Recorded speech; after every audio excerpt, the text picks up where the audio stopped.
development is not long for this world whatsoever. Shopkeeper Dog turning on the aggression. Well, there's no spinning in the middle of the map this time. Shopkeeper Dog is going to move on. His reward for beating back-to-back Protosses is playing AUT64 in the next match. There is no way. Surely there's no way AOT can come back from this. He's down by 11 workers on all sides, surrounded by phalanx drop. Oh no, AOT feeling desperate, feeling forced into it. He moves way too close to the sun. But what a massacre that is. No coming back from this spot. Only 3 Lakers in production. GG is called. Good luck for the next round because TopRamen is gonna face Krankendau.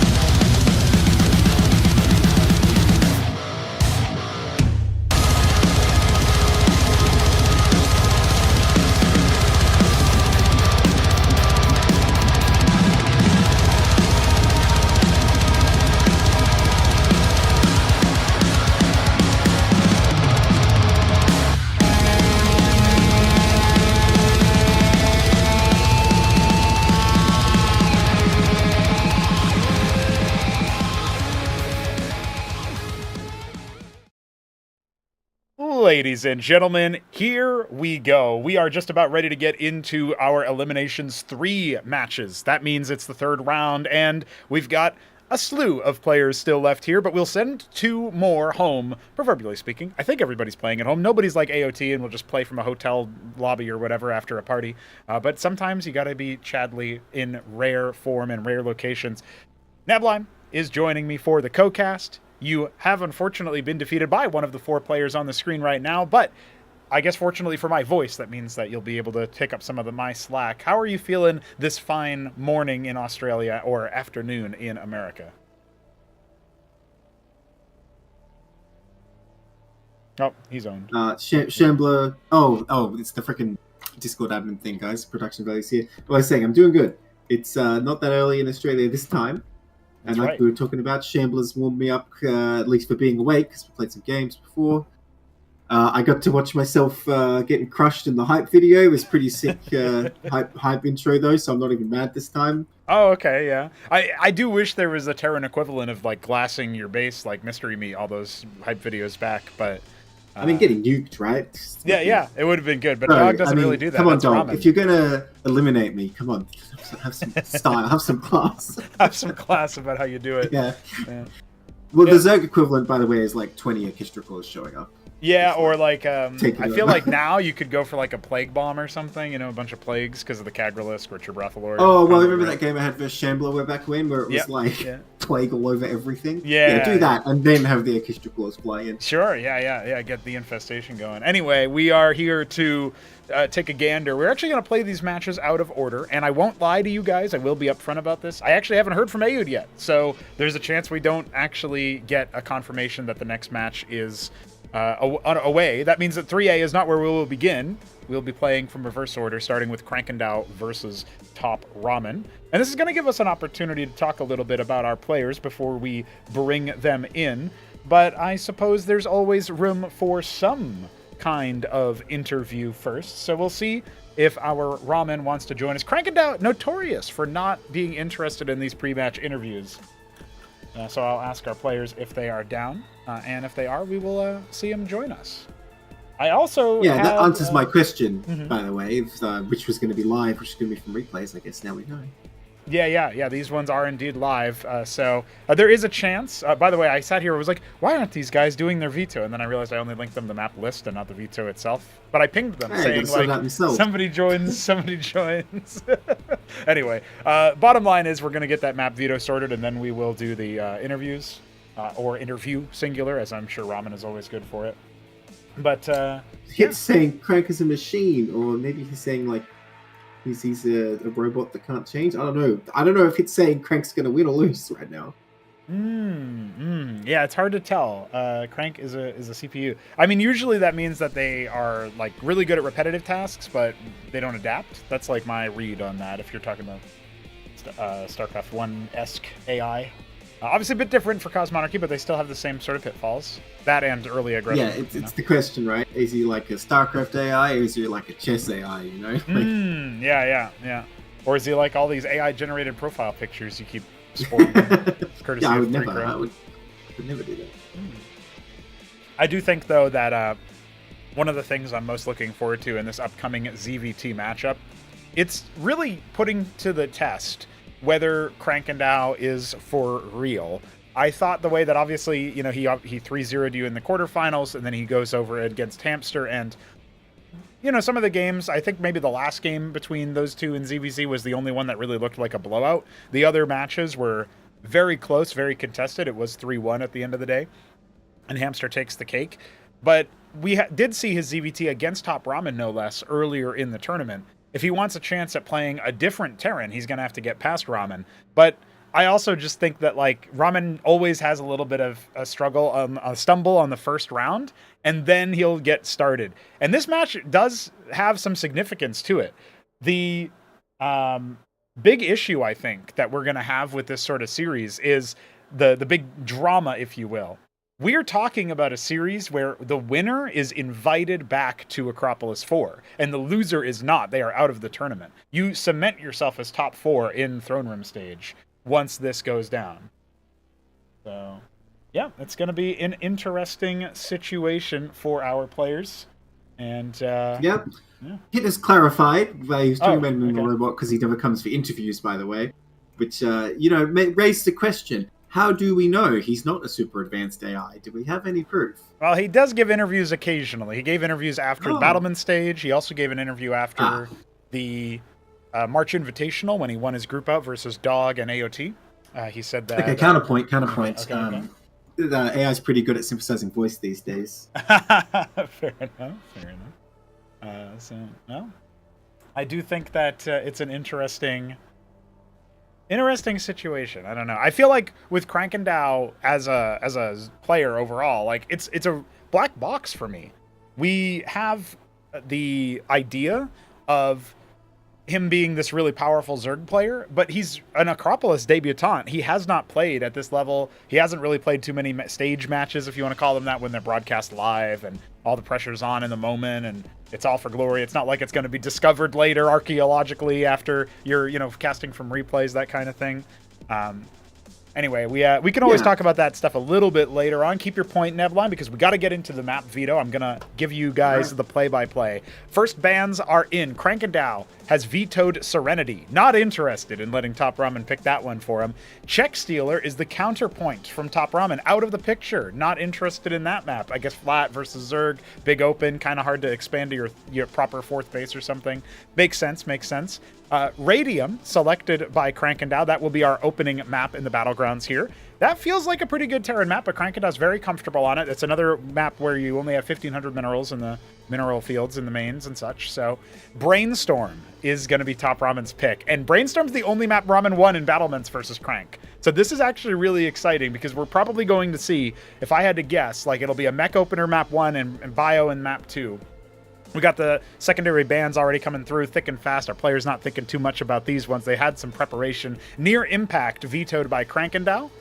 And then we're going to have Kingwa Valley come through as a veto for Ramen. That's interesting because I really feel like Kingwa's not a bad map for Terran, but maybe he doesn't think so versus Zerg specifically. Last selections. Krankendau has selected Crisis Vector. Then Mass Destruction has been selected by TopRamen. He loves that map. It's one of his favorites. Okay, our decider will be Blackwater Bastion as chosen by Krankendau. I'll go ahead and screenshot this to you, Neblime, so you can see what I'm seeing. But this does put our maps as Radium, Brainstorm, Crisis Vector, Mass Destruction, and Blackwater Bastion. Any initial reactions while we get ready to interview Ramen? Well, we all know why he vetoed Serenity. That's no surprise, right? Damn right. Yep, I think I always approve of the Check Stealer ban as well. I think both players are on point, obviously. Terran wants to be in these narrow areas with a lot of ramps and stuff with Ramen's picks, that shows. And Crank going for the pretty wide open maps. What does surprise me is vetoing Near Impact, because I would have thought Zerg likes that, because you can just sort of get out and surround. But there is the counterpoint of there's not kind of that many bases on the map. It's sort of a smallish feeling map, so it's hard to get around sometimes. Mm-hmm. Whereas Radium, for example, feels bigger, even though, they're both two-player maps. But I think Blackwater Bastion is a pretty obvious pick for Zerg as well, because it's just a map where it's really easy to sort of expand everywhere, and your opponent's usually far away, that kind of thing. So I don't know, pretty conventional, except for this whole near impact thing. As for Kingwa Valley, I think the same thing as I was saying about Crisis Vector. It does feel good for Zerg because it's pretty wide open. it's quite a long way to get to your opponent, and I assume Ramen's going to be focusing on these sort of 2-base pushes that we've been seeing from Terran. So I think that makes sense as well. I think it makes a lot of sense, but you know what? We can maybe ask the man himself if he has any more thoughts he wants to share with us. Last time he was very candid, but also said he wanted to wait a little bit before he gives any information about a particular aspect of this matchup. We'll probably have to wait to squeeze that info out of him after the series overall, because, doesn't want to give his opponent any ideas. But I'll ask if he is ready for the interview, since he's already joined the waiting room. And then we will get that first lobby hosted. And we will be doing it on single brain cells on release for anybody listening. All right, let's bring in the man himself. It is TopRamen, now going to be gracing our ears. Ramen, you have successfully made it to this third round of elimination matches. This is after losing in the opening match in a 5-game set versus the Shambler. You grinded your way through Kasuga. Winner ass? It was ass. Through Art of Turtle, he said that you're going to try to get in his face. You got in his face. And now Krankendau, your next opponent. And, of course, you don't want it to be your last opponent. So tell me what you're thinking about this matchup. You've already got the veto out of the way. You feeling good today? I missed, the first good bit of that. For whatever reason, Discord... was it doing that connecting thing that it sometimes does? Yeah, it always does that when I join a voice channel. I don't know why. Yeah, that's weird. Well, don't worry too much about it, because all I was essentially saying was... giving a recap of your run throughout the tournament so far. So the ultimate question is, how are you feeling about versus Krankendau? TVZ, he's going to be, in theory, a very tough opponent. You already faced him in the Battleman stage earlier. You think you're going to be coming out on top this time around? I don't know. Oh. We'll see. So I think Crank is a very strong macro player. Pretty scary to get into any late game scenarios with him. That said, I have gone into late game scenarios with him and come out on top. It's kind of tricky to navigate, I think. I think I have some flow charts mapped out for the macro game, but we'll see how those go. In practice, my plays have gone, I don't know, kind of mixed. Really good in some scenarios and really kind of okay-ish in some others. I haven't gotten a ton of practice since games with AOT. Ah, okay, I see. Well, that's another factor, of course, is that those games were played pretty recently, and now we're in that rapid-fire round where this weekend is going to decide the fate of this tournament, so it'll be interesting to see what our matches end up looking like. But I'm mostly concerned with, looking at this situation.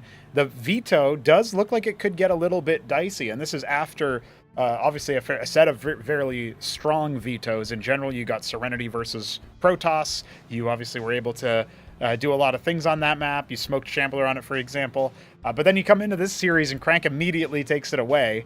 Still, it does leave you with Brainstorm, so not all bad? I would say not all bad, yeah. Okay. Yeah. Obviously, Serenity's a very strong map pick. I don't see why anyone would not ban it versus Terran if they got the opportunity to. Those back corner bases are very easy to abuse opponents from with the failing strat. Something I didn't pick up on from the games versus Art of Turtle is that I put a Watchdog in his natural. I could have lifted that and put it back there with the phalanx, make it even harder to stop any punishment on the drop play. Yeah, overall these picks feel kind of I don't know, kind of mixed. Crisis Vector is one that I don't know. Crisis Vector and Radium feel both pretty good Crank picks. I've had decent macro games versus Crank on Crisis Vector, so I'm less worried about that one than I am Radium. But both are very open, very wide. Also kind of same with Blackwater Bastion. There's some stuff in the middle that kind of block stuff just a little bit, but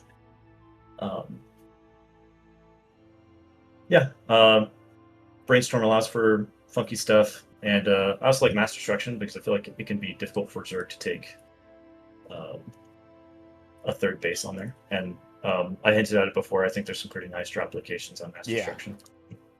For sure, yeah. Maybe a 4-player Serenity. That's all it is. I will point out, too, that looking at this veto, Radium is definitely a scary one, but also one that does tend towards... Essentially, the game kind of peaks a bit earlier because of it peters out faster with the economy with only 1,500 mineral fields. To some extent, Kingwa Valley can be the same. I generally have noticed shorter game times on those, and I don't know if it's just happenstance, but it certainly seems like it's a significant part. With Brainstorm also in the mix, I feel like we could be in the mood for some very fast games to open this up. A sort of 1-2 punch. But the rest of the maps do seem a lot more like, macro-oriented. You even called out Crisis Vector, allowing for that sort of thing. So these are some interesting thoughts that I'm having about the way that these early games could go. We could certainly see you up to some shenanigans. That being said, I always remember what you said to me. I think it was the interview ahead of Battlements, actually, that you want to be known as the standard macro player for Terran.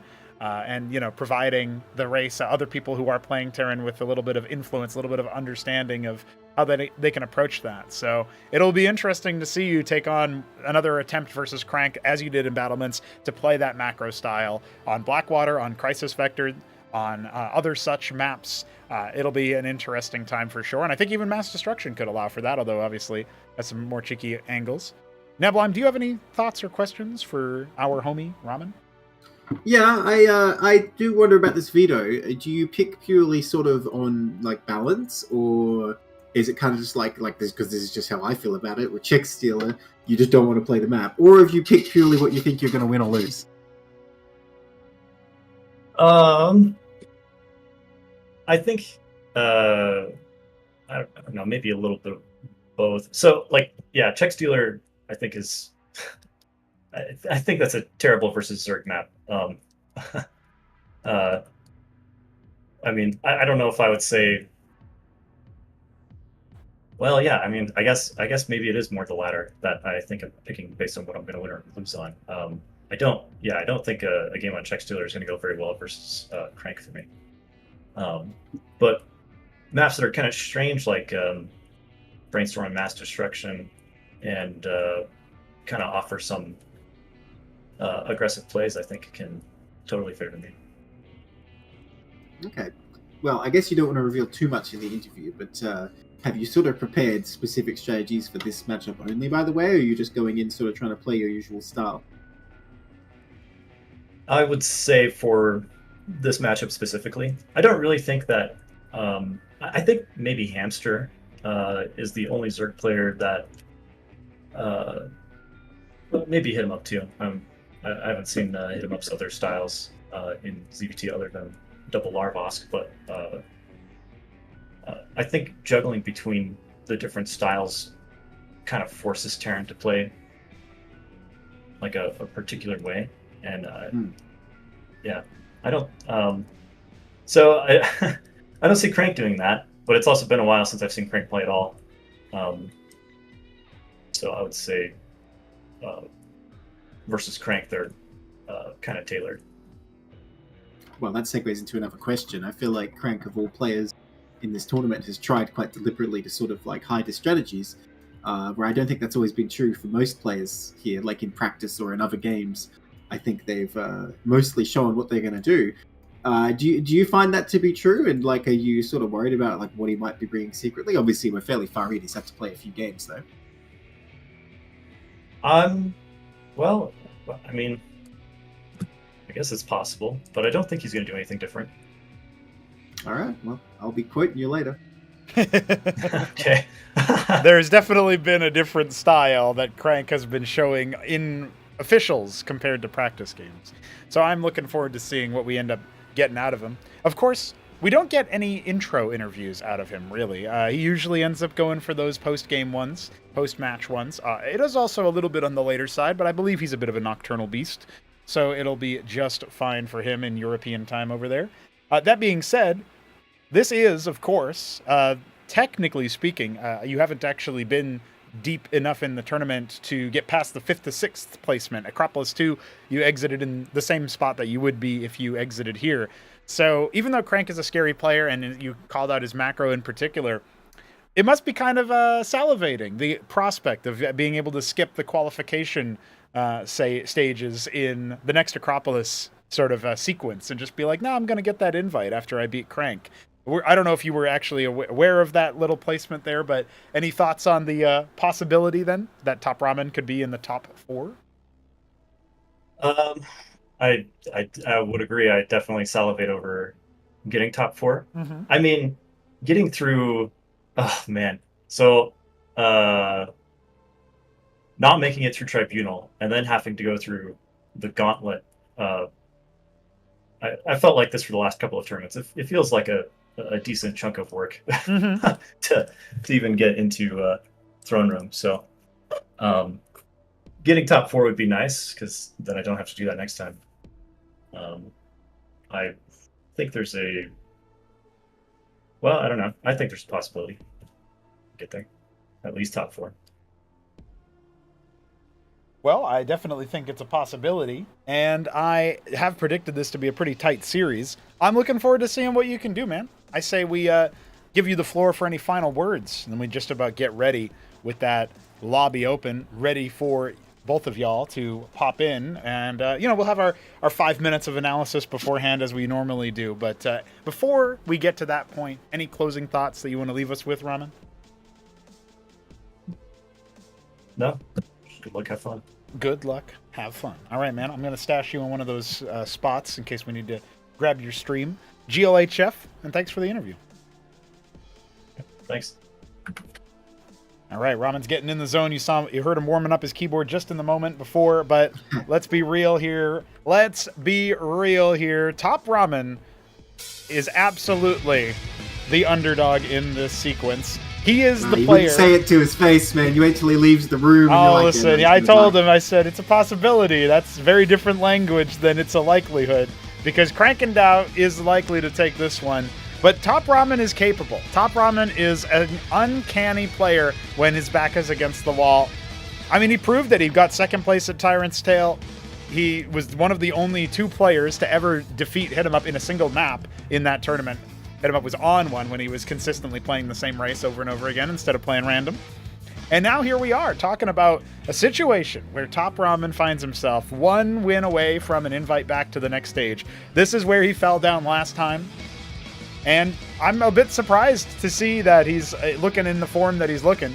I really want to see just a touch more from him. And so I think a lot of this is coming down to the veto. It's not stellar for him. He said it himself. It's a bit mixed. I think that's an accurate take, Nebwan. I think some maps here are going to be really good. His picks are fine for him, but Crank's picks are pretty solid, and it definitely is more sided to him. We're going to see how Radium plays out, because I think we're going to get, if he can steal that first map, this is a doable series for him. Your thoughts on Ramen's odds? Yeah, look, as much as I joke like, oh, why are you saying that? I got to agree. It seems tough for Ramen, but it's also true what you say, that he can definitely bring the heat when he needs to.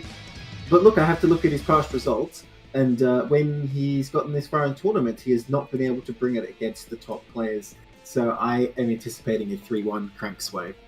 You're anticipating a 3-1 Crank way. I think you might be right about that. I predicted this one as 3-1, but I also left the option open for it to be a 3-2. And the reason why I did that is because Krankendau, it's exactly what we said earlier. Crank doesn't play the same practice style as he does in terms of the official style that he plays in. When it comes to those official games, it's a very different look to the Crank of practice games. And that can sometimes bite you when you don't have pressure experience, truly trying to win against a bona fide top player, against, against the odds, or even with the odds behind your back. Sometimes pressure can come from both angles. I really want to see, I want Crank to prove it to me. You know what I'm saying? I want Crank to prove it to me. So give me a few thoughts, Nebline, about Crank's playstyle as you've observed in these tournament matches. We haven't seen his versus Terran in a while since Battlement Stage, but even then it did look like a very conservative, slow, steady. He's okay with not having an expansion until like 10 minutes, and then he'll still find a way to macro out of that and get the advantage in a long, grindy game. That's his style. So what do you think about his particular POV in this matchup? Well, I think any Zerg should acknowledge that you don't need to expand very quickly, and a lot of Zergs lose because they try to. But it's absolutely true that you don't need to even stay on par with workers for the first 5 minutes. As long as you can get a good enough army that you can be making workers for a little while, you're going to do fine. But yeah, versus Terran, compared to the other two races, you do have to be careful to get the right engage, because the Terran army will be dishing out a lot of damage very quickly, and suddenly your stuff is dead. You're like, oh dear, I'm in big trouble. Especially if there's shamans and ancients or whatever. So sometimes you might not even kill anything if it's a particularly bad engagement. So it makes sense that he sort of has to bide his time. As far as how he's looking at it, I mean, we know Ramen loves the phalanx. All right, he's going to be making phalanx no matter what he does, but I think Terran has to. So that's not really a commentary on him. Mm-hmm. But Ramen known for drops as well. I mean, I want to see Crank use those Nafra cores for anti-drop. I feel like they've been underutilized by him so far, actually.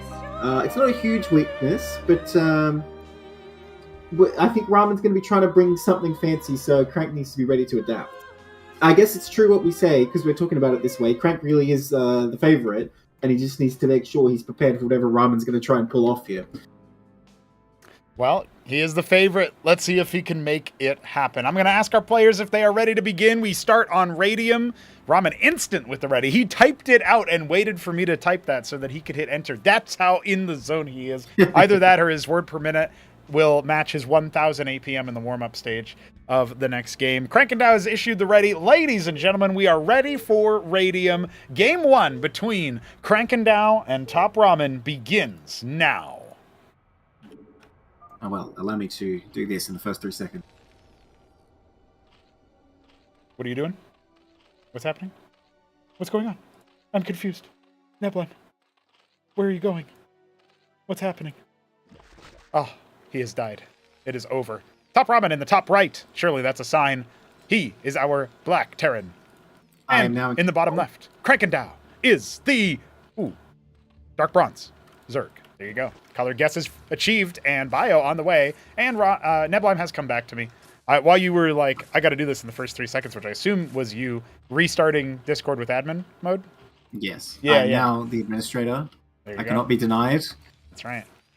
Well, I was playing coy and being oh my god. What's going on? Nebelheim, you have left me. Speaking of, he's already going pool first. Mm-hmm. Yeah. Wait, Ramen got his stockade pretty early. Man, that's what I get for doing something at the start of the first game, isn't it? It was a pretty early stockade. It was before the second worker that you train was actually done, so. Oh, I like this opening from Ramen a lot, actually. Because I'm assuming he's going to come across with early mavs, and like I keep saying, this is the way I'd think you should play Terran. You just start sending mavs and Hurricanes immediately. And Zerg, of course, has the constant dilemma of making workers, just making military units, especially having to late the Lavos. Yeah. Ramen can, in theory, put some good pressure on here. Now, on paper, I don't think you're ever supposed to kill Zerg with this. Hurricane first, I'm not sure I like it. I really think you better build up a bunch of Mavericks first, then add Hurricanes.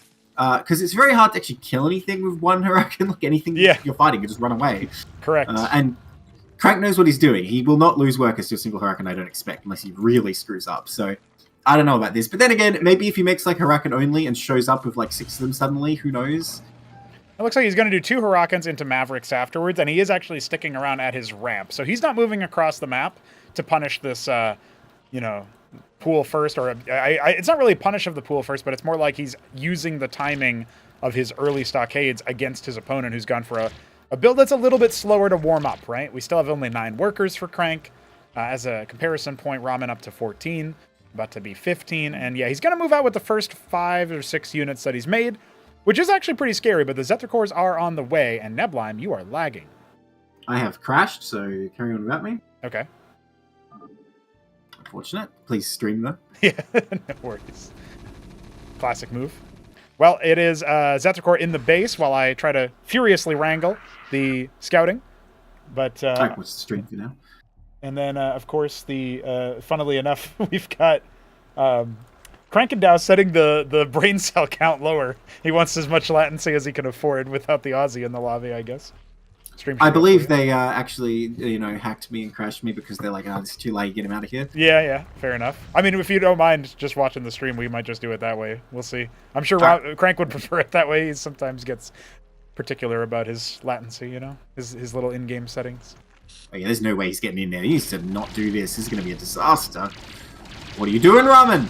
Oh my god, no, you can't be throwing away early units like this. And I think he's like sort of done the damage, forcing out all these units. And as you point out, Crank's still only on 9 workers. Yeah. So Ramen needs to make sure he maintains his army here.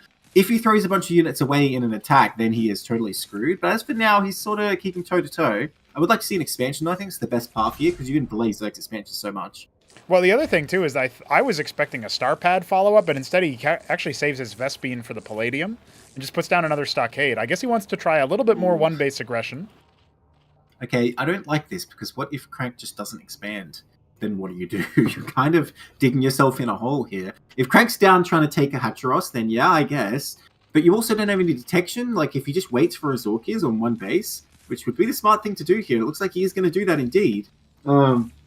I think this is a pretty like dicey play from Ramen. It's not like you're doing this. It's like this could never work. This makes no sense. But I do think it's low odds to go for this one base play. Well, we have a Zorki's Shroud down, and the Star Pad comes down at around the same time. So Lakers will be countered by the Antseals, or at least revealed by them. Empty Ovaleth coming in. It's at such a timing that it could be a drop. Ramen will probably respect that, but let's see with how many units he does. And it's actually... So the Phalanx is not a bad choice, but I was almost wondering if we were going to see a little bit more of a modern, like hit-em-up, Madrigal-oriented style. Because versus all the pool units, it's actually a little bit better if you're trying to move across the map with pace. Not that the Zerg can really stall you out the same way that Protoss can, but still an option. Well, there. if it's pool units only, I don't think you mind either way. Yep. I think the Mavs can handle it. But the Phalanx just deals with so many problems, and it's much stronger for pushing in. But yeah, he's going to scout this, I hope. Yeah, he's got the Ovaleth at the extremis, but yeah. So I still think this is looking pretty good for Crank, as long as he moves that in. There's a Trojan coming up, actually. To my surprise. And we've seen this sort of play from Ramen before. I assume he's going to sort of pressure at the front and start like dropping in the main, which is fine. You can get some mileage that way, but you're not gonna win the game that way. Yeah, it's going to do a bit of damage. And if you have no expansion yourself, I don't think it's really going to be enough. No, he sees it. He sees it. Well, here's the thing: does he know when those buildings would have finished? I guess seeing the Palladium already up is sort of a giveaway. I think at this point you might still assume that there's a ministry on the way. The fact is you can build the structures and then just hold on the military count. And Crank is sort of getting a feel for how many units are actually out there with his Quas that were just there for the scout. But his Ovaleth has remained stationary. This is a sick timing here. That with those Lakers, no detection. You got to watch out for that. But otherwise, Ramen could really be swimming. He's even brought a Siege Phalanx. I think he should have pounced there. I think that was his best opportunity when the Lakers were out of position, especially when he had the ramp. But he can just swing around here, right? Antseal is on the way, so he'll have detection sooner or later. I mean, I guess he's going to get some workers like this, but I really think he should focus on trying to win the fight. Because the Zerg army count is just going to go up. But let's see how much damage he's done. He might do a lot, because Crank obviously is trying to micro this pretty intensely. And like the fight is ongoing. Will Crank notice that his workers are getting shelled? Yes, he does, immediately. He does, and it doesn't look like a single worker died over there either. But at the same time, Ramen has been able to just heckle a little bit, force the Zerg back into the 2-base spot. Phalanx, well, the Trojan could actually end up dying here. You got to be a bit careful. Yeah, I don't think that's going to stay alive. So much health. Wait, yeah, now you can't really do much with it. Why is he moving out at this point? I don't know. This feels like a mistake. That lake is way too close. Absolutely going to be brought down. Let's see. Maybe Krankendau knows something we don't, but the Quad's getting splattered. And I don't think that Zorius is on for very long. That Phalanx somewhere else. Maybe it's already been caught in the meantime. But one Phalanx staying alive. Now the Antseal has arrived. Those Lakers are not going to be able to do too much. And oh, it's behind the minerals. That's where the Phalanx went. And the Trojan, still at large, finally will be brought down. But look, the Lakers are marooned. I'm shocked Ramen didn't pounce on those Lakers as well. I think he's probably done it. I don't really see how Crank's going to stop because there's so many mavs still, unless they're lower than I think they are. But again, I guess he's not quite able to get Stim in and get the splits. Oh, you got to be careful. There is no healing here for Ramen. There's only one Lakers. There's only one about to hatch. So this is not enough to hold versus all of the bio that are still here. The Phalanx still kind of marooned up there, and the reinforcements are drip feeding in for Ramen. So you're right, that HP, this is on a knife's edge. He needs to secure a Phalanx position, and his Antseal probably needs to be on top of it. I think Crank knows. Crank knows. He's going to go for it. Oh, the Mavericks are so juicy. Yeah, I think he's going to bust through. Yeah, I don't think there's any chance for this tech. Hang on, there's another Phalanx, though. Hang on, I thought that was the last one. Look, I got to say, if he hadn't dropped that Phalanx, if he just had it in the army and had an Antseal to begin with, he'd be looking so much better right now. Here we go. And now Crank's feeling like, yeah, he can take this on. As soon as the Mavs are gone, which they pretty much are, he's just going to be able to rush forward and kill any phalanxes there. Still, though, they are very good against those Zoryus, but there's so few of them left. Yeah, pre-stimming. He needs to get the rest of the army, and he needs to stim this amount. Like, the reinforcements, if they were there already, they could really offset this in a big way. Hard to call this one just yet, but Ramen definitely has some legs here. Same workers for both sides. No expansion yet for the Terran. Oh, free Lakers? Nope, not today. Bait Lakers. Watch out. Free Maverick. Well, there's the reinforcements. Oh, they're at the wrong angle, though. They're going to hit really hard by those spines. Okay, there we go. He starts taking them out. What's in that Trojan? Anything? Nothing. Nothing at all. And the Zoryus are being burnt down at the very least, but it's not going to be enough, I don't think. Hang on a minute. Has he gotten in a bad angle here? No, there's more Zerg units. Yeah, he's going to crush through here. Yeah. And with no expansion, I think that's Ramen's hopes in this game. It feels like that, yeah. Even if he has splash killed that extra lake is behind it. The targeting from the Phalanx wasn't really well put there. You can see he's going to go ahead and load this one up and then maybe try to harass with it, you know, just to be a little bit cheeky. Ministry on location. Well, oh, man, this is so dicey, right? If we're looking at Ramen's micro, I think the main thing is that he could have been much more aggressive with his splits of Mavs and actually just dived on the Lakizlis early. Yeah. Those 3 Lakizlis that came out, I think if you just stim and go and do your best to split, you could just crush them all. I like the empty Trojan distraction. That's actually pretty good, especially when he's just trying to get set up at home. Look, these plays are all well and good. Ramen can use his tactics here to stay alive, but what even does victory look like for Ramen from here? Zerg is even on workers, and it's taken a third. Like, I don't really see what Ramen can do. No, remember the mining timeout as well. He might as well just grab all of his workers and move them to his natural soon. Yeah. And that is going to be depleted. Phalanx drop can heckle workers over here. There's not really anything that's saving it, but Krankendau hasn't moved out with his whole army just yet. The biggest advantage Ramen has is that Crank probably hasn't been pressured like this on one base super often, so he might not know that it's actually one base, right? Oh, man, he shouldn't have picked up. I know, yeah. He would have got more kills. But he's going to get out pretty easily, I think. He should be able to. A little bit of a lackadaisical response, you know? He thought maybe there was something coming. You know, it's buying a lot of time, you know? Absolutely. That's the main benefit of this, I think, is preventing him from attacking. How did that miss all those workers? There we go. But he is overcommitting, right? And he almost going to lose the Trojan here if he doesn't move it. He should be able to get out, but yeah, it's definitely annoying. All of this movement here on the map, that is Krankendau with a bunch of Zethrakors just scouting around. Big transfer for the workers. I think he really needs to take... If he wants a future in this game that goes beyond his natural, he's going to need to take a base very soon. So keep watch on this little spot up here in the top right, that production tab. It's going to tell you, if you see a ministry coming, even a treasury coming, that will tell you a little bit of a different story. But this looks like a committed move, and all these Zethrakors kind of preempting the army, allowing Mr. Crank to get a really good spot. And he clears out another wounded transport. Ramen needs a pretty good engage here. These quads poking is going to make sure Crank knows when he's about to engage. Look at that spread of Lakizlis. This looks pretty bad. Okay, he's going to pull back.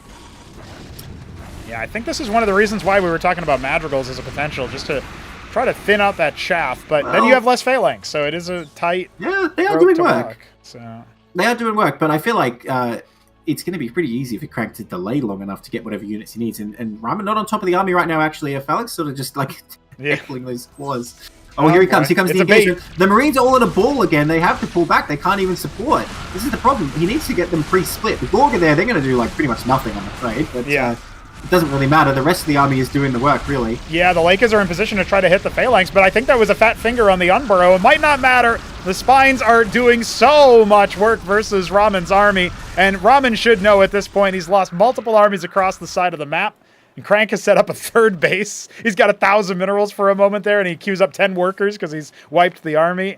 Yeah, I think Zerg is sitting pretty here. Honestly, I didn't hate the Gambit. It just feels like there needed to be so much more on the execution I feel like part, you know? If he emphasized splitting his Mavs a lot more, he could actually probably be able to win some of these fights. But they seem to just stay in a ball most of the time, and they sort of organically form an arc.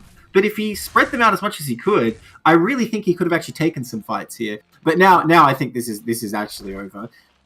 It's just up to Crank in what manner he would like to win. Yeah, he's taking a fourth base at 6 o'clock pretty soon. I guess he's gonna make it painful for Ramen. Well, it's the first game of the series. He's got to demoralize him. Yeah, listen, that's a possibility. But I do want to point out that, like, even though this is depleted, even though he's really only mining from one base, and Crank has like 2.5 base or 2.25 or whatever you want to call it with the eco, And we're probably even going to see tier 2 out of Crank at this point. He is playing that conservative style. He's moving across the map with his tier 1 army. As Madrigals start to come out en masse, which we do see happening here with the extra Palladiums, we could actually see like Madrigal Hurakan with some Maverick support. It's a real legit composition. The biggest issue being, don't mind me. Yeah, biggest issue being that you don't have much healing for the Mavericks and for the front line as well. But if you're just trying to defend against a frontal attack with everything committed, the healing doesn't matter too much. But Ramen is actually moving out, and this is what I don't think... He's probably feeling the pressure. But, Crank can just surround the army and kill it. He can just go for the counter push, because he's got a slightly more mobile army than the deploy-heavy Terran. I mean, the Madrigals and the Phalanxes are going to be the juiciest targets, and they are now exposed from the back. Has Ramen noticed? Now he should surely see the blob in the middle of the map and realize, oh, I'm in danger. Trying to mass up on the ramp is not a bad idea. He's got the Madrigals for the Gorgs and try to range them down. He wants to deploy them basically the last possible second. And actually, Crank falling away is maybe a little bit too conservative from him. I think he just wants to make sure he gets the absolute most crushing engagement. Look, I don't blame Ramen for moving out here, because I think he's aware that there's no universe in which he wins unless he comes and does big damage just now. Although he's going to take a third, so maybe it's sort of... Yeah, maybe Look, it's I don't want to say it's impossible for Terran to like turtle really hard and go tier 2 or something, but I'm not really sure how you're going to win that way. I've never seen Terran winning that way against a competent Zerg, so I would like to see it. And so far, I guess Ramen's making the moves. If you can just like turtle everything up really hard, it is going to be impossible for Zerg to break in tier 1. There's no tier 2 coming yet. Yeah, that's right. He's actually been spending a lot of his Vespene just on Lakes, on Gorgs. That's pretty much it. So... There's a second army, though. Yeah, he's going to get sandwiched in a minute. Or he's just going to go for the counter. There's nothing defending that natural. There's a lot of work. That's the main concession here. You got to concede somewhere. You got to make some sacrifices about what you're actually doing. And one of those sacrifices is defenses and some sort of defensive placement. Scouting as well. No advance warning that this attack was going to come in. And, well, see you later, workers. Massacred immediately. Now, he does have some that he can pull from the main, but... Yeah, there's not so many workers there. I think this is just going to trigger a Ramen all-in move, or he's just going to call it GG right then and there. Every Mason dead. Oh my god. You've got a disappearing unit bug in the game. Where'd all those Masons go? They transformed into corpses for some reason. I don't know what happened there. Oh, man. They went into the Nidus. Where'd they come out? Yeah. I mean, the problem here is that, like, even, trying to target the infrastructure, not really the biggest of deals. The Gorgs will evacuate. He wipes out that whole army. But look, this army is actually a little bit bigger than that one. And he still has the Gorgs going after the third base. So this is essentially what happens when you can't scout out. And there were so many concessions made earlier to make that build that didn't quite work manifest. And he's still got some random units he's got to clear up. 13 workers remaining. Ramen is almost assuredly defeated. He'd need to be very cost efficient with his army forever and ever at this point. I do want to see that Gorg stack pop, though. Come on, we can do it. Oh, he's inferior. Oh, he still might kill them all. Oh, he might do a lot more than that. I think, honestly, people undersell how good stimmed Mavericks with Madrigals in that Furia mode can be. But you can see it is way too much Zerg. And even though he gets pretty close to killing everything but the Lake has been his nightmare this whole time. GG, first game to Crank. Honestly, there's a lot of play there that Ramen could have had, but it is not to be in this first round. Well, that doesn't make me optimistic, though, because I look at that and I go, well, he could have done X, Y, Z, but he didn't do it, So I think it's looking good for Crank based on that. Well, you're probably regretting getting me in casting because, I'm refusing to build the hype. I'm just like, no, it's over. Well, we go to Brainstorm next, which I think is going to be a really good move. Did you want to just spectate from the stream? How do you want to do that? Well, if the players can tolerate it, I'd really rather be in the game. Sure, yeah. Do a lot more for the game. I don't know why I just suddenly crashed. No error message, by the way. Just instant crash to desktop. Sometimes, I think it's because of Discord. There is a bug where if you close Discord and you have, like, the game detection thing going, which I guess you don't usually have. I don't. Maybe it was something else then. I'm not sure. I'm prepared to blame Discord for anything. Yeah. Me too. Well, with that being said, we will see what our players elect to do as we get into our next map. It is going to be Brainstorm. I'm looking forward to keeping track of the build openers here because I thought Brainstorm is when we would actually see Bio, but we ended up seeing it in the first map, Radiant. And so that is an interesting prospect because you got to think to yourself, okay, what does this mean for the future of the series? Is he just going to go Bio for the whole time? Because a lot of Terrans have been leaning more towards mech, and it was like Bio mech. You had the Phalanx and the Madrigal support later on. honestly, the tech wasn't really bio-oriented. That was just the big chaff, right? The balls of bio, the infantry. But definitely an interesting composition. I really think that a couple of micro moves in a different way would have changed the whole picture. But like you said, not to be yet. Well, I do think bio's good. I don't say mech isn't viable by any means. Yeah. I do think bio's stronger though. But that said, if you're not prepared to mix it up and get in there and like micro your heart out with those maps, then yeah, I wouldn't recommend it. And who's to say a steadier sort of like turtling style can't work? But I don't know. Ramen is only prepared what he's prepared. We'll just see what we're bringing in a second. Because we are just about ready to get into our next round of play. Let's try on high latency. I don't know if it'll be enough. Oh, looks like it might be. We'll stick to that, even despite Australia. And look at this, immediately sending out a Mason. Oh, Neblime, you dirty hasher. Wait, why are you calling me out? I guarantee it's you. You crash and then you hash. That's the, the way.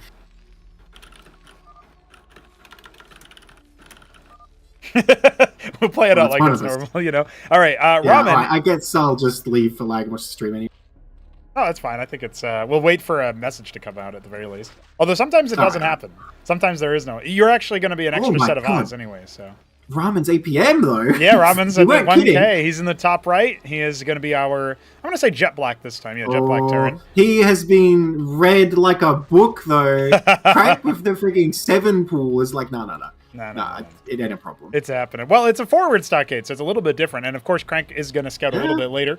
Another thing I want to point out is that Krankendau is a very interesting color that I can't actually place right now. I'm going to say it's... Dude, what color is this? I don't know. Is this like emerald? Aquamarine? Dude, I didn't even know that. That's Aqua Maverick. Everybody knows that. All right. Mason moving across. Expect an anchor with this. Huracan into Maverick, which can reinforce with the stim. There's a second Mason as well. I like the Huracan. I really like Mavericks more with this. Look, the Huracans are good units. You know, I love Huracans, but I just feel like to begin with, you just want all Mavericks. You can just do a lot more micro with them. Well, let's see. Yeah, he hasn't saved Lava, so he can just get a pair of Quas, I assume. It's going to be Zephs. That's pretty good for Ramen here. Yep, yeah. He's not going to build the anchor immediately, though. No, he doesn't want to show his hand just yet. He's just going to put some damage down onto the Larvosk, which is what he's been doing anyway. And now here comes the Huracan, which is going to show the idea that something fishy is afoot. That is an in-danger structure right there. That is going to be already down to 150 won't really be able to stop this. No, and there's multiple Masons with the stimmed Maverick. I honestly think Ramen's just going to clothesline him here. Yeah? Yeah, there's only one. He needs to repair that. Yeah, there's one pair of Quas coming out, but it just pops them, and immediately the workers are pulled. The stimmed Maverick pops back. Huracan dead. Another Maverick here to stim, so he has done some good damage, but he has lost both Masons immediately, which I think is a little bit of a misplay. That's a Circuit coming. He's going to try to blow it up with the stimmed Mavs, but it's not going to be enough. I think the severe misplay here is not repairing that Huracan, losing it for nothing.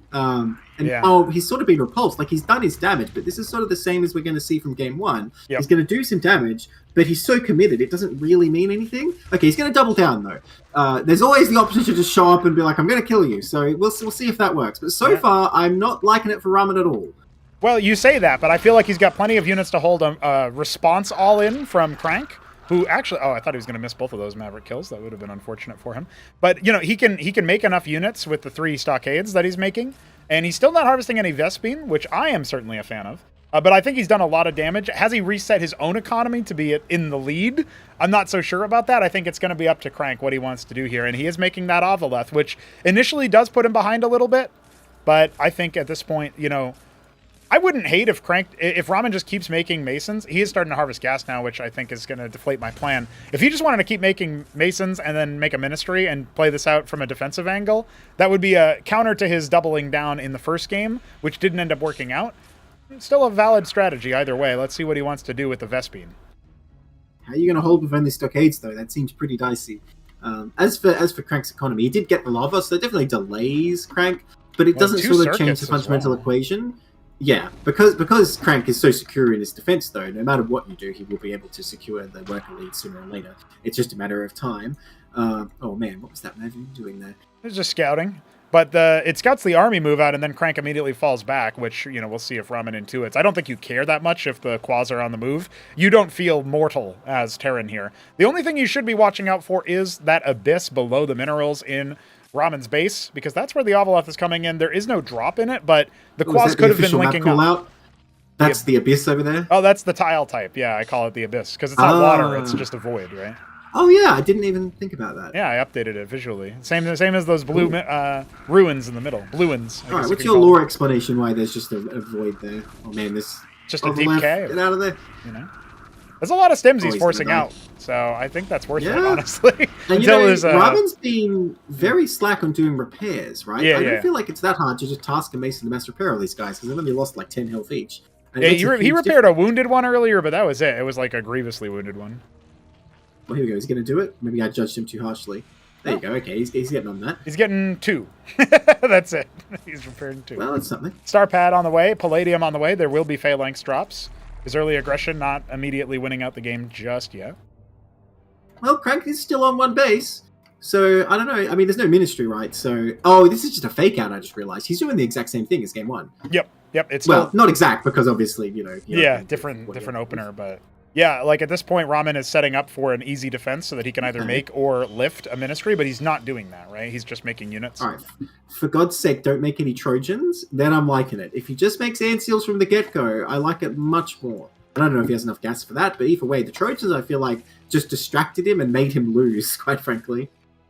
Well, he's probably going to do it to line up with that Phalanx. That's my speculation here. He'll also send another Maverick out to scout. His army move out was scouted with the Mavericks outside of his own brain drain, so... But he sees the hatch. He knows what his opponent is doing. The first Lake is on the way now. There's a window of time where the Mavericks... Oh, there's actually 3 Lake is already out, so never mind. Remember, no detection. But he can still kind of dance with the claws. I wouldn't try and split against this army. Oh, I think it's fine to keep the stims going, and if you can just keep killing the claws, there's actually a really good argument for it. But remember, those stims will add up. He stimmed like... I feel like he stimmed every Maverick at least once, some of them twice. When killing the Ovaleth alone, so that's a lot of damage. Well, it's going to be tough, though, now that Crank kind of knows what he's up against. He can sort of just follow the playbook. Now, of course, you have the advantage of being on the other side of the brain drain here with Phalanx is really annoying, and it's not going to be very easy for Crank to do anything about that, but of course he does always have the path just come around and attack from the side, which I think is going to be what he's going to rely on if Ramen gets in that siege position, which looks like he's trying to do. No, he's going to lift it in. I guess the Trojan will have its role. Yeah, he's going to lift it in, and he's going to go straight through the brain drain. This is not what you would expect from Crank's POV. We still don't have an Ant Seal, though.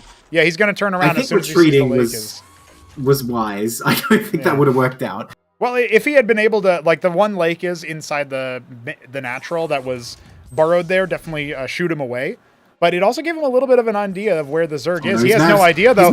His Mavs are all by themselves. Oh, every one of them damaged at least. Those are the lucky ones. So many Mavericks going down immediately. The stim comes out, but the Ant Seal is so late to the party, and the Phalanx is going to be overwhelmed just by Quaz alone.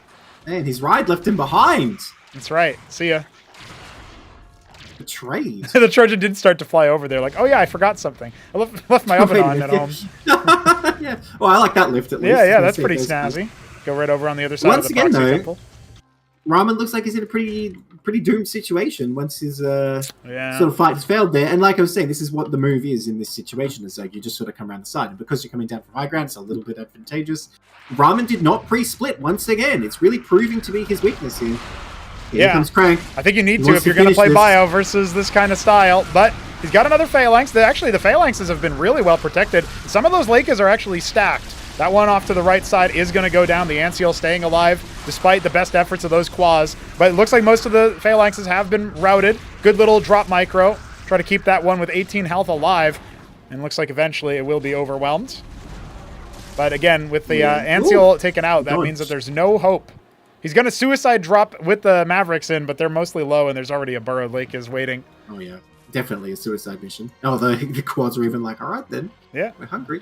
Yeah. Well, he actually moves the Lake is, so I guess there's an opportunity now. No, they're too low. Too low, no stim. See ya. There will be no ministry made this game. No, well, he's making one, but it's just it's all the way off to the side. No. It's a big stockade. Don't worry about it. Okay. Yeah, it's like a StarCraft 1 stockade, you know? Barracks, I think it's called.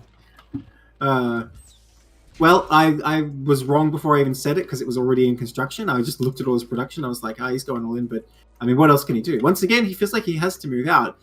I mean, it's tough for Ramen because it's like, on the one hand, like, Zerg is 100% going to win if you sit at home, but also he will 100% win the fight. So what do you do?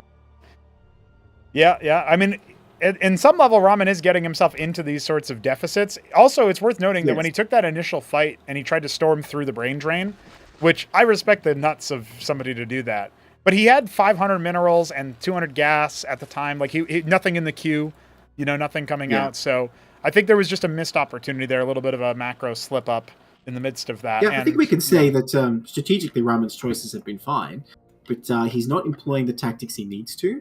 Doesn't really seem to prepared to play out what he's sort of committing himself to do. That's so many lickers list, by the way. Yes, it's a ridiculous. He's looking at him.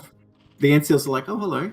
Do you think he's sort of giving away his army position a little bit by flying back north? And I think Crank might have twigged to that, especially when he sees the Trojan. Oh, those Mavs need to pull back. Indeed they do. The phalanxes are way too far forward here, I feel like. They needed to be deployed before the army was even sighted. He's going to try to hopscotch him with the Trojan. There is almost no anti-air here in this army, right? So that is actually still quite frankly, I think he just shouldn't have sieged them. I don't think there's any way they're going to escape. All right, he's coming in now. He might get some more of these illness, but I don't see these Mavs living much longer. There's so many. Yeah, they weren't even split. They weren't even microed. They were just left to rot. The lake there's only 2 of the Ancials to try to defend the units, and so he's out of there. It's a pure ground and pound army there from Crank, brawling out. He doesn't. Shots. The thing is, he only has like whatever Lakis he still has, which it looks like is 7, and then he's of course got the 4 Gorgs that are in production right now. One of them has already popped. So like his tech units, 7 Lickislis and 4 Gorgs. Such a weak army. Well, it is honestly. It's not going to be something that you can breach a evenly remotely fortified position from Ramen, but it is something that you got to watch out for and think about. Is like, okay, I've been keeping my opponent's tech units low, and the quads aren't really being made that much. I mean, we don't have any gas saturation here. We don't even have any ridge mining going on right now for Crank, so his gas is not in a great spot, honestly. He's going to go ahead and take an expansion. I guess, to be fair, this is much better off than the first game was, because Crank doesn't have like a 3rd and a 4th soon. The 3rd is just starting now. So yeah, I suppose... I feel like Ramen is less doomed than he was, but I still think he's doomed, man. I'm sorry, I can't lie to our dear viewers that he has a chance here. I don't see what he's going to be able to pull off. Look at it this way. If he does win, I'm just making it so much more exciting. I think the Madrigal switch right now is a great time, and he's making 2 at a pop. He needs to be able to make more than that, I think. But if he gets up to 8-10 Madrigals, if he can rival the Lakis count with Madrigals, even remotely, that's a 1 fight for Terran if Crank decides to commit to it. We'll see if he does. How many Palladium can you support on 2 base? Well, now that he's mining from the ridge, I guess since he's not upgrading them, that's probably a bit of a whiff there. But we'll answer that question in a moment, because I think the Antseal is aware. The pre-stim comes in. He's going to deploy some of the phalanx. Ooh, he unsieges. But I wonder, at some point, do you just put the phalanx as a front line and forget about it? Yeah. Although there's no shamans today, so I don't know if that's a good idea. Little Imperioso here. We're going to hit those Gorgs pretty hard. Yeah. Those will stack up. Oh man, those phalanx did a lot of damage. Also to his own side. Yeah, just a little bit. The Antseal was protecting at least, but... Now, is this Ministry for a hidden base? Is he going to go to 12? It's honestly like the default strat on this map, it feels like. Yeah, I don't think you can actually take this position that he's got his army in right now versus the army that Crank has. Crank is going to pull the switch at some point and stop making tech units. Yeah, he's so clustered here. Yeah. This is very dicey from Ramen. I don't think he should be trying this. As soon as Crank realizes... Oh man, he pulls back a little. I'm surprised. I can't believe he deployed like that, man. If those his lists get in there... If the lake has got like more than 2 spines, it's over. Yeah, that's a really dicey situation. Remember, there's no healing like you called out. Oh, he's a little bit interested, but the phalanxes are gonna get a great initial shot. You can see him trying to bait out the vision part, but ooh, that's some good initial bruising. The Zoryus count's kind of low. Yeah, he's hesitant. Yeah. But there's another detachment, and there's so few Mavs, man. These Mavs are not enough. Get me aggressive. If he tries to clear that top group, yeah. I mean, at the very least, he can split it up a little bit, but there's no engagement coming from Ramen. He's just playing very defensively. I don't mind it, to be honest, trading some Mavs for some units, because they're not the key units. And he's built up some more Palladium units now, actually. So in that interval where we were freaking out, I think Ramen has managed to get enough. Well, I don't know. The Zerg army is also pretty goddamn big. Well, let's see. The forward siege is great to bait out the Lakis and the Zoryus. They're all clumped up together, and those 4 phalanxes in the back are doing crazy damage. Madrigal's already pre-deployed. The Gorg's getting splashed to hell and back. Even a token Hurakan to say Ahmed in the middle of the fight, and, well, just like that, you got to tank your Zerg and stuff it. Now, there's still plenty of Lakis here. You do have to watch out for that. I was saying earlier, Crank is going to pull the trigger to not make tech units and go to tier 2. or he's going to do what this is, which is what he's exactly doing. He's got 10 Lakers out. He's making 6 more, and he's still got Quas popping out. Nath's flying around to look for those Trojans. They're not coming. And really, I think the bio facilitated that play. They just confused the position. Ministry going to that spot where we just had that big fight. 4th base in the top left already on the way for our Zerg player. And, you know. I'm still concerned with Ramen, though. He needs to, like, at all times keep his arm in a good position. He's really not. Like, I feel like at any moment, Crank could attack and he might die. Like right now, for example. Yeah. Oh, my God. Tier 2 on the way. He needs to be very careful. TopRamen has the Atlas on the way. Ramen's acting like his army has the upper hand when really he needs to be acting a lot more scared. And if just, at some level, the bravado is working on Crank, like sort of intimidated, but one bad fight will crush him. But I mean, yeah, you get enough Alexes in one place, man. I don't think there's much they can do at tier 1. Correct, yeah. And especially like if he gets a bunch of apostles out again, I would love to see shamans with this. I'm so scared right now, dude. He's not deployed. He is not deployed at all right now. He'll take out one Gorg, but he needs to be on the ball with those deployments. Absolutely. Okay, to be fair, Crank is also just in a ball, so that wasn't that terrible for Rum. But yeah, he's being so brave coming across here, especially when he's going for tier 2. You know, I'm having flashbacks to watching casts of my games in like Ascension 6, where you'll be saying like, well, why did he go for tier 2 when he's just going to be like, you know, out on the map with his tier 1 units, you know? Like, Ramen, don't copy my mistakes. He's getting in here. There's a lot of Mavs, but there's also a lot of Lakizelisks. 16 Lakizelisks, 24 Zoryusthalaths, a single Maverick heckling top left might be enough of a distraction. Only 2 token Gorgs. The Quas are not going to really do much here. The Anseal's trying to protect those Madrigals. This is a great pullback to a much more defensive position. It's not an arc, it's just a straight line. The lake is being individually microed right now by Krankendau just to try to get them to the top of that cliff where they will deliver hell right into the Terran army. It's a very catastrophic wipe for both sides, but look at the reinforcements. He's still at 17 Lakers, only resetting him part way. Oh, man, and that's all of the Palladium units cleaned up, man. You got to be back to a real rough spot. Now, there's nothing to really buffer an attack. 14 Lakers, some of them bruised. Well, okay, we got a couple more Zoryus in the mix. He's got more Lakers than when he started the fight. That's the big issue here.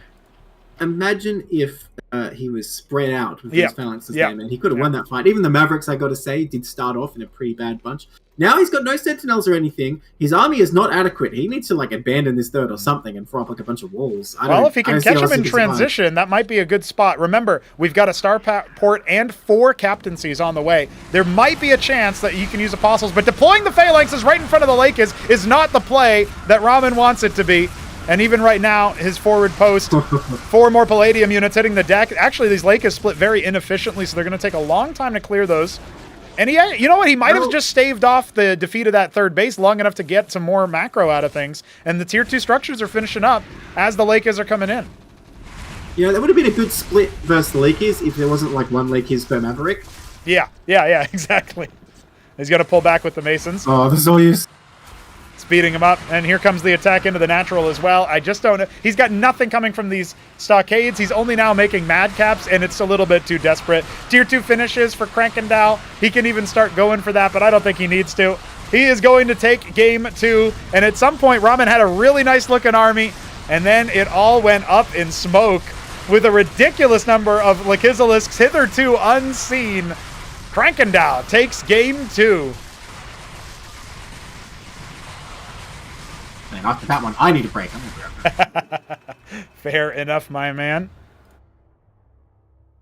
Yeah, that's some interesting plays. I really think Ramen could have taken that match if the early game especially had gotten differently, but it was a really great showcase of just how deadly things can be when you're dealing with a style of play that is the way that Krankendau likes to do it. I mean, he is just rocking and rolling right now. With pure Lakers, with the Zoryus. He's got some Quas in there. They soak up some of the Madrigal Furia shots, but I honestly feel like that was a lot onto the execution of Ramen, the way that he positioned himself. We're going to Crisis Vector for our next map, and I just feel like his best chance to reset the series and to take back the momentum, it was if he could upset on either Radium or Crisis Vector, but also convert his own map pick. And the fact that he hasn't been able to do that on Brainstorm, it does look primed for a Crank sweep. Even if Ramen kills him here on Crisis Vector, even if it's a shocking, just shattering with an early game rush or something, you're still going to be talking about the Ramen that could be. He's still going to have to do it in the reverse sweep fashion, and that seems so unlikely when we end on Blackwater, man. Yeah, that's a tough map for Ramen. If he gets there, man, he has to get past Crisis. I know. Vector. This is best of 5 still, yeah? Yeah, he's got to get past Crisis Vector. He's got to get past the Mass Destruction option as well. So he's got to take the next 2 maps just to have a chance at this point. So it is going to be rough, and we are going to be here to watch it unfold. Even with these games going a bit of a one-sided affair in the sense of the scoreline, the matches themselves have been very, very hectic in a great way, in a positive way, I would say. Oh, for sure. So let's see what happens. There was a lot of blood, like I said last game. That was. He's doing it again.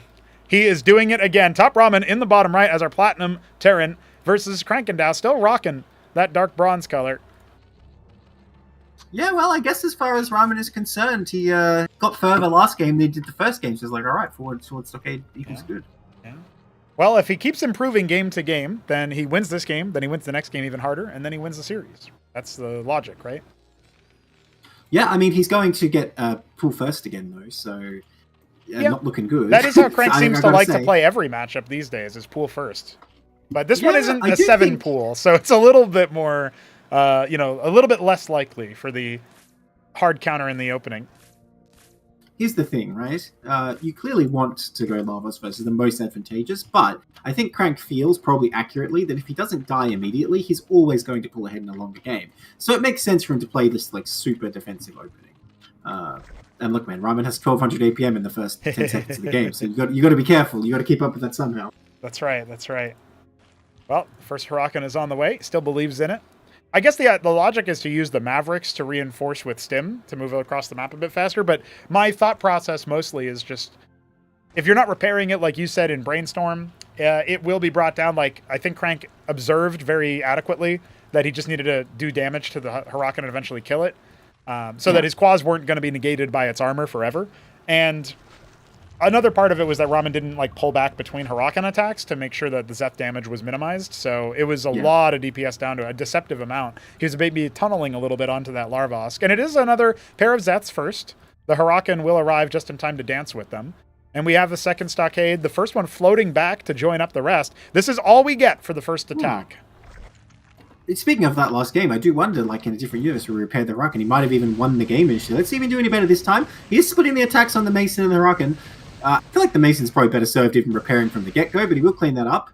No, that's going to have to be a early circuit if he wants to survive still this. Not repairing. Yeah, that's going to be a dead Huracan almost immediately. It just turns for it.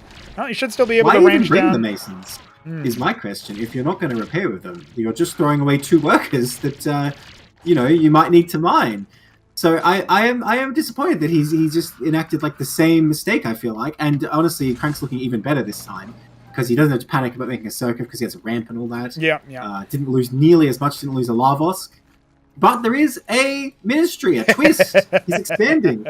Well, this is feeling like the old incidents from Ramen, honestly. This, to me, feels very reminiscent of the Ramen that lost in the battlement stage to Krankendau when he was doing, like, aggressive stuff while also teching, while also expanding, like, doing all of the things with his army out on the map, And you already also referenced the similar kind of thing when it came to Brainstorm, but looking at it from this perspective, the one thing I can say is that Krankendau is absolutely expecting what has happened so far in the series. Just pure, unadulterated one-base aggression forever and ever and ever until it's just not tenable anymore. And this is a 2K mineral map, like Brainstorm, so he's got a little bit more leeway to do something like that. It's not like Radium was truly unexpected. Brainstorm a little bit more expected because A, it happened on Radium, B, it's a 2K mineral map.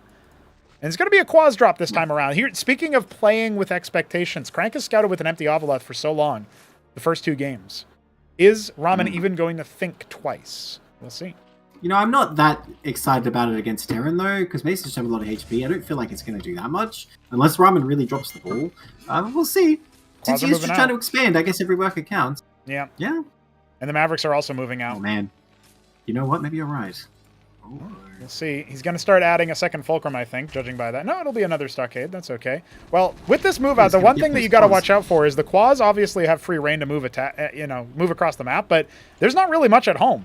Like, if you just stim and chase all of these Quas down and then stim up the ramp, ignore the Circuit, there is potential damage to be dealt here. But let's see. It's going to be all 6 Quas already out of the Avaleth before anything is even sighted, and Ramen's Mavericks are all the way on the other side. Now, he does have 2 and are about to pop, and 2 in the natural. So let's see what his reaction is, what his crisis management is.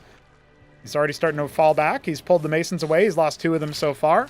That should be where the damage ends, although one of them is kind of spinning around a little bit.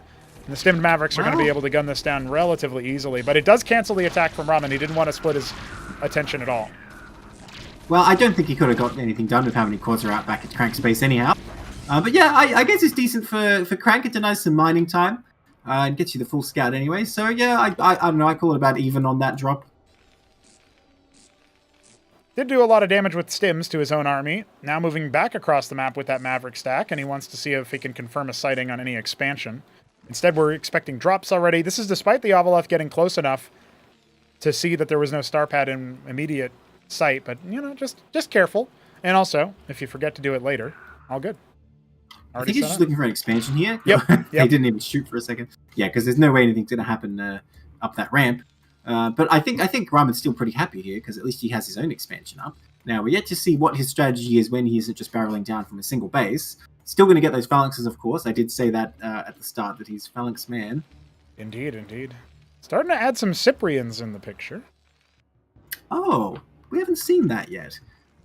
Wonder what the idea is with that, because they're not very good against the Physilisks. Well, they do penetrate them, so that's the one thing. Is if you can keep the Lakes from engaging onto your army, the Cyprian's weakness of its lack of movement speed can be an equalizer, but it's going to get scouted very quickly by this Avaleth. Well, I don't really feel like as Zerg, you're like, oh no, there's Cyprians in this army, I better do something. You know, I don't feel like that's how it goes. Yeah, not really. But he will scout that the army is here, that there is a ministry on the way, so pretty even information. But, you know, you definitely want to kill Krankendau before he can get a ridiculous number of Lakes, like we saw in Brainstorm. He made the tier 2, but didn't use it yet, so... On balance, how this goes is Zerg will be way ahead in economy shortly, but Terran, having got the expansion sooner, can theoretically come with a more powerful sustained attack. It was, I imagine, the strategy. But he's coming out right now. Now, I look at these two armies, I gotta say they feel about even, I suppose. No detection. Does depend on the engagement heavily. Yes, that is the issue. He can't really attack into Crank. Presumably he will realize he's getting shot at immediately and pull back. No. Oh my god! He has found the button for hold position, but he forgot that you can reveal them by standing on them, and I don't even know if Ramen knows what happened. Yeah, Ramen's reaction time not there. He was using the watchdog on the other side of the map. That's a very low Lake is. If it gets focused down at all, it will pop. There's only 2 more here to try to help out, but dead Huracan's exploding. Phalanx taking a lot of fire. A minor disaster for Ramen, but could have been worse, but he's running after him now. The Zoyus, luckily in the back, cannot speed this attack up. What is coming out for Ramen? A few more Mavs and a Phalanx. He'd probably be able to hold here. Cestus will help out as well. Yeah, but you don't want to be in the situation as Terran where you're just sitting in a natural being like, oh god, can I hold this attack? Because that's how you know Zerg is going to be just taking the map. Yeah. So he does need to move out at some point, make no mistake. One problem with Avaleth scouting is that you don't actually reveal where the burrowed Lakes are, if there are any, for anti-drop. But at the very least, he gets a good look at what's going on in the base. Sees the natural, sees the saturation. And plus, he just saw the army, because it almost killed him. So that's cheeky. I think it was Jujic who actually told Krankendau about the hold position Lake is still being a thing in the game, despite my efforts to destroy it, because it's stupid. Well, why don't you want it? I think it's fun. Laying the it's ambush, actually it's a little bit better in Cosmonarchy because you can reveal them for free, but equipment checks are stupid. Well, I mean, isn't just because it's in general that though? Like, what difference does it make? Stand on it. You won't die, I promise. Okay, but like, you still can't do anything about detection unless you have like tanky melee units, you know? Ooh. Like, yeah, okay. Tier you have 2 your rush. Okay, I like it. I like that he's bringing something different. And if he just stays in here and turtles up, fine. Cranky's taking that third. What is that building? I am so confused what I'm seeing right now. Oh, it's the Vornaf one. Okay. Ah, yes. There you go. In the production tab, it looks like some weird captaincy or something. Well, it's just a mirrored pool with a little bit of a weird twist to it. Maverick will sight. This is what you need to use that bio for. You got to get a good look at what's going on here. Looks like 12 o'clock being taken by Crank for his third base. All right, Pronogo, if you think it's dumb that you need detection, make Conquistadors reveal themselves in the attack. So then you can still hit them when you don't bring, the NCL or whatever. No, just like Otherwise, I said, I feel like that's inconsistent. Be a man and stand on the Lakers. Do it. Oh, and die. Run into the killing field. Great. Yeah. Well, that's what they got to do with the phalanx. They got to stand on you when you're deploying your phalanx. Otherwise, you kill them all. So it's comparable. I am worried about Ramen's positioning here. The phalanx seem a bit far forward. But I suppose Crank is probably not going to commit to some massive attack here. Well, that's depressing, isn't it? The NCL is like, I'll scout for free. No. And suddenly, they're breaking shields. I was going to say, that was a good impression. I realized you did the voice anyway, right? So that makes sense. Classic. Well, Pronogo, great impression of yourself. Thank you. Tier 2 is done, but good lord, why is Ramen out here at this third? Get that back in there. Pick that up and put it back inside. He does not have any advance warning. Yeah, he's got the 2 Mavericks that clear the quaws, but it was scouted earlier, so... Dude, this is like at the start of the campaign mission, you just like watch the Zerg overrun your outside base. It's like, all right, take control, Commander, and take control of the situation, because it's like 2 Mavs. Oh my god. Yeah, it's a micro force. Oh, they died. Oh, there you go. Yeah. The lift is there. He doesn't lose any workers. All right. It's not bad. At least he was prepared to just give it up. I approve of that at least. I guess you might as well try and then... Oh, no! Friendly fire. Remember, so yeah, props for not committing to defend this ridiculous... Holy moly! Triple Vestry, and he's going for double Shaman right now. Is this like Shaman, Apostle, Madcap or something? What's going on here? Madcap's coming. You got to get the Apostles in there, right? It's giving Madcaps for now, but I assume once he has gas, you get the Apostles. But Crank doesn't want to wait. He wants to go in right now. This is a mistake. I don't know if this is a good idea. This is a huge mistake. The Phalanxes are so deep. The Mavericks stim backwards. They're getting that extra armor from the Cestus. It's over for that attack. Losing a number of Lakers at the end. He clears 2 Phalanx. He clears the Cyprians, some Mavericks, but I don't think that was worth it. Now the Robin's already landed the Ministry again. Yeah, he's like, yeah, great. Cool. Tier 2 starting for Crank. Crank realizes he's like, uh-oh, wait, I can't just like move the Lakers in. Yeah, what the hell? I foiled. That's it. Yeah, what the hell? Is the game broken? Yeah, it's not working, Pronogo. I'm having a bug right now. He's gonna get tier 2 this time. The classic move if you throw down the eye roll and start spamming Zoos to get rid of that mineral bank. Ah, man. Ramen, do you really need a third right now? I mean, yeah, he does. The answer is yes, he does, but he also needs to not die, so I am very dubious about this. Worker battle. Battle worker. Yeah, yeah. If you have like 30 Masons on the front line. Oh, you mean over there? Nice. Yeah, that was it. Well, no cancel on the watch. Oh. He's busy. Honestly, probably still got He's adding Sentinels to the third base, which makes a lot of sense. I think airlifting the Cestus a little bit further forward and establishing like a sort of outer ring is a good move here. Ramen has experience with this defensive playstyle against Swarmlord back when he was still playing. All losses, of course, but still, maybe he can put that into practice. I mean, you see his army in position, though. The 3 Sentinels are going to be good, but they're not going to be enough. Oh, but Crank does not commit. This is a very bad angle for Zerg to attack in against those Sentinels, to be sure. Yeah. But if Ramen's out of position, it's going to be hard for him. Now, I think he needs another Cestus on that side. I mean, the +2 armor is incredibly good. Yeah. There's a few Madcaps here. They are good, but they are not the unit that's really going to swing this. He needs those Apostles out, which he's not making yet.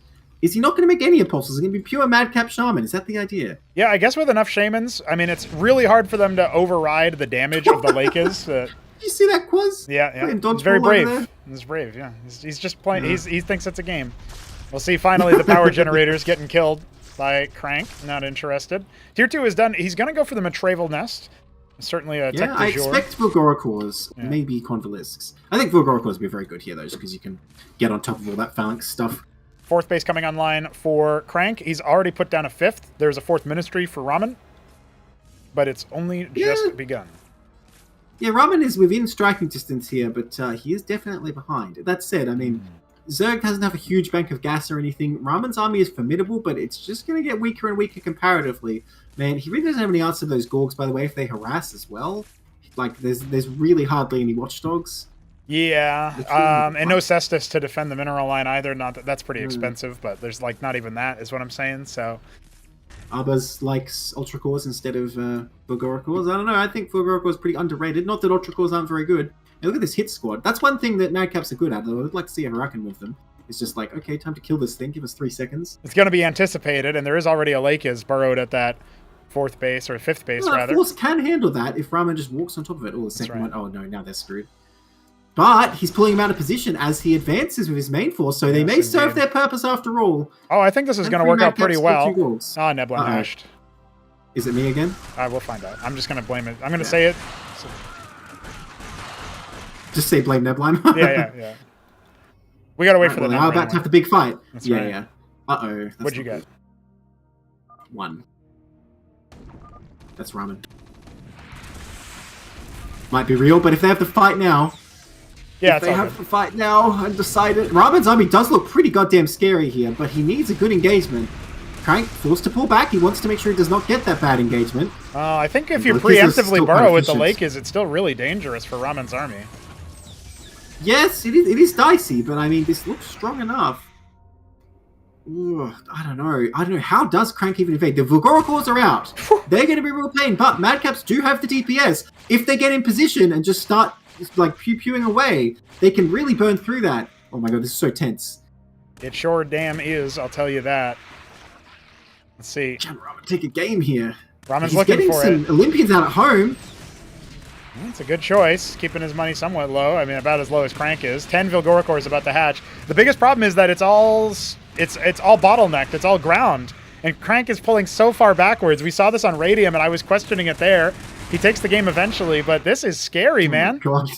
Those Zoryus, man, you can see how deadly the makeups are. And Crank is getting ready for a surround, though. Ramen needs to deploy his Unsiege as the attack's about to come in. Those brave Vanguard holding off the first attack, but he's in a tiny ball. Oh my god! What a brilliant surround from Crank. Evocative just reminds me of yesterday. Oh, it's a total surround, a total disaster. The units actually stay alive a bit longer than I thought, courtesy of all those shamans, but man, just a total shellacking. Lost the whole army. Back the other side, the Ministry waiting to land. Yeah, this is looking real dicey. Even that forward force. Yeah. Yeah, and he's not going to wait. It's a lot of stuff. No. I think, honestly, I mean, to pull back the curtain, the hash was legit, but all it meant is that, like, Ramen as Terran still makes units, right? So, yeah. Like, that was a legit fight, is what I mean to say. There was nothing hashed about that. Yeah. So, yeah, he has no big bank or anything, so as far as we can tell, he's still playing the game. And he probably, I don't know, maybe on his screen he has like 10 more Madcaps here, but it doesn't make a difference. I don't think it does, yeah. We'll let the fight end, and if he's still in the game, I'll ask for his POV, but I think this is pretty slam dunk call. The Vilgoricors, they're taking all the Sentinel shots too, man. Oh, what a mess. I don't even think he needs to burrow the lake. Most of them aren't even burrowed, and Ramen's trying to hold it back, but I don't think it's going to be quite enough, as he is just going to get totally massacred here. Give Lakisla's some melee attack. They're all spiky and stuff. They should be able to do that. They just run at you and do damage, yeah. Yeah. Yeah, like, like a scythe chariot. They just sort of spin those legs around. That's right, that's right. So, we might have to ask him for a play-by-play of what happened on his side, but I'm pretty sure he just got owned, Yeah.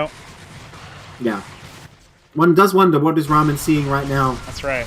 Those autocrats, they don't see the Zerg in front of them. They're like, this is fine. They've got that reality distortion goggles on. They're like, no, if I can't see it, it can't hurt me. Why am I being slapped by a dinosaur? Oh. What a mess. Oh, gosh. Is Ramen going to get eliminated before he realizes?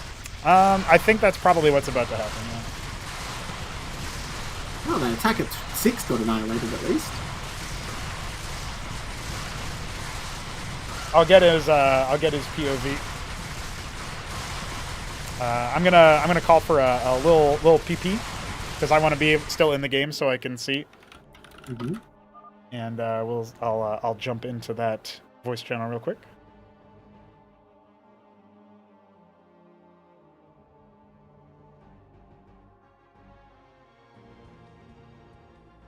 Oh, Ramen does have a ton of units. What should we do about this?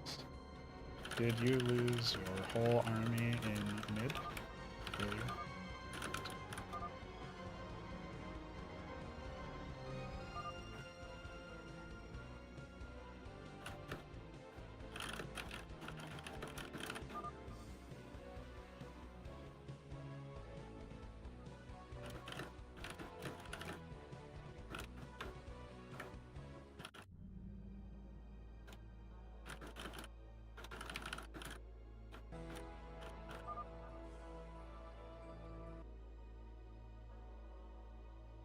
Yo, yo. Hey. So what on our POV, you lost your army to the Omega Surround in mid, off to the left. And then what happened for you after that? Because there's like a secondary squad that got cleaned up pretty quick on our screens, and then he just hit your natural choke. That's kind of what happened. So yes, he did do the Mega Surround over here on the left side. Yep. And I lost that big army. And then I think it probably desynced like fully by the time he started getting into my natural. Yeah. I saw like Kislis like kind of moving in straight places and stuff. Yeah, on our screen he had probably way more units than you. I think that I'm looking at the state of the map, because when the fight happened, it was still in sync 100%. Like you were still spending all your money and all that. Everybody was still in there. And it usually takes a couple minutes to fully like detangle, so to speak. When that fight happened, I don't really like. He had so many units on our screens, at least, that like I don't know if it's possible that you would have been able to defend. But I also don't know what you had at that time. I'm pretty sure it would have been the same thing unless you added more production structures after the fight. Yeah, I'm good to call it GG. All right, my brother. GG indeed. Thank you, sir. And we'll be tapping you in for an interview afterwards if you like. Sure. While Ramen is an honorable man, we basically did the play-by-play, and he's like, yeah, I'm good to call that GG. So he understands. I honestly like. One of the quirks is that Zerg, when you desync, just their new larvae don't count as units you can select in the alternate reality. So you can't make the units that the other races still can. Like if that was versus Protoss, I think the rallies from that would have convinced him to GG anyway. But yeah, such is life with that, unfortunately. I think it was, from anybody watching on the stream where it was still synced with that big fight, I think it was pretty clear what was going on. And it was a Zerg clean sweep 3-0. Honestly, Ramen gave a really good accounting of himself in this series, in my opinion. We talked about like micro slip-ups in the first two games, and even in that third game, maybe there's like a question about like the decision to repair or not. But when it comes to that Maverick Rush or Huracan Rush, but I'm impressed with the power that his composition had. I think if he was somehow able to deal with all of what Crank was making without getting fully surrounded, I think that was the main thing. But some exciting games nonetheless. What are your takes, Nebline? Yeah, man, what a way to go. What did it look like in Ramen Land? I may never know. But yeah, that was rough. I feel like I said, he had fine strategic choices, but he was not making use of the tactics he needed to. Look, it seems inaccurate to say the micro wasn't there, because it didn't seem like he was executing badly. It's more that just he didn't make the moves he needed to. He didn't move the units in the way he needed to. And a lot of it did come down to like having his army bunched up a lot when it was a very Likizla-centric strategy. It feels like in each game, victory was probably possible with the right split. Yep. And it's very intimidating, of course. I don't blame Ramen for not just like crazily sending his army in, but there were definitely times where it's like, well, I wonder, if he just committed completely, could he have busted in? Who knows? But I'm not super surprised by the scoreline, I'll say that. But good showing by Ramen. Another Arse Falls, but there's more Arse members to come still. You say that, but it's just hit him up in Hamster, which could be our grand final. Yeah. So just top two players in the tournament. Just hit him up in Hamster. Just hit him up in Hamster. Well, I mean, they're starting to drop like flies, man. We got no Nablime, no Ramen, no. I will say no GG got hit. Hood got hit. No Shambler, no Art of Turtle. So the other clans getting slapped around. Everyone's getting out. Yeah. Yeah. It's culling the herd quite a bit.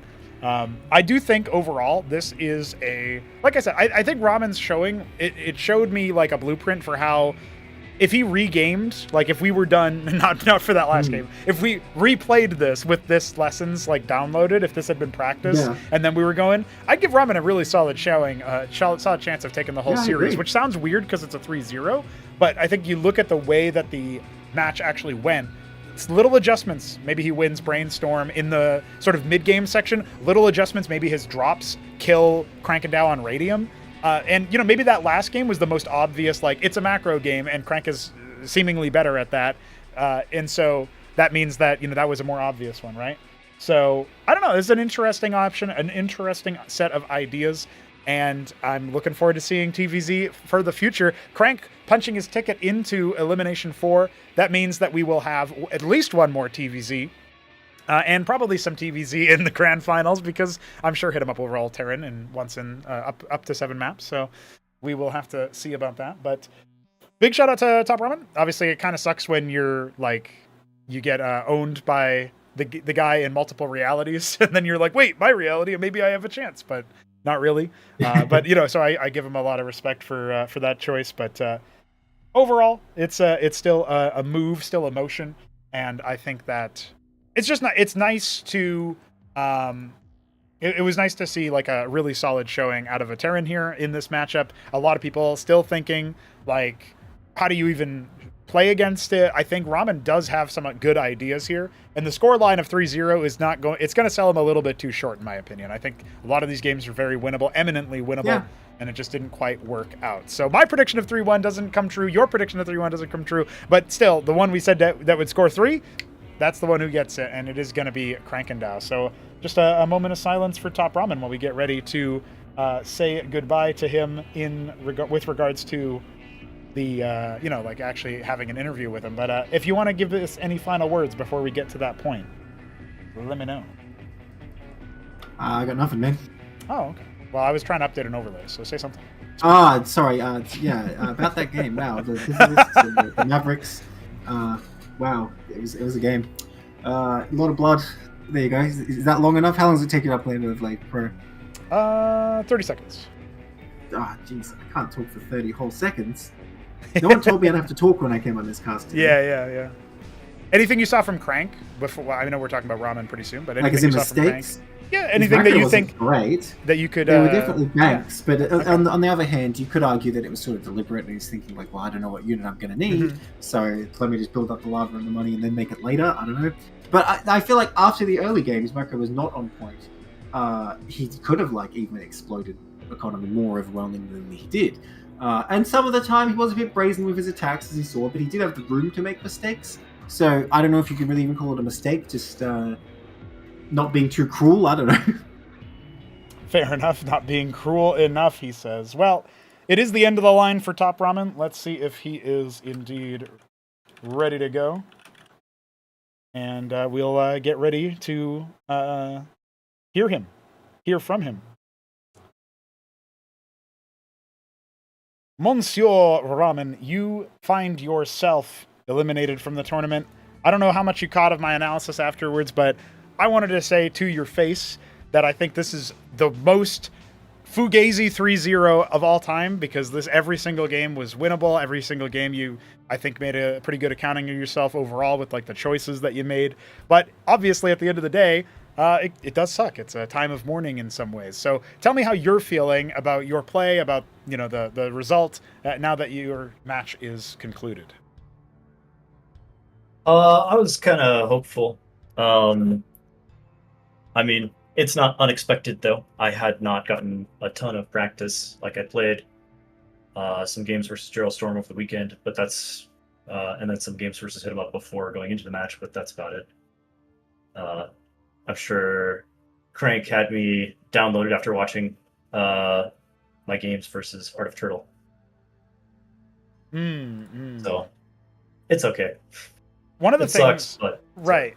I think one of the things that you can take away from this series is that you showed, I think, like there are blueprints here that have been laid out that really could have been like I said, obviously, like the games were all eminently winnable. So what do you think about like the strategic layer? Do you think that something needed to be tweaked there to give you the victory, or do you think it was more on the execution side? Like what went wrong? And you can even go game by game if you want. Obviously, starting with Radium with all of those phalanx drops and the little early contain attempt. What exactly went wrong to give you that early win? I would say for Radium, I was very one base that game. Yep. It was I think when you do those like super aggressive one base plays, it comes down to a lot of execution. I think losing tanks while trying to do like slow down his eco, or losing like Trojans here and there, and I don't know, overall tactics were not super great paired with execution. Like, there were a lot of times I just didn't make workers. okay. Game one. I was very planning on winning on one base. Right. In that Yeah. first game. For Brainstorm, I was surprised and pleased that the 6 stockade performed as well as it did, pulling a couple of Masons and bringing down his first Larvosk and forcing him to make units and a Circuit. I think that's a super strong opening in TVZ. I think I misread mid game. Like, probably there could have been opportunities where I didn't have to wait for so long. I think I just didn't really like. I saw like his Lisk and I backed out. I was like, okay, all right, fine, you can have that. But I think yeah, they're after like getting a pretty good strong like start in that game. I think there's openings that I probably could have leveraged that I just missed the window on. And then for like mid game, I had my army bunched up at the bottom of his high ground, his side of the brain trust. I guess. Yeah, like by the temple where a lot of Mavericks end up getting spined. Yeah. Yeah. Well, I mean, also, yeah, having like all of the phalanx on the low ground. That's not like I think phalanx on low ground it's not terrible, but it could be a lot better. All that stuff there. Yeah, I think that was pretty bad engagement. I mean, it's all it takes to lose TVC. So, and then for Crisis Vector, I decided I would try the 6 stockade again, because it worked last game. I was kind of happy that he made a lot of units. I just decided to back off and take an expansion to see if I could get a some kind of eco lead. Yeah. I know it's kind of I don't know. It feels controversial to say to try to match or beat Zergon eco. They just kind of win. But you know, I'll take leads wherever I can. And then yeah, I think I was not paying attention to some units in the middle. They just got spined to death kind of early on. I think he probably could have busted me sooner, actually, on Crisis Vector, but maybe decided not to after he saw that I had Cestus and a bunch of phalanx up. Yeah, I think I decided to try to go for more of a macro game in Crisis Vector after how poorly Radium and Brainstorm went. I was planning on winning pretty much the entire set on super aggressive plays. Okay. Yeah. But I think oh man, there's for openers, I think it's almost always ideal that Terran opens with either 6 stockade or 2 stockade. I agree.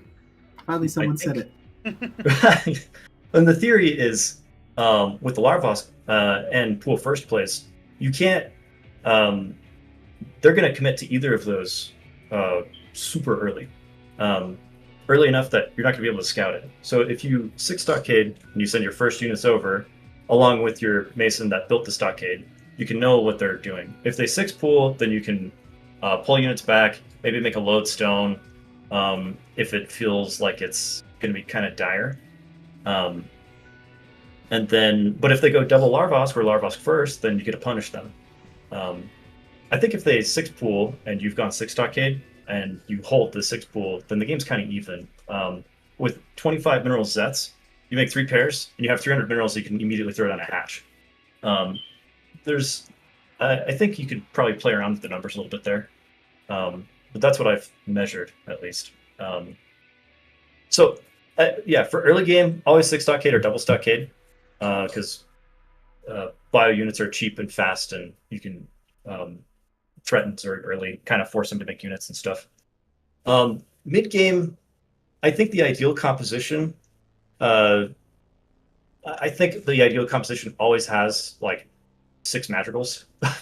So, and that's because of airplays. I think, so Zork's Shroud allows for lots of Zergs just go really heavily on like Kislisk and Zorius, but you always have to keep in mind that they can bust on Gorgs, kind of like that game on Radium, right? Like Crank goes super heavy on Gorg, and I'm already kind of down army, but it just compounds the problems I'm having. You can just run into my mineral line and kill everything. So yeah, in the mid game, you always have like 6 magicals. I think captaincy units are the best T2 units in TVZ. Madcaps and 10 centers. I didn't get to show it, but Madcaps and 10 centers are actually insane. they can kill so much stuff. I mean, it's quite expensive, but maybe some Terran player can find where it's going to be good. And I think Madcap Apostle is like the best starting comp before you go into. I really like Apostle Olympian, not Apostle, Autocrat Olympian. And that's because of some number crunching I did in the background like a couple months ago. Olympians, you need a lot of them, and I think it makes sense to transition over to them after you get like 5 or 6 base, because then you have crazy mineral income. Right. But and autocrats, like Olympians are, they just have super good payoff if you can get enough of them. And I like using the early stockades to transition to vestries and just pump out lots of shamans and clerics. It just makes sense. Like, I don't feel like Mavericks or Hurricanes make a ton of sense after you've gotten like a bunch of tier 2. And then I think you need autocrats to combat convolisks. Like, I mean, in a handful of scenarios that I've tested, Autocrat Olympian it has really good performance with the right scales versus Zerg. But so that was like a huge like dump. Like, now I'm out of the tournament. About it. Right. All the stuff you've thought about. Well, based on anything that he just said there, Neblime, or anything that you've got your own questions about, any thoughts that you want to put to Ramen here after his exit? Yeah, it does raise a question, all this tier 2 stuff you're talking about. Do you think it's possible to play against Zerg and just sit back and tech up and not have to like go and attack? Because I felt like in this series we just played, to be fair, you did kind of need to make something happen at times, but it also felt like you moved out when it seemed like defeat was certain. Like, there was no way you were going to win the fight. So I'm wondering, is it possible to sit back and just wait till you have some kind of OP tier 2 army, even if Zerg does everything they want? Do you think that's possible? I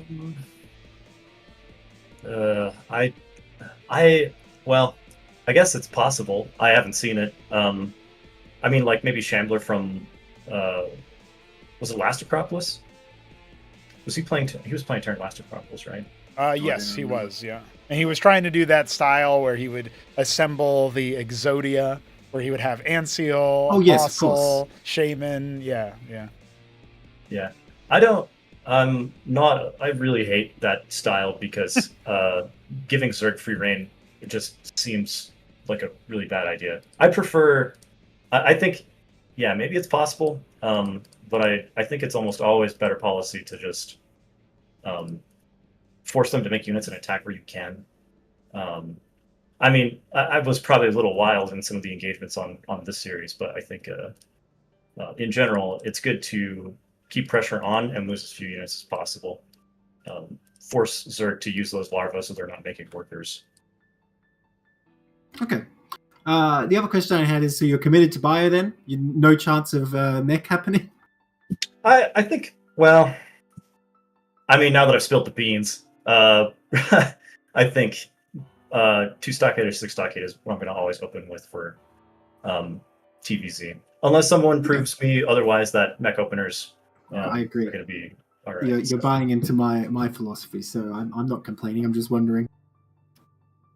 I mean, only for TVZ. I'm not sold on TV2 or TVP. So Sure. I don't know anything about those matchups either, so I'm not going to say anything. Fair enough. Well, with all of that said, Ramen, you do end up exiting 5th to 6th. Say nothing but the fact that you are consistent, sir. A consistently upper tier player in Cosmonarchy's professional space. I certainly appreciate not just your involvement, but the fact that you're willing to have these interviews every single time, beginning and end. It's really, really great to have you around in the space. And I look forward to the next time I see you, which I suppose is going to mean you're going to have to qualify the hard way, but maybe it won't be so hard next time. I have a couple of plans. I have a couple of thoughts. You know, when the Escosi show up, they're going to reconfigure all of my techno bumble and mumbo jumbo, and we're going to get to a different promised land. You know what I'm saying? So we'll see. See what ends up happening. But thank you, sir. And if you have any final words you'd like to leave with everybody before we say sayonara, that will be the time to do that will be now. Shout out to Shopkeeper Dog and Hit 'em Up and Gerald Storm for helping me practice and getting this far. And also, good luck to Krankendau. Yeah, look forward to seeing how you play in the next matchup. There you go. There you go. GG's. And thank you, sir, for sharing your thoughts. We'll be back hearing from you, I'm sure, soon enough. Have a good night, man. Yep. You too. And with that said, I think it's a good time as any to once again play out Krankendau's operatic background song while we celebrate his victory here over TopRamen. I know we just were speaking of TopRamen, so celebrating is kind of BM, but we're celebrating it, guys. It's the Lithuanian Wonder walking out here and lasering down yet another. Well, no, that's what we should call him, Nebline. The Lithuanian Lake is. There it is. There's the alliteration. So, yeah, that's it. That's it. There you go. Yeah. While we let his music play out in the background, I think it's a perfectly valid thing to do here is see if he wants to come in for an interview, since he is. I mean, he's in there. Yeah, he's in the channel, man. And we'll see if he has any words for us after his victory.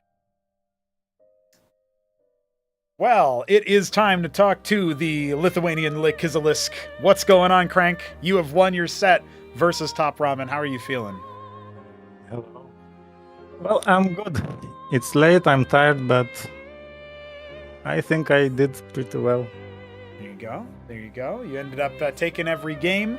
Obviously, this is, in my opinion, a situation where you look at it and you think 3-0 doesn't tell the whole story. I'm sure that you'll have some thoughts on that statement, but you let me know what you're thinking, because I feel like Ramen was just a few moves away from breaking you. But how did you take that? Even going all the way back to Radium when he was doing those fancy moves with the Phalanx and the Mavericks, and then all through Brainstorm and Crisis Vector. Maybe Crisis Vector was the most one-sided in your favor because it went the longest and it was more even, but the other two, there were real chances, I felt like, where he could have broken you. What did you think of that? Yeah, I think that compared to last time we played with him in group stage, in battlements, I think he improved a lot. He dropped his weird builds with of 4 or 3 ministries. Yeah, sure, So, yeah. I think he's doing a lot better now, and I knew that he is gonna play very aggressive from the beginning because that's his style. He thinks that it's the best way to play TVZ, and yeah, it's strong. So I was very, very careful with even earlier pull than usual because I knew that he's probably gonna proxy stockade or 6 stockade. So Right. yeah. Well, that's an interesting adaptation. We both noticed it, Nebline and I, on the cast, especially on Brainstorm, where I think it was as early as 7 on the pool. An interesting adaptation to make, considering, you know, that's the map that you dropped in Battlement Stage to him. Otherwise, everything else was easy for you. And this time you did better on that. Was there any surprise when he started to go for that heavy Madrigal style in the sort of mid-game of both Radium and Brainstorm? Because there were some fights that were really close, and he would narrowly win, or you would narrowly win, but maybe a little bit closer than either one thought. Because I think there were times where it looked like it should have been a decisive victory for your army, but instead it trades down, which Zerg is okay with because they can remax a bit faster. But what did you think about that Madrigal heavy comp? Is that something you've got a lot of experience with playing against? Yeah, I think it's strong, and I have experience against it because it seems like Eud plays with similar composition, so I've seen that many times. And it's strong. Yes, I think Terran should have madrigals to not get Gorg eaten by Gorgs. Yep, fair enough. Fair enough. You have your, your kind of a competition here cut out for you because you have just faced TopRamen TVZ, or ZVT rather, but you're going up against a Terran guaranteed in the next round. So does that make you even more confident in your run to face Hamster in the lower final for that rematch? You going to be getting your revenge? Maybe. I didn't play well against Hamster last time, so I think I can improve on that and do better. So I'll probably have more chances next time if I win the next turn. Sure, yeah. You're going to have to defeat either Ayud64 or Shopkeeper Dog, and they'll be playing later tonight. So that'll be something that you'll probably have to wake up to see which one it is, but we'll have a schedule out or thread made relatively shortly following the conclusion of that match.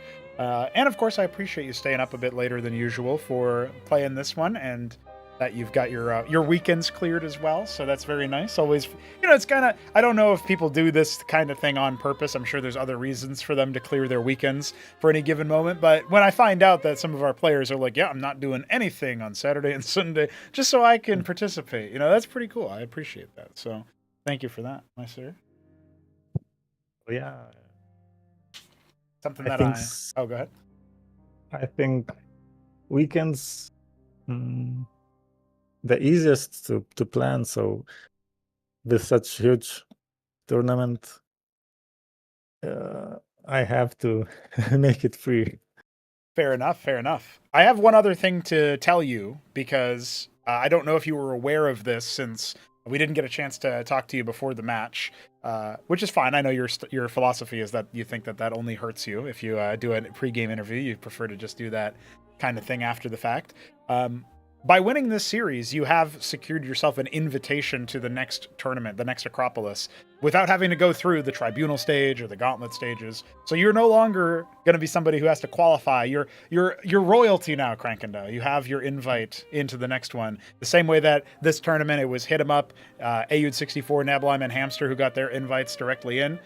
You are going to once again be a Battlement's Lord, but this time it's because of an inheritance from the last tournament as opposed to qualifying to the tribunal stage. So was that something that you were aware of? If so, was that on your mind at all in this series? Were you thinking at all about the fact that if you win this, you don't need to worry about qualifying to the next one? Was that on your mind at all? Yeah, I knew this. I wanted to win because that's how to say it, prestige, to be top 4. Prestigious position. Yeah, we like that. And yeah, I didn't get a lot of practice against Terran, so I wasn't really sure if I'm gonna win. So it went better than I expected. Well, there you go. That's always nice to find out about yourself. With TopRamen out of the picture, then either Shopkeeper Dog, who will finally get some TVZ action, or Ayud, the reigning champion, is going to be your next opponent. I think it would be a bit of an upset if Shopkeeper Dog made it through, but you can't discount him. That being said, do you expect to be facing Ayud64 in the next series? Is that your expectation of the outcome of that this forthcoming elimination match? Yeah, I expect Ayud to win, but I'm not sure how they both play TVT. I don't know who's better at that. I don't even remember seeing TVT for a long time already. So yeah, but I played, I think yesterday or today, I forgot, against Shopkeeper Dog in practice, and I won. So I think it would be easier for me if Shopkeeper Dog wins against Ayud, but I'm okay either way. Okay. I think Hamster will be a bigger challenge for me. Interesting. Than Terrans. Yeah. Well, I did want to talk a little bit about that ZVZ matchup, but first I'm going to tag Nablime in, because Nablime was obviously sitting here watching. He was thinking, oh, is he going to hold? Oh, look at all those Lakers he's got. Nablime, do you have any thoughts or questions that you want to ask Krankendau here on the back of his win? Yeah, I got a couple. On Brainstorm, I noticed you had sort of like absurd numbers of Lakislisk. Was that like your intended like ideal strategy, or was it like you had too many lava and made more than you meant? Because it does delay your tier 2 a lot. And Ramen, of course, sort of played into your hands because a lot of times he moved out and even just bunched up very obligingly for you. But I wonder if, do you think it's the ideal thing to make so many, or would it have been better if you went tier 2 faster? Yeah, that game was interesting. I thought that he took his natural earlier, and Yes, he faked you out.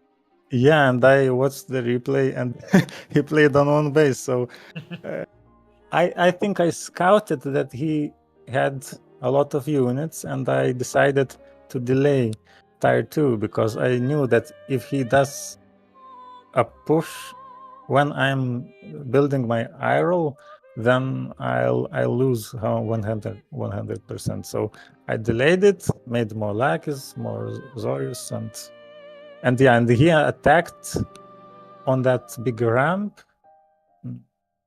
and I think it was his mistake. He should have done something different in that position.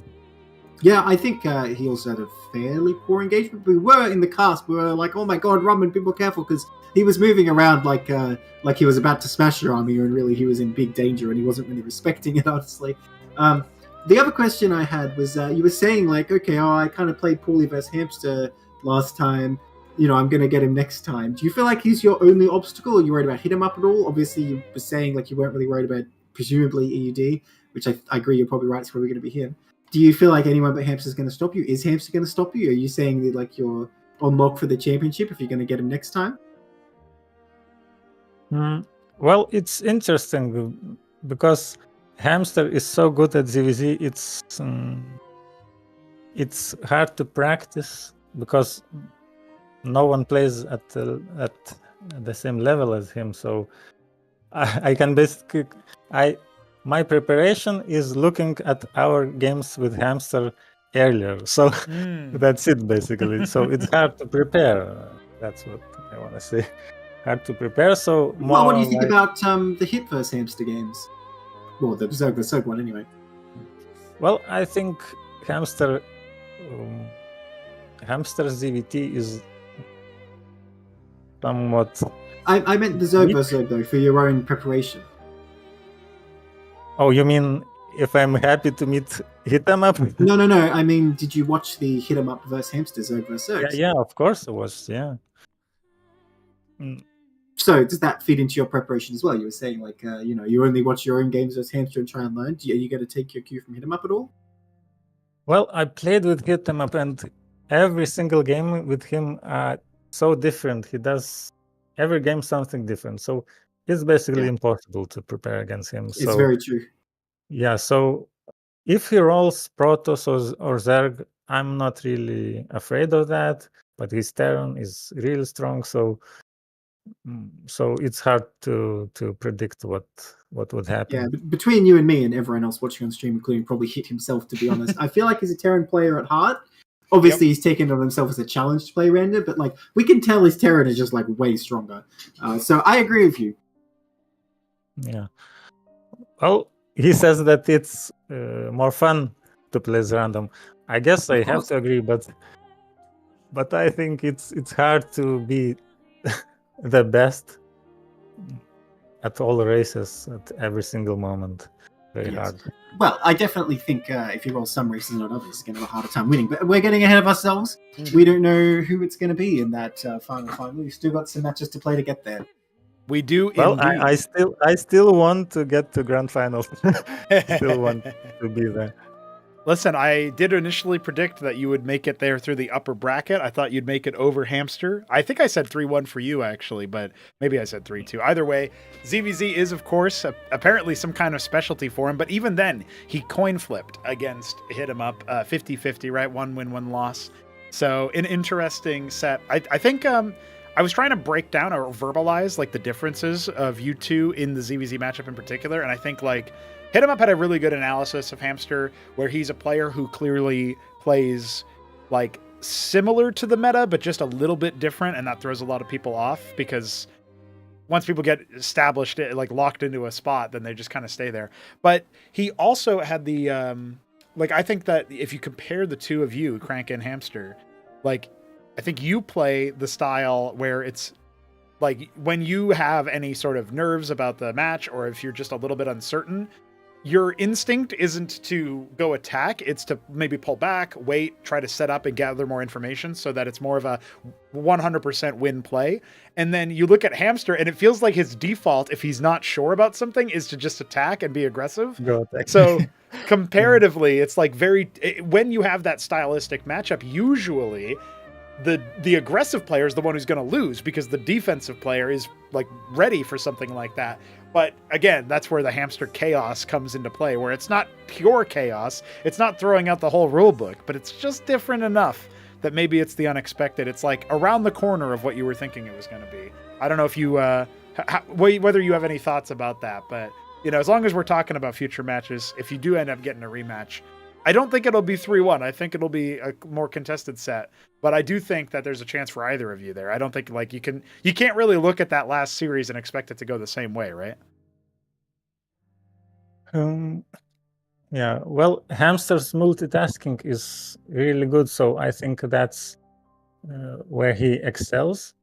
So his chaos, he makes it that his chaos is somewhat controlled, and that confuses his opponents a lot, I think, and that's his strongest trait, I think, especially in ZVZ. So yeah, and as I said before, it seems like he has so much experience in ZVZ that he knows what to do in every moment, and his decisions are like when to make Droleth or when to make drop 6 Zeths or 6 Quaz. Those moments, it's not luck. I think it's not luck. he just knows what to do, and that's why it's very hard to play against him. The experience shows a lot. We like that kind of experience. Well, I have a counterpoint to that, by the way, that you say he plays sort of chaotically and unpredictably. I think that also means sometimes he doesn't do what would have been the best move. That's been my experience in matches against him. Well, yeah, maybe you can't control the chaos. Yeah, but I think this game allows people to multitask and control at least a bit that chaos. Multi-pronged attacks, I think strongest thing. There are so many things I would like to do, but I don't have the practice right now or time to practice to do those things. You know what I was even thinking watching these games? If you had like a trillion APM, probably the strongest strat for Terran is have an army where you have all the Mavericks and you have the Phalanx and the Trojans, and you just constantly lift up and pull them back, but that would be very hard to execute.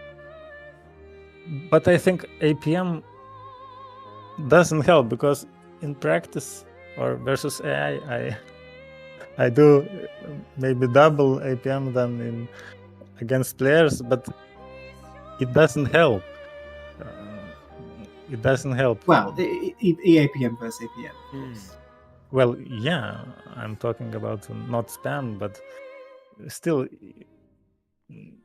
players have to just do like have idea and try to do that every single game.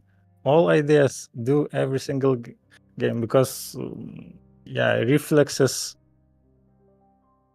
like how to micro 50 Mavericks.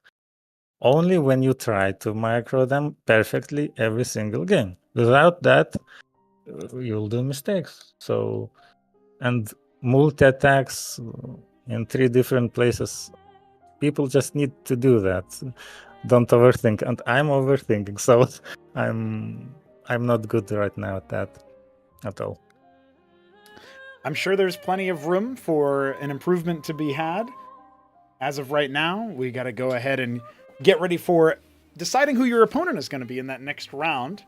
One other thing that I wanted to say is that, of course, tomorrow will be a showdown where we play Elimination 4, and then we're also going to play the lower final in the same day. We'll have a healthy break in between, something like 30 minutes. But with that being said, obviously, schedule's got to be free and clear, and like you mentioned, it's already done so. But is endurance a consideration for you?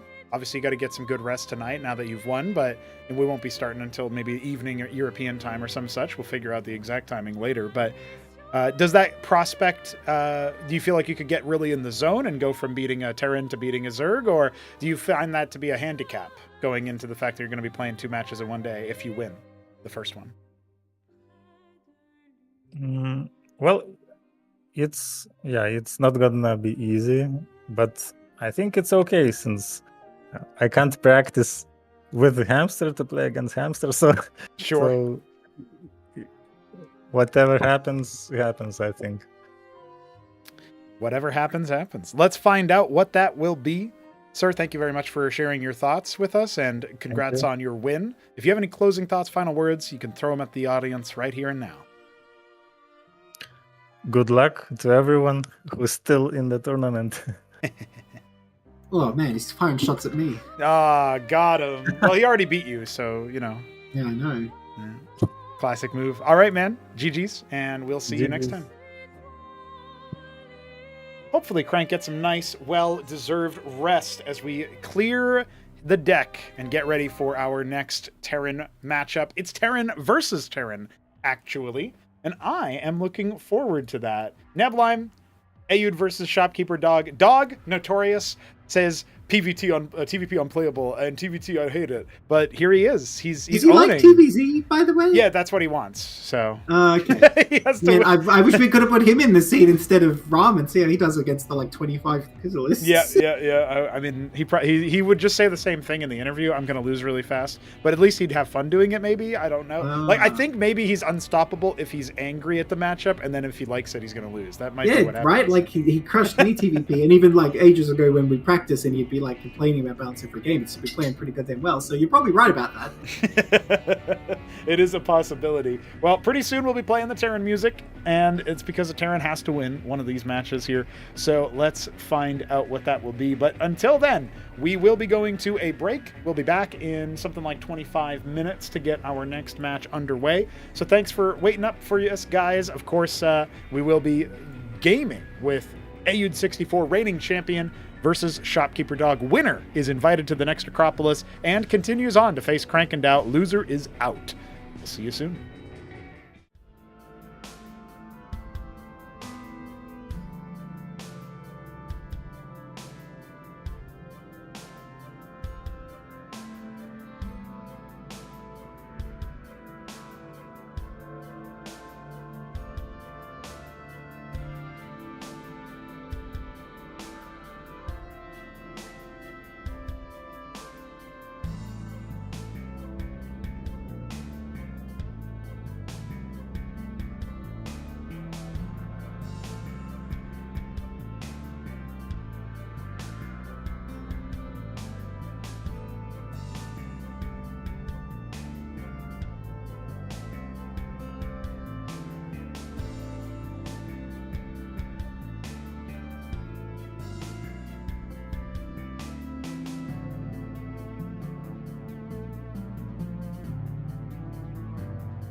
Hey, hey, ladies and gentlemen, I have a very special time here for you because we finally get rid of that pesky Zerg music and switch over to the Terran one. It is Ayud64, reigning champion of Acropolis. He is here in the elimination match after falling to hit him up in a 5-game series, and he's going up against Shopkeeper Dog, not who people had expecting in this matchup, but I do have one person who is expected to be here. It's Nebline. How are you, sir?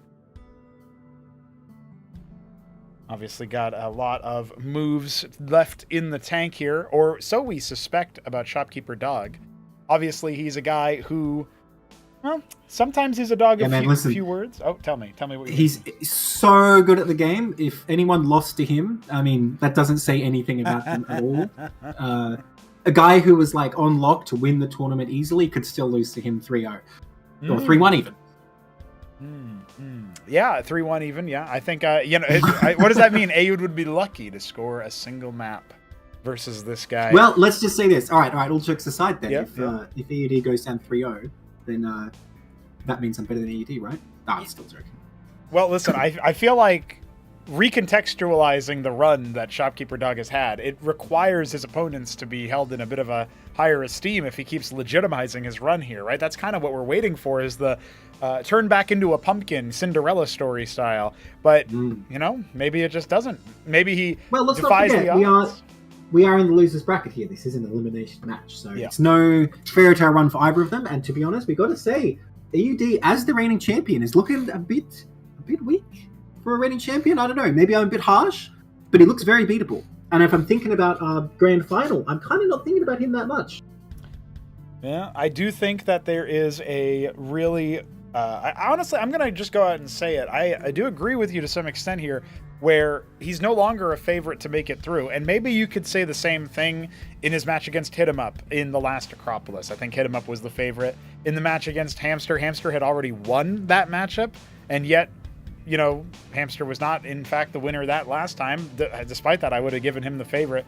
And then his match against you, Nebline, obviously he had beaten you in Battleman stage, but the grand final, I think people were pretty split on who was going to win, despite the fact that obviously the versus Terran hadn't looked so good in the Battleman stage. You 3-0'd TopRamen earlier, and TopRamen did take a game off of him in the Elimination series versus Ayud. So I don't know, man. I'm kind of looking at that and thinking you can't underestimate the guy. And to some extent, even though he shares a little bit of the hesitancy about TVT, shall we say, that's putting it very mildly, that Shopkeeper Dog has, I do think that he is going to be the superior player, but we'll see. I mean, I'm sure Shopkeeper Dog is thinking about stuff. He did say he was doing a practice game some time ago against Ayud, and he had 85 Wraiths, so I don't know. We'll think about it. Might happen. Well, someone's got to make Valkyries look like a good unit somehow, right? Yeah, they're really good TVZ, but Dog hasn't been able to play that. So, all right, let's have a bet. If we see a Valkyrie in this entire series, I'm donating $100 to the prize pool. No, you can't say that publicly. You got to DM me that, because now they're just going to make one. It's happening. Oh shit, I forgot it's live. Yeah. Well, that's right. Yeah. That's up to them. That's up to them if they want to do it for the meme, I guess. But I assume they're going to be playing to win. That's what I'm hoping. Okay. All right. You're hoping they're playing to win. And you know what? Look, I have to say it publicly because it's not very hype if the audience doesn't know. And I'm just like, oh, you made a Valkyrie, by the way. I got to say it publicly. It's going to happen. Okay, fair enough. Because I'm betting that Valkyrie is such a useless unit. There's no way, even for $100 to the prize pool. Yeah. Yeah. I won't even build this to. Well, okay. I didn't say Australian or US dollars. If I'm not satisfied with the means they made it, maybe I'll just donate. Yeah, 100 rupees. All right. The thing that I want to say 100 Zimbabwe dollars. That's right.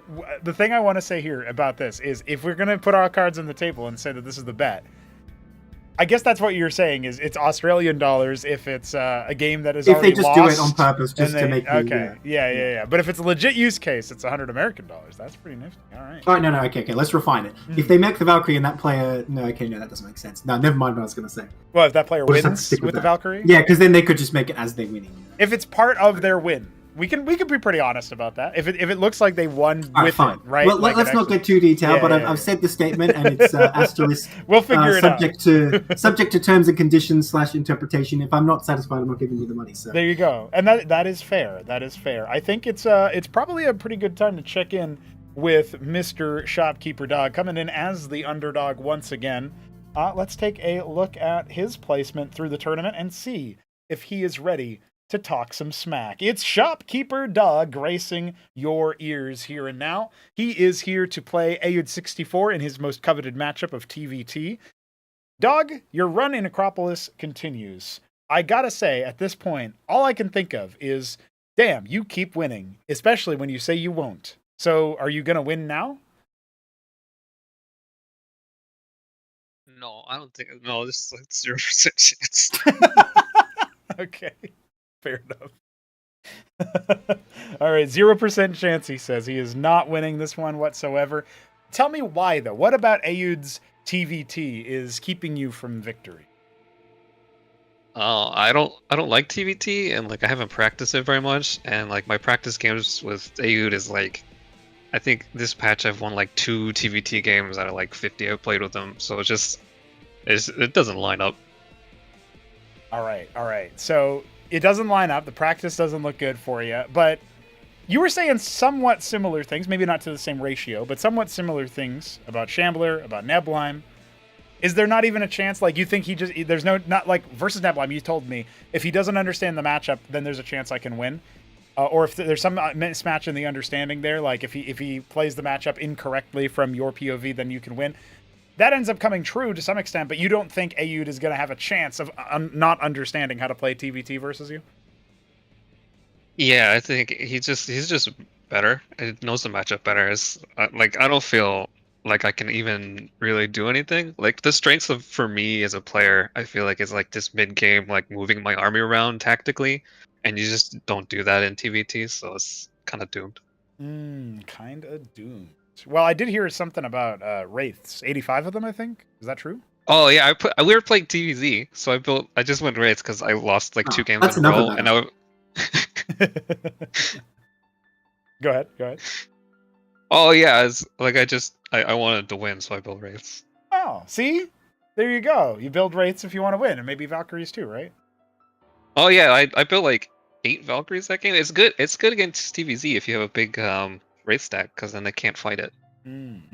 Any reason why you might build them in TVT? I mean, Hit 'em Up did build them versus Ayud on, I think it was Blackwater Bastion, actually, the last game in the set. So when it was all cards on the table, Nebelheim, it was Valkyrie time. So what do you think about that? Valkyrie in TVT? Oh, no. I have built Valkyries in it's TVT. useless. No, don't make it. It's terrible. It's possible if me and Ramen used to go like 8 starport tier 2, and then I would just get like 4 star pads and mix Valkyries. Can I just interject here? What about like 1 Madrigal though? Like, wouldn't that just kind of but that's no fun. Me and Ramen just try to have fun, I think. Yeah, fair enough. All right. Bit of a different story when you're playing for keeps, because I don't know how familiar you are with the format. I'm sure you were listening in earlier, but winner of this match locks in for the next Acropolis. You could be a Battlement's Lord, Dog. You could be invited into Acropolis 4 and be able to even switch to Escozy if you wanted. What do you think about that? I feel like I'm better in the 2nd and 3rd seed than the 1st seed, because like if I was 1st seed, then I can draw like 2 Kasugas, and then I would just lose in groups. Okay. You see, he's projecting his lack of confidence so far afield now, Blind. He's already talking about losing in the next tournament. Okay. Well, let me see what's going on here. Ayud is doomed, man. Yeah, Ayud is going to die. So, with that all said, let's talk about the maps. This is your 3rd series in a row coming in as the lower seed. Therefore, you do not have veto advantage. Actually, that will continue the entire tournament if you continue on after this match. So, I guess you're used to it by now. But that being said, Mass Destruction vetoed by Ayud, Decapitation vetoed by you. First, I guess before I even start asking about the maps specifically, do you think that the maps play any consideration whatsoever? Do you even care what maps you play in TVT? I didn't want to play Decapitation because I feel like you can drop a lot on that map, and like Ayud's really good at that. And also like attacking up ramps, I hate doing that. Okay.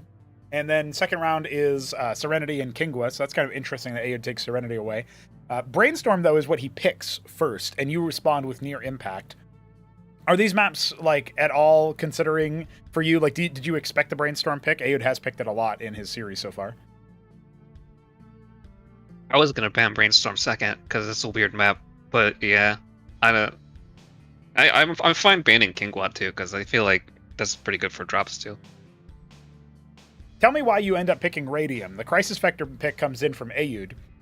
So far, I'm getting like macro sense from the sort of near impact Crisis Vector combo. Radium could be a macro map, but with that 1500 mineral amount, it often ends up, running dry a little bit earlier.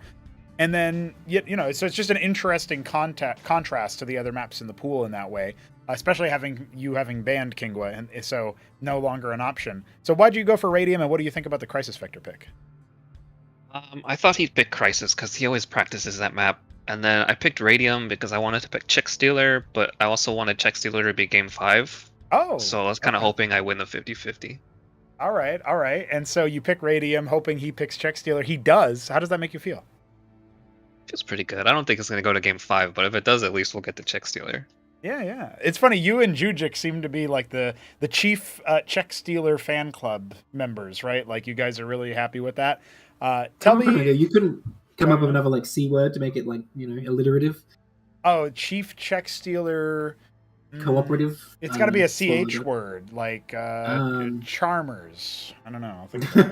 All right. You don't have to. It's Charmed by Check Stealer is apparently what's going on here. You tell me why you like Check Stealer, dog. What do you think? It's a interesting map, I guess. There's like weird stuff with it, with like the 2 in bases and like not a lot of bases outside of it. But yeah, it's just like a weird map that's kind of fun to play sometimes. Maybe that's the way you do it. You grab the weird maps that for the matchup that's not fun for you to play, and maybe the maps can make it fun for you to play. Do you think you're going to have fun in this series? No, definitely not. No fun. So he doesn't think he's going to have fun. He doesn't think he's going to win. Well, I guess I should ask for clarification. Did you have fun in the Neblime series? Because you did win that one. The first game was kind of fun because I just made vultures. The other games kind of. Actually, no. I liked game 2 because Smarty told me to do the floating barracks thing, and I saw the 3 lattice, and I was so excited that I got to use it. It was tragic for those idols. Yeah, fair enough. They were all funneled in. Also, kind of the shape of the base helped with that.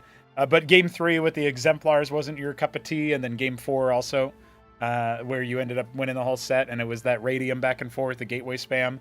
You weren't as much. Game of a 4 fan? Was pretty fun, actually. There you go. That was a tactical game, yeah. Yeah. See, there's some fun. There's some game playing happening. Maybe we'll reunite with you after this match, and you'll be having fun then too. Does that mean you don't hate TVP anymore? I never hated TVP. I just think it's broken. Like I don't. So that's still true. Yeah, I don't enjoy the matchup like how it is because it kind of boils down to like can Protoss get up Tecton or like can Terran push, and like that's kind of boring. But like the actual fighting can be fun. See, there it is. He just wants to fight. That's what I'm hearing. He just wants the units to shoot each other. That's why you hate TVT, because you're sitting there, Yeah, exactly. You don't get to fight. You don't get to play the game. No one wants to make the first move. They don't want to ask the other for a dance. All right, dog. What if you just don't make phalanxes this whole series? I lose. Yeah, do it. All right. Well, make only Valkyries, and then when you win, I'll also be getting paid. Thanks, dog, for the interview. Do you have any closing thoughts, final words before we move on to talking to the reigning champ here? No, just happy to be here. Happy to have you, sir. I'll throw you on one of the voice channels in case I need to peep your POV, but probably won't happen. So because it's TVT, so nobody desyncs in TVT. GG's. And let's see if Ayud is just about ready to talk to us for a little bit. Let's see if he wants to share some thoughts. It's actually the first time I've been able to catch up with Ayud in a little bit. He didn't do the interview before the Hit 'em Up series, as I recall. I think there was only Hit 'em Up. So it would be good to hear from him. And indeed, we have the man himself, the reigning champion, Ayud64. This is the story so far for him. He is now facing Shopkeeper Dog. And Ayud, when you saw that it was Dog versus Shambler and then Dog versus Neblime, did you have any idea, any inkling that it would be Dog you face in this match?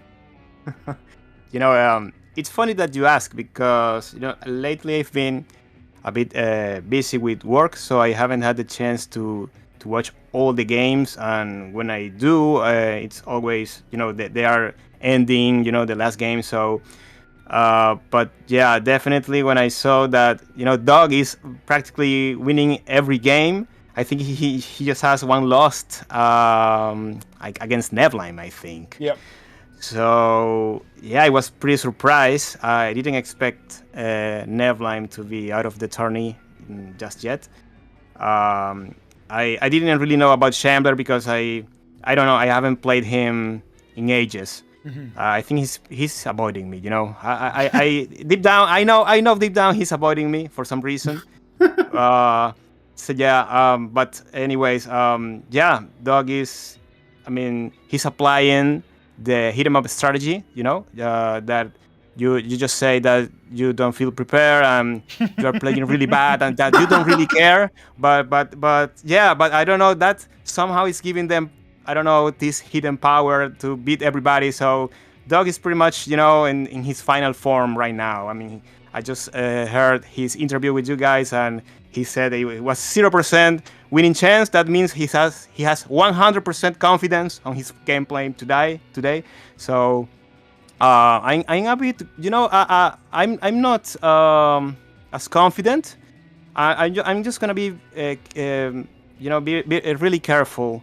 And treat Dog like a true champion, because I think he has high possibilities of winning the series against me. So okay. Yeah, I'm just gonna respect the Dog. You know, respect the Dog.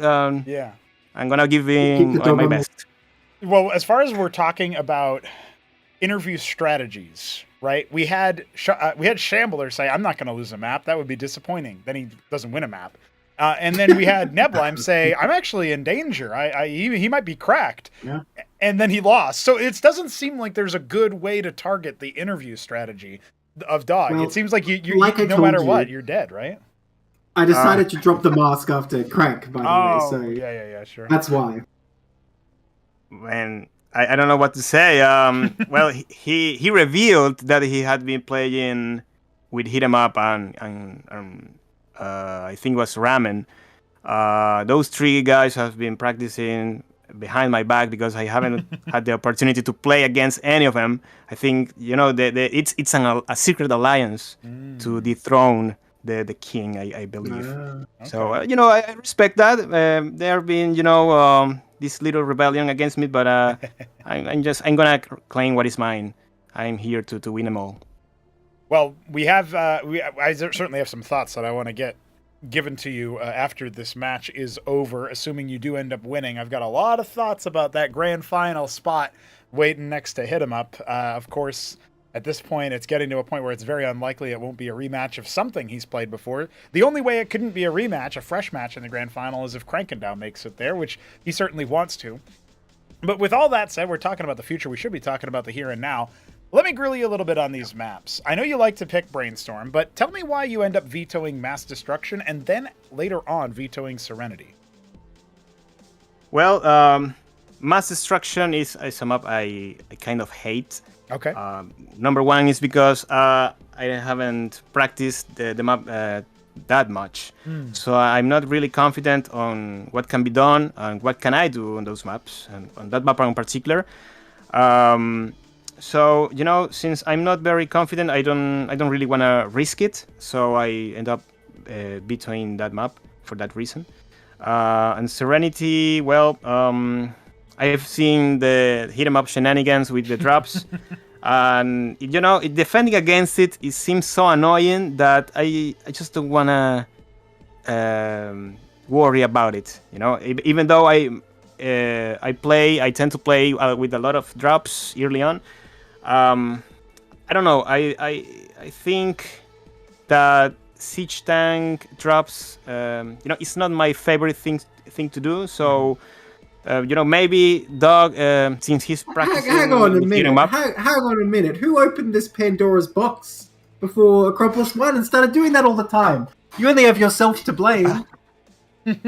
Yeah, but that was before, you know, they tweaked the siege mode drop, so I cannot micro. You know, I like want to micro units. Drops once, and then look what happened to me.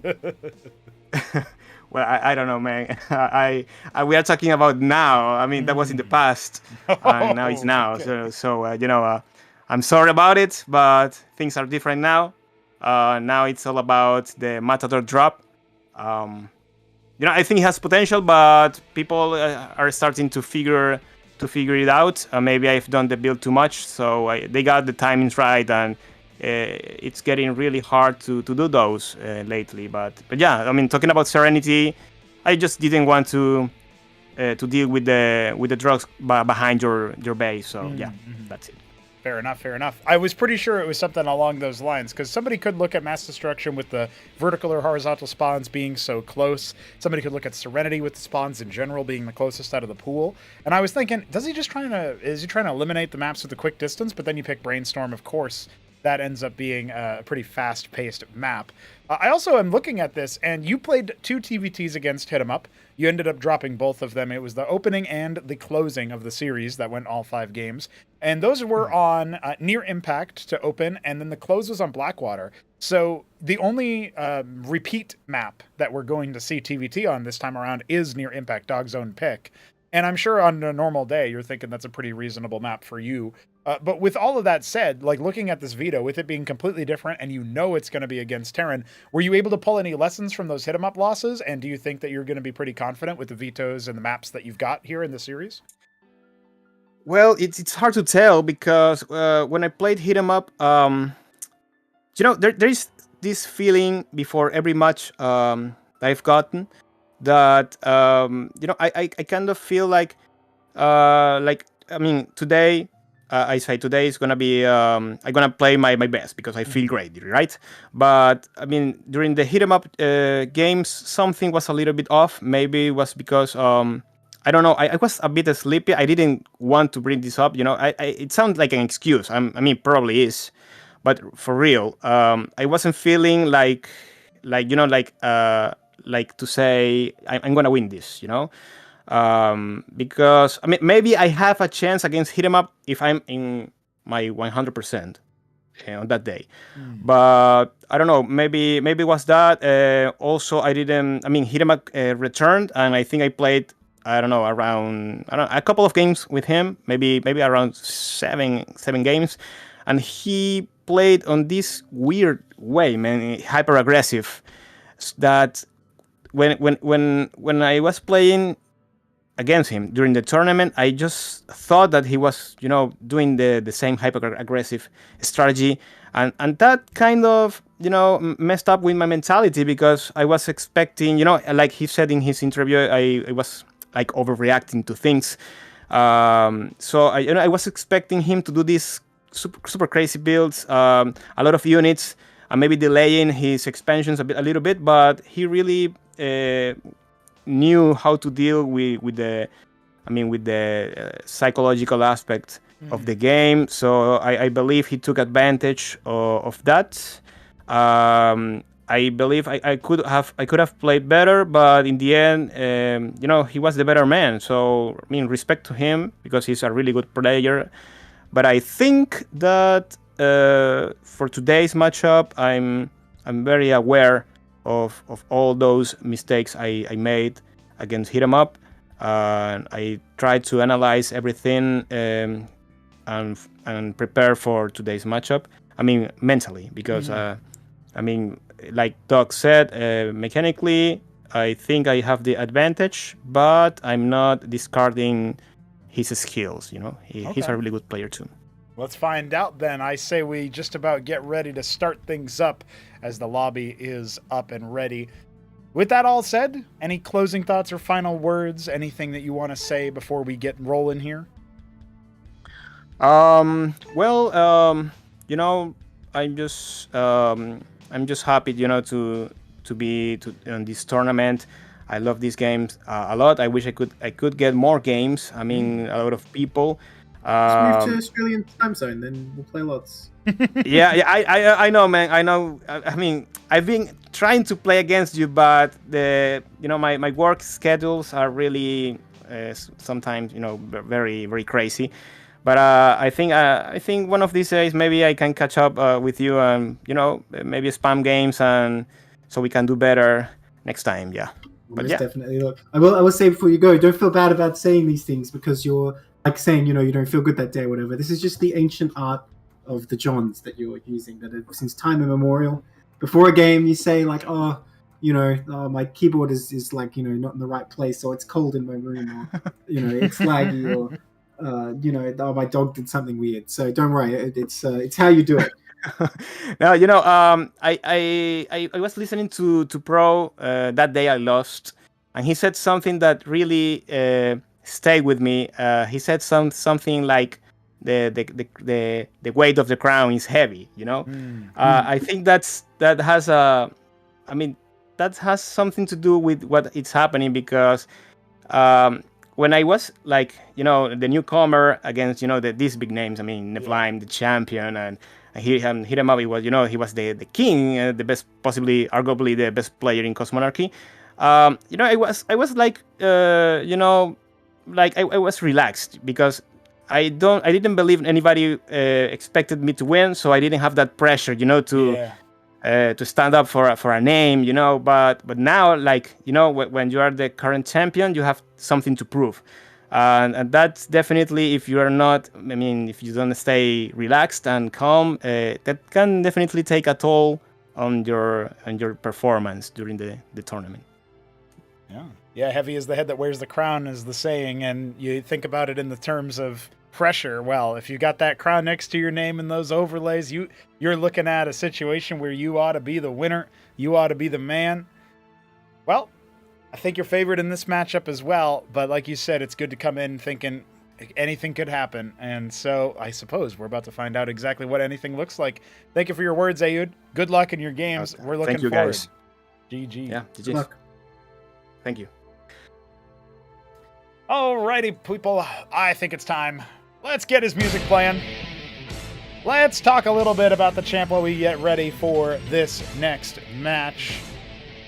Ayud64 is 36 years of age, one of our older players for sure, and still performing at such an excellent level of play. It's no small margin when you drop maps to hit him up. It makes a whole lot of sense, doesn't it? But here we go. It's a different caliber of player now, and surely he'll be more than a match for Shopkeeper Dog. That's what everybody's saying. That's what we're all thinking. And it's about time that we find out what goes on when it comes to Brainstorm. And then I gotta throw out the prediction, right? That's right. I don't see how Dog can do it. I just don't. AUD's had plenty of experience with these like high-profile TVT like official matches as well. Not to mention practice games. I don't know if Dog's been like ducking them practice games or whatever, but I don't feel like he's had like a successful, like high-level match TVT where he's beaten one of the top-tier players, So I don't know. I don't see how this can happen unless Dog is cooking something. But like we talked about, he's throwing the Johns out. ED's only hesitantly doing it. Dog with confidence said, "I'm going to lose." So yeah, maybe he's got this. Yeah, listen, when it comes to that little glimmer, when you're thinking to yourself, who's going to take it, who's going to win, I think a lot of the time it's going to come down to who is willing to play their first match and play bio. That's what I want to see. Who's going to make stockades in this series? I need to see the stockade. Whoever does that is the winner at heart. Like if I had $100 extra lying around, I'd be like, fuck yeah, first player to build a stockade wins, but it gets the $100. I'll donate to myself, but a little bit of. You're gonna have like secret bounties for the next Acropolis. I know. Yeah. Don't tell people what they are. Just once they unlock it, you're like, oh, you did it. Shambler goes a game without typing, $500 right there. Yeah, he would never get that, even if he knew exactly. it was That's money. why you'd be confident to. Yeah. Oh, even if he knew, I don't know. Let's see what happens here. We had a little bit of a cheeky move where Ayud left Zerg on, and Dog was like, "Oh yeah, I love TVZ in the interview," and then he switched over to Terran in the lobby. But affirmations are there. Everybody seems to be ready. Ladies and gentlemen, let's get started. You know what that means, Neblime. It means high latency time. Oh yeah, I like it high latency, man. Yeah, prefer better than low. Than everyone else. Yeah, probably honestly. Well, Shopkeeper Dog in here in the bottom left, he is rocking out as some kind of blue. I'm gonna say Zephyr, and there it is. Ayud64 in the top right. He is our. Oh man, I think it's Beastra Brown is what he uses. Yeah, there you go. That's hard for me to guess compared to Golden Brown. I feel like they're so close. Nonetheless, we are on Brainstorm for our first match. Ladies and gents, it's going to be an excellent time. And unfortunately, nobody's going stockade first, so I'll have to wait for my $100. No. He's just going to get the quarry, then the stockade. You see. Honestly, that's probably a build, but nobody will try it. That would They're be not so brave sick. enough. But what are you doing with that? Are you like mass repairing your Hurricanes? Yeah, that should work. I want to see it now. Yeah. I want to see it. You're thinking about it already. Why did you remove the attack from the Telos, man? That's just sad. Actually, it was because of Ayud, funnily enough. Yeah, I know. So, Give him those Wendigos, man. Then we'll be crying. Yeah. There we go. They are pretty sick. Can you explain something to me, Pronogo? Why do I have Protoss music right now? We are set to Protoss in the witness mode because Protoss witness. Let witnesses choose their race. I guess you're right. That is the unit. All right, fine. I can't argue with that. All right, so Dog's about to cancel this Fulcrum and make two stockades. I do think that we should probably have like music as a config option, and the music in the witness mode is like a separate thing. That would be a nice little quality of life thing that we can add later. If people continue to heroically contribute tracks, they're going to be more than one track per race, or can the engine even handle that? Or well, technically, there's 3 music tracks in each race for in-game. Oh, yeah. I did not know that. I thought it was just one long one. No, it randomizes each order.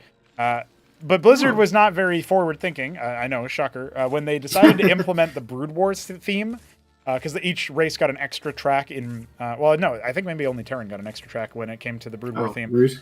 The way that that's that little dun, dun, dun, dun, in-game track. Oh, that's a Brood War one? That's a Brood War exclusive one, yeah. And so they, instead of adding a new entry to the game, they just pasted it in front of another track in the game. So the music, it's the same number of tracks. And so anyway, see, I thought they all worked that way. Right? Yeah. It's not one continuous loop. First mine detonation at the brain drain, and look at that. It doesn't body block. Smart. It's a wall.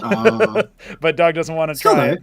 Yeah. Let's confirm there's no expansion, but he needs to be careful with his one vulture here. All right, he pulls back. Snaps that one mine. You got to be careful against EUD, because I will say, if everyone who plays Cosmonarchy, he is like insanely good at laying these mines in combat.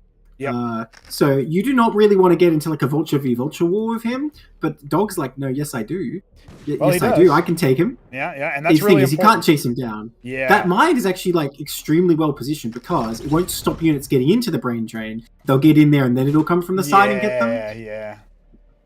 But I think Dog is aware that he can't really get too crazy here. It's probably going to bait it out in a minute. Well, if this mine up here by the Brain Trust kind of pops, he already clears the one there, and it actually makes Ayud fall back because he, doesn't want to miss the opportunity. Ooh, the transition's so much faster for ED. Phalanx and Blackjack versus Cyclops for Dog. Now, if he catches him just like in a chaotic fight, I guess the Cyclops have the upper hand, but like sieged, they're just going to absolutely splatter those. Ooh. This is the long game. He gets past. Yeah, Dog going all the way around. I think he realizes the mines are probably all over the place, so let's take a gamble and rotate our units across. Oh my god. This could be huge. If he gets in there, he could get a lot of Masons. Now, there's a couple of mines. Will they slow him down enough? Even if he just picks up the Blackjack and potentially the Phalanx, that could be a big deal, because the Vultures are going to have very little value going forward.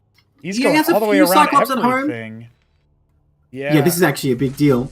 If he catches him with no units at home, this could be killer. Now, there's going to be a formidable force ED is going to have to pressure in return. Okay, the mines are going to give it away. Is he going to get that guy? Oh, it doesn't stun that Blackjack, but it's still going to be killed. Now, what does Ayud do here? He's going to go, and he brought a Mason here to clear mines as well, but they're getting caught up trying to get through. Vulture's already in the main base. The Phalanx rallied over. If it deploys, that is it. It needs to tank mode this one out. While the Cyclops are finding value on the other side, they've already popped one of the Vultures in favor of Dog. A lot of them are low. Big mine hit! That immediately stuns every single unit that Ayud has on the other side. And sure, you can have your sieged Phalanx, but the Vultures, they can still do so much damage. Instead, they're being pulled back home, it looks like, or maybe just vanguarded, as the Phalanx has made it all the way across for Ayud. Wow. One single shot from that Phalanx just decimated Dog's defense, though. Yeah. He's getting the Blackjacks out now. Also not really a great unit versus each Phalanx. I do think you're right that he could have got a lot more damage there if he just got close to those Masons. Now the Ministry's up for EUD. He did kind of bank a bit much. I don't think he necessarily planned that. But Dog's going to get one in a minute, it looks like, as well. Can he break through this Phalanx? He really needs to do that. The right side, he has cut off reinforcements completely. Yeah, the mines are down for any units exiting, and I think Ayud doesn't yet know that the Vultures have slipped the net, and they're going all the way back home. So the unknown is helping him out here a little bit, but there's still mines that are covering the Brain Trust and the Temple side. And they haven't spotted him yet, and he is going to take a poke out to see what's going on. The Phalanx actually pops out. If he retreats and gets caught... Oh, the Vulture's out of position, though. maybe that's what prompted the retreat from ED. Is like, all right, the vultures have moved away. I can try and get the stuff home. That phalanx getting lost though. Oh no! Oh no! That phalanx is easy pickings. Yeah, Shopkeeper Dog will take that any day of the week. He's probably a little confused. Like, what the hell's... Why is that there? Yeah, that's why he hasn't killed it yet. Oh, I don't know if you want a siege there, but let's see. Put some damage down at least. But yeah, that's a dead phalanx indeed. Probably more damage than it would have gotten otherwise. And the Ministry is going to the dust has settled. We see Dog's looking pretty good. He's like a couple workers ahead. I would say he's about to take a more dominant position on the map. The only thing is he doesn't have a Palladium until now. So he's going to be behind that phalanx count. And the Ministry is done faster for EUD. Yeah, there is a point where I don't think the Terrans are doing this just yet in this matchup, but something that I do want to eventually see is if you're in this spot, you think about it like ZVZ. In ZVZ, if you are really behind Spire timing, you make your Evo, you make your Spores, and you just kind of wait in StarCraft 1, right? And then if we're talking about Cosmonarchy TVT, I think the comparison unit is the Mutalisk is the Phalanx. So you're talking about a situation where if you're behind enough in the Phalanx count, do you go for an alternate counter? Do you just decide to drop a bunch of star pads because you haven't been spending Vespene? But at the same time, Dog has kind of been spending Vespene because he made those Cyclops earlier. He has a ton of vultures. This does exist in Brood War, but sort of in reverse, that if you're both spamming vultures and you're like, okay, I'm not going to win the vulture fight, then you sit back and go for the tanks, right? And then the vulture player has to like make use of their map control, maybe take a faster third, that kind of thing. So it does exist. I don't know how experienced either of them are in TVT and Brood War. I can only assume EUD is massively... Shopkeeper Dog, I have no idea what his Brood War experience is, to be honest. But I feel like they know these dynamics, and placing all these mines around is quite similar to Brood War TVT, even though they are actually still trigger. It's important just to know, like, okay, there isn't a force moving around that location. Now, this Trojan's heading out empty. What are we doing here? Is he looking for phalanxes containing him? Is that the idea? I think he's expecting some kind of... You can see his line of scrimmage, even a phalanx parked outside of the natural in the main. Really well placed there in the pre-place. I thought that Trojan was going to steal a phalanx away for a drop, but... Yeah, maybe he's expecting a bust. I mean, it still will later, I expect, by the way. Yeah. Well, Shopkeeper Dog is moving out with the first couple of units, but of course, phalanxes have a hard time getting it out of the brain drain. All right, this makes sense, because if I was EUD, I would be thinking, like, all right, Dog is not going to take me on in a long game. He's going to kill me earlier, I'm going to win, so why not play super safe? But, I mean, I don't know, Dog seems confident enough. He went for, like, the early game play that isn't like an all-in attack. It's like they're just like, I'm going to make a move and be a head play, and he's playing perfectly conservatively now. His third coming up. Now, the Trojans are being made, though. This is a bit of concern with no scouting from Dog of that. I feel like he's not going to be prepared for a drop. And honestly, I have to say, historically, Dog has been a bit weak to harass from drops in air and that kind of thing. Yeah, we got to see what his sort of response time is. Now, his phalanx is within range of the enemy, but that just means it's going to counter. And the Anseal will protect a little bit. That's huge. Not going to protect that one on the right. Pick them off one by one. Yeah, absolutely. So that's going to be the first fall. The only vision for Aod on the map is one mine lonely by the Brain Trust. And so, once again, brought forward. He's getting so much value. Yeah. And this kind of siege has already popped one of the masons. From there? Yeah. From there? You got to watch out, man. The phalanx range is very far. And so you can see he's going to creep forward. He's going to force Aod into a very difficult position. I don't know, man. I don't know how often Aod has had to deal with stuff like this, but a couple more masons are going to pop here. Yeah, this is actually critical for ED. If he doesn't stop this, he's going to lose this game. Okay, he has loaded up, though. He has a lot of offensive power with these Trojans. But there's a lot of blackjacks. Like, it's not going to be uncontested like in Brood War. Now, is he just going to attack the enemy base? It's an option. It's definitely an option. Well, the mines are I think combat drop is going to be a disaster if he tries that. Yeah, it's an ultimate position here for Shopkeeper Dog, a position of power for sure. His mind's getting cleared. He's aware of that. He's going to go ahead and babysit his units through the choke as he's trying to get through. And the mines are definitely adding a lot of value. He's going in for it. Yep, the drop's coming in. Position with the blackjacks. Oh, is he going to siege, get that armor? Not doing it. Instead, he's going after the enemy phalanx. The one's on the high ground, but there's nothing left here for Aod. He's already been shattered. His ground army capitulates immediately, and one of the two original phalanxes is still alive. You can see him trying desperately to finish it off himself, but there's two more phalanxes where that came from. And that was so much more cost-efficient for Dog after shutting down mining. Nonetheless, he does clear it, though. He's reclaimed the position. Now, the thing is, can Dog just come in and A-move him now? It's certainly a possibility. Tier 2 started behind this for Dog. That's how far ahead he is in this position. Third Big ministry bank for a minute both ago, players. unfortunately, though. Yep. Let's see if he can capitalize on it. He's coming out here with the non-phalanx units. They can take a lot of damage here at long range. Let's see if they can get in and kill those in the back. They may be able to do it. The Cestus landing, gonna give that crucial armor against the Blackjacks, but he's already in firing position. He's going to focus it on the Big mine. Big stuns. Oh one my from God. Dog and one from Ayud helping out. Oh, Dematerializing. Oh my lord, Shopkeeper Dog is cracked. And he has found the creep strat. So many Trojans, and one of them's got a phalanx, but that's it. This base is done, man. Dude, this game is done. EUD is not going to win this game. I'm calling it now. I think it's over. He lifts up, but what's he going to do? He can kite back, but Dog's just going to keep reinforcing here. Dog might have bit off a little bit more than he can chew at this point. He is the quintessential Joker dog. You know, I wouldn't even know what I could do if I did catch that car I've been chasing. And yeah, we'll see. I mean, he's still got so many that's enough phalanxes. balances. Yeah, I think he can do it. I think he can do it. I think he's got enough. Falling. All the Masons collapsing. Wow, we are actually witnessing Ayud 64 drop, and maybe you were right, Nablime. Maybe it doesn't matter if you lose to Dog. Maybe it doesn't say anything about how good you are as a player. I'm telling you, man, it's obviously going to win the tournament at this rate. Yeah. Look, man, if he just gets GG, if hit rolls Protoss against him every time, he can still win. Fair enough. I am very impressed. Shopkeeper Dog making it happen on a map that he was not a fan of playing. He wanted to ban this map second rotation, but he didn't have the opportunity. And despite that, despite it being a pick from none other than our boy Ayud 64, the reigning champ is down a map to start things off. Did not expect this. Near Impact going next. This is going to be an interesting time. Let's see what we get. TVT, never been more hype. Come on. Yeah, that was a sick match as well. He went out with the Vulture strategy early, and that's what got him the map control to execute that extremely painful poke in with the Phalanx.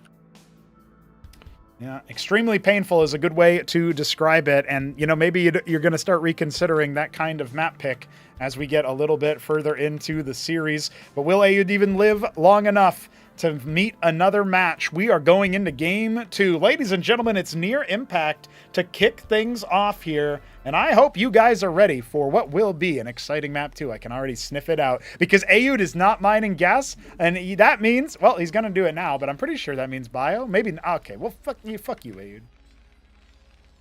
Ayud. No, they ain't doing it. Look, Dog had a fairly map-specific strat, I would say, there. Okay. Like run around the side on Brainstorm. Not as much scope for it here, and certainly he can't come and Seeds Natural like that. So this will be a test, see what he's got going into this series in the more standard maps. Yeah, it feels like it'll be more standard indeed going forward. I mean, the maps in general are going to be a little bit less weird unless we go all 5 and get Check Stealer as the decider. Dude, Brainstorm Opener and Check Stealer decider. I know that's hell for you, but I'm in heaven, man. Oh, look, I love watching it. Look, put anyone on like the worst map possible. I'll be happy to cast that. Okay, Just don't make me play it. All right. Fair enough. Ayud actually starts his Fulcrum a little bit faster, so maybe he's got that mapped out. Yeah, I'm not sure resource harvesting. what happened there, because they didn't seem to like have banks. Maybe he just mined a bit faster at the start of the game. I don't know. Yeah, it could have been. I mean, you get the minerals. The minerals are the main limiting factor there, so he actually harvests resources for a little bit longer, minerals a little bit longer, and then goes for gas after. I guess that's the idea. Either way, yeah. Shopkeeper Dog in the top left, fresh off his victory. He is our blood. No, Maroon Terran in the top left. Ayud once again. Beast for Brown. Terran in the bottom right this time. And Dog is already about to scout him and see a double Fulcrum opener. So I guess no surprises. They're both doing pretty much the same thing. Their second Fulcrum goes down at the same time. But, you know, the slight edge on time for that first Vulture isn't really going to be the end of the world. Although, Dog actually decides he has to cancel that Mason to get the Vulture out. So, you know, seconds. That's all that separates these players right now. These things will add up in these nice edge sort of mirror battles. Presumably they'll have like a Vulture standoff into Phalanxes again. Now, I am a bit concerned with Dog, who went for the Cyclops earlier last time. He's going to have sort of a weaker start with the Phalanx. Well, it certainly could be. Does he even want to go for the Cyclops? I mean, he's not mining gas. Oh, he's only now started mining gas now this time. I'll grant you to defend from the attack, like that's the unit you just had to get out, but they weren't great. They did not perform very well. Well, I feel like with the added bonus, if the Phalanx hadn't been there, if it was like Blackjack Vulture, in the early stages of the game. I don't think Ayud's Phalanx rush was actually something that Dog was expecting whatsoever. Oh, he's going to get that vulture. Oh, the layup. Let's go. He should be leading it a little bit between shots if he can. Ooh. Yeah, missed the opportunity to micro there. And he's backing off. I'm surprised. Not going Dog for the really mines throwing away an either. opportunity. Yeah. Yeah, maybe a bit nervous after winning the first game. That doesn't bode well for him here. No, And he's going into those Cyclops. Now, in a vulture mirror, they're good, but Ed is not the guy. He is not investing in that. Yeah. He's like, I've made my 4 vultures, or did he even make 4? Yeah, he did. I'm going to go into my add-ons. That's it. No more vultures. See you later. You know what I think this is? This is a Matador drop queued up almost assuredly because he's getting the scrapyard and the very fast star pad. Uh-oh. Well, Cyclops certainly won't help you against that. No, they will not. I think you need a pretty good massive vultures, actually, even to deal with that. He's just getting 2 blackjacks for defense, then Matadors, maybe? Yeah, the Maybe timing wants works double out because you got to wait for Trojan? the Trojan, and then the Matadors do train pretty quickly. So I think that's probably what we're going to see. He's got the resources for the Vespene in particular. Yep, there they are. Queued up. One. Very prudent VUD to repair here, because I was just thinking maybe Dog could even attack since one of them is so low, but yeah. No, I guess that will not be the case. I mean, I do wonder, if he was over here with his Cyclops right now, if he microed really well, I don't know, anything could happen if you micro really well.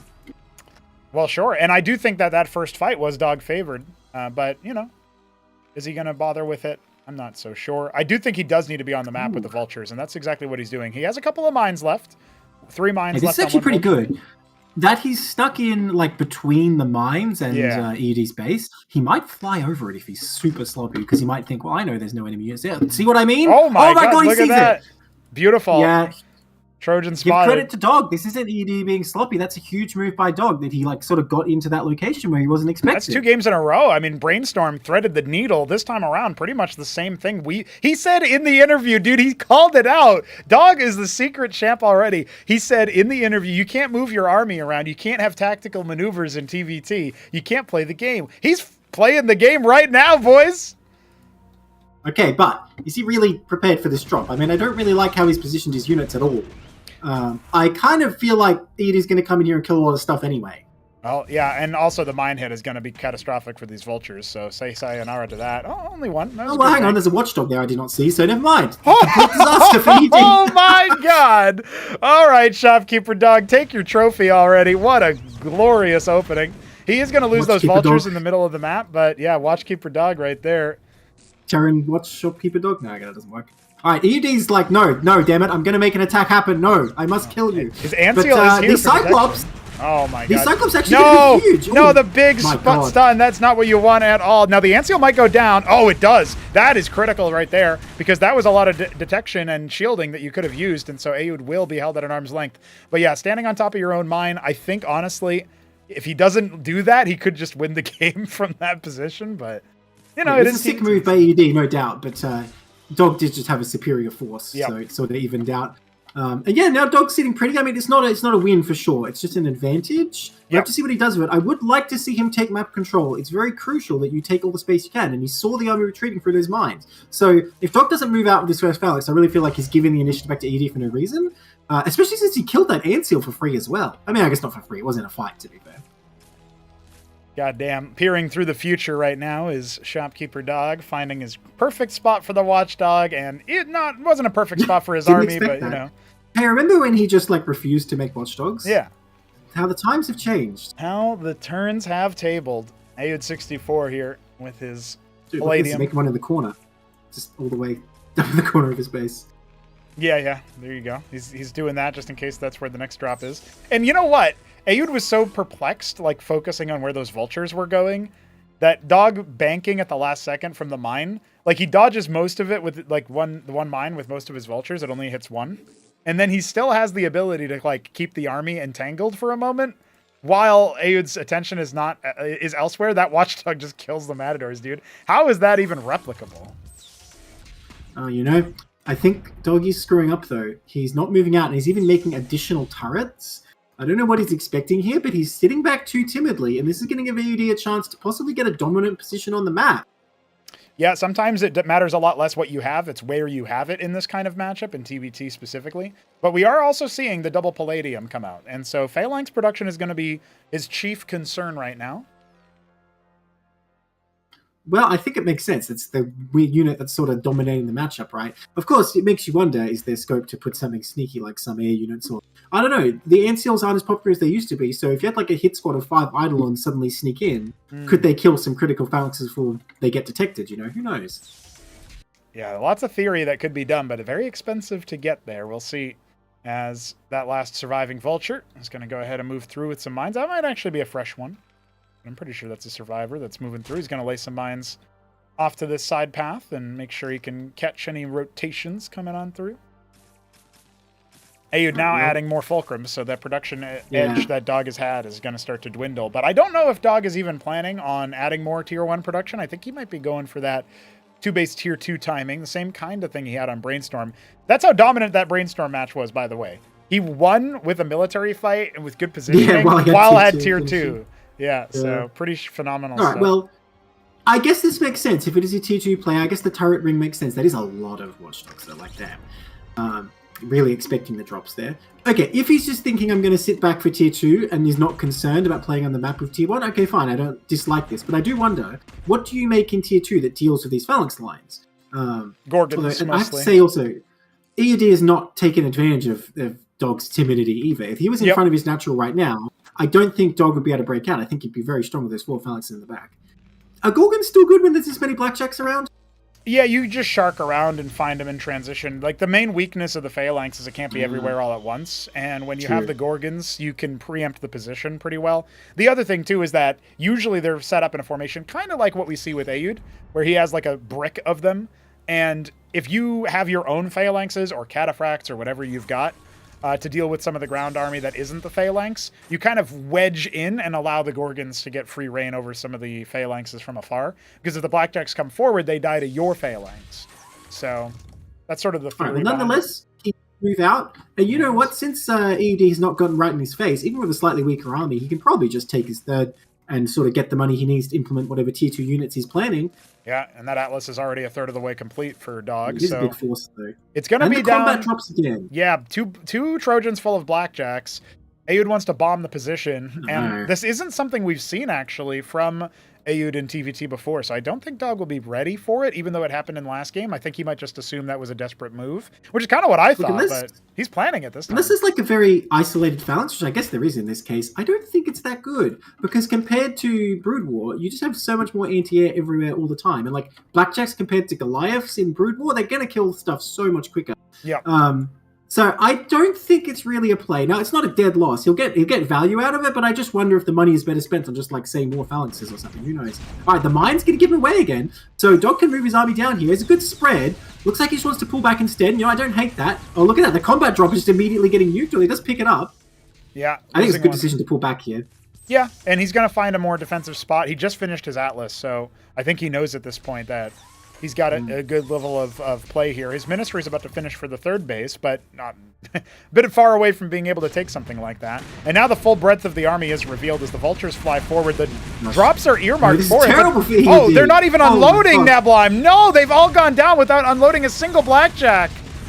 And the Phalanx is sieging afterwards. It's a bloodbath on both sides when it comes to those Blackjacks. They are pretty much all gone, but the siege line way better here for Dog. Oh my god. I was going to say, the phalanx count doesn't look too bad, but then those shots landed in. Oh, more vultures show up out of somewhere, but the line just goes back further and further. Yeah. ED will not be able to break through. You can see a fulcrum out here just for exploration. I'm not quite sure what happened there. For vision.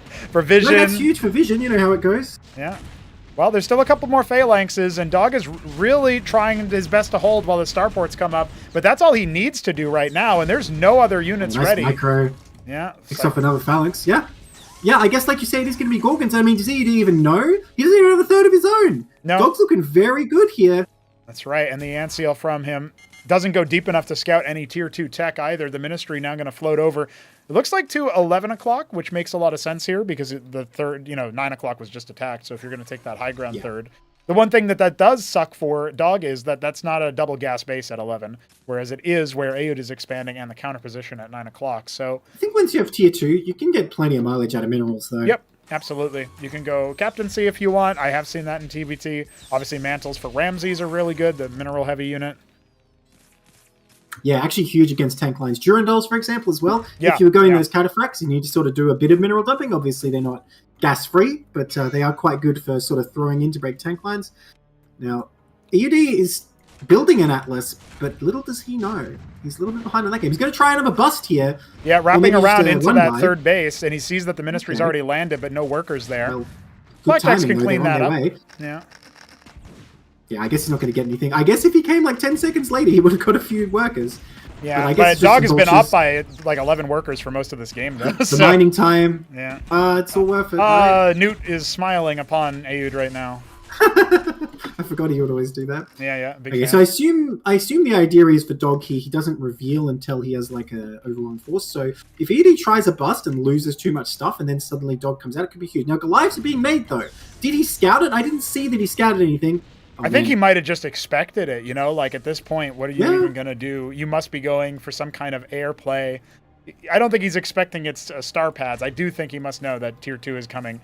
Puts down his first starport as his Atlas has finished. The reigning champ here, down a game already and not really looking like a great position, despite the fact that his forward siege line is working out, because Dog's got a better eco, saturated his third base faster, has the flexibility of having Gorgons up and running, and 4 starports are coming down for Aoud. Dog already has 4 of his own running, so this is definitely giving him the advantage. Well, let's look at this though. If Dog doesn't win the game with these Gorgons, he's looking in a pretty bad position though, because he's so far back on the map and his ground army is weaker. He does have the worker count, to be fair, but EUD's got this double gas, he's got his own tier 2, so it is all dependent on this. This is his gambit, and not to say it's not looking like a strong one, but there is a lot of tension here what's going to happen. Now, I do like the idea of going around the side and harassing, because his defensive position will not be broken, I don't think. Not unless some kind of tier 2 ground units come out. So I think harassing the outlying bases could be huge, and then you can still always just come back and contribute in the fight. So I like this move a lot. And you know what? For my money, Gorgons are best at this anyway. Best would be Sundogs, and I think that's something he could have afforded had he been able to secure 9 o'clock, but that isn't going to be in the cards here. And, well, we actually see a big mineral float as he puts down his 6th starport, 5th one finishing up. First contact with the Gorgons, and Aoud has nothing in position, just 2 watchdogs. And one thing you have to remember is you cannot evacuate the Ministry from the Gorgons. It is just dead. But Dog is firing specifically onto the Masons. He doesn't want to stick around here for too long. Blackjacks. Yeah, I don't know if he thinks he's going to come down here. There's no watchdog at all. Oh my god, and get the rotaries. If nothing comes to defend, okay, it's a couple Goliaths, so I guess he will be pushed back. Still, though, damage so far. Yeah, pretty good. Honestly, he could have killed those units as well. He's going to clear the Blackjacks. I think you have to settle for the scout onto all of those rotaries. You know Sundogs are on the way, and he's going to go for the Ministries. Hey, you know, look at what we're seeing. Pay up, buddy. We've got star pads on the way. No. Shopkeeper Dog is going to go Valkyrie. He's going to make Anseals. He's going to make Anseals, man. It's fine. It's fine. Oh my god, the Mass Repair going to go down here, but I mean, who's this really helping? He's just sending the lambs to the slaughter. This is the second game in a row. Dog has gotten his first aggressive move of the map, and he goes straight in and gets so many worker kills. That is a desaturated third base as the Goliaths and Sundogs try to shoo this away. He's got so many, he's just going to come in here and decimate these Sundogs. That Sundog should not be chasing, man. There's a brave man right there. The arms can't strike what the eyes can't. Ah! That's pretty funny. Got him. That's what any Sundog voice line enjoyers in the chat just got a nice little gift. Yeah, it is actually. You might be right that he's going to make Anseals. I actually forgot he didn't have a star pad this whole time. I don't think that makes sense, by the way. I was just trying to cope, but yeah. Look, I think Dog could probably take this out, and I think he's going to. There's no splash damage here. Yeah, he's only just single going to target. take out the single target. Oh my god. 20 Gorgons. Glazals, my friend. That's all these phalanxes right now. That's right. Oh my god, no. He's going to just make the entire ground army take the map control. He's got almost double the workers. Yeah, he does. He's not going to go up 2-0. The Dog Horizon, the horizon comes to us instead of them because we lost. Yeah, the Sundogs are done here, dude. He's making 3 at a time. He's trying to bank them up so he can go for something, but I will say, Dog doesn't have great anti-air defense despite scouting that, but he has crushed the ground army. Look, they got to try and retreat, but they're getting slowed down. Yeah, it's definitely a wrap for all those units. See ya. It's a stacking slow. Can Dog deal with the Sundogs? He has a lot of phalanxes which aren't going to help him. I wonder if just a few Madrigals would have been huge. Now, on paper, obviously, the Gorgon defeats the Sundogs, and he does just have a lot of them. But with some ground support, with abuse of the cloak, I don't know. I feel like there's play here. Dog's gotten so much value so far. A couple of phalanxes causing some trouble for him. His army getting disjointed, but it looks like he wants to move in for the kill. He knows he has the phalanx count big time. Yeah, he's Those moving some in. dogs have come to a lot. Yeah, he's going to have to focus on them, and he's going to not be able to retaliate versus all the Gorgons. I can't believe we're watching Dog go up 2-0. It looks like it's inevitable right now. Aoud with such a worker deficit, and now such a military defensiveness. Okay, let's go, buddy. Oh, he doesn't even micro the Phalanx versus his opponents. Instead, the Gorgons... Doesn't even micro the Gorgons. He's just going to move in the clump. No splash damage. None required. More swooping on in. And look at the Phalanx count. There's so many, Nebula. They're sieged all the way down the middle of the map. And Shopkeeper Dog's Gorgon count is out of this world. Aoud is watching in disbelief. GG. 2-0 start for Dog. The future champion, the people's champion, is about to take down the reigning champion. Series point. Nary a Valkyrie was made. Just mark that one. Yeah. Few, right? I mean, damn. Okay. I'm honestly very impressed with Shopkeeper Dog. I did not expect this turn of events. And I know he didn't Very either. convincing win. Yeah. Very convincing. It didn't look like he was in trouble at all. Did not look like there was any trouble. Let's find out. What else do we got in store? Crisis Vector up next. Another map you can be pretty tricky on with the vulture pathing. Yeah, and that seems to favor him early in that other game as well. Huge move seeing that drop. And again, just I'm trying not to laugh thinking about it, the way the Trojan just kind of slapped out of the air. Dang.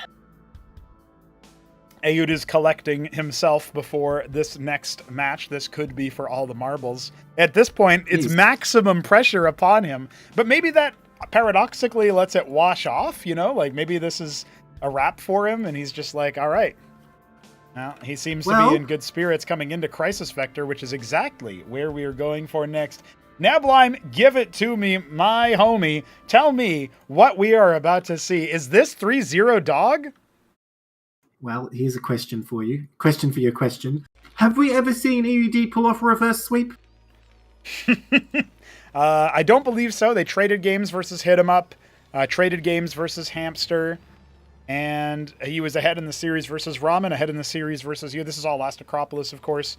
And that's it. I mean, there hasn't been a reverse sweep, so he's used to the comfort of the throne. That's right. It's the opposite of what he's saying. It's not a burden. It makes you soft. It makes you weak. That's what happened to me, purple. Man. Stained. Yeah, that's it. That's it. Man. Dog's been out in the cold. He's been out in the kennels fighting over scraps. He's got that dog in him. And let's see if we can do a little bit more. On it, I am so amazed, dude. I am so incredible. Dude. Oh, I really thought it was going to be a stockade somehow. I don't know how I thought that. Dog's so far ahead, so confident. He's like, I can do bio. And then he'd win somehow. Listen, dude, I got to tell you something, okay? Hit him up in the interview after his win over Hamster. I caught up with him. It was after the win versus Hamster, which was a live cast match. And Hit him up went 3-1. Everybody remembers that like it was yesterday. Wait. Anyway, the point is, I asked Hit him up as like a troll question, basically. Like, what if it's Shopkeeper Dog who faces you in the grand finals? And he said, that would be the worst possible situation, and did not elaborate. I didn't ask him for any info because I thought. He's saying in chat. He's saying in chat like he told Shopkeeper Dog what to do, and it's working. So if Hit 'em Up's told him how to win, what's Hit 'em Up going to do against him? Okay, so Dog with a very early scout, by the way. Still just going to be vultures, of course. The classic unit. Ooh. That's right. That's right. And Dog in the bottom right, he is rocking out. I don't even know what color this is, dude. This is burnt umber? No, auburn. Okay, interesting. Of course, Aoud's still rocking with the Beaster Brown in the top left. So, do you have our Fulcrums out? Oh, he's sabotaging the Vespine. What a guy. What a guy. Do we need to go extra high? It's a bit laggy. No, it's fine. As soon as you said something. All right. Yeah. No, sorry. I had to ward it off somehow. Yeah, that's right. Spirits. Made you open the menu. Huh? Yeah, you did actually. I see. There it is again. Should I just go? Well, it's only because we played the other ones on high. I wouldn't want the variance, but... All right then. Yeah, that's right. You don't want to ruin Dog's roll. That's like, right. Yeah, changing if we things set up. it to extra high, it's extra Aud, you know? Extra maps, extra Aud. Well, we're waiting for a divergence here. Indeed we are. We've got the vultures coming, and, you know, Dog is trying to go after that move. Aud was, meanwhile, trying to lay some mines. That's not going to work. Uh-oh. Yeah, you got to be careful here. You don't want to lose that one vulture.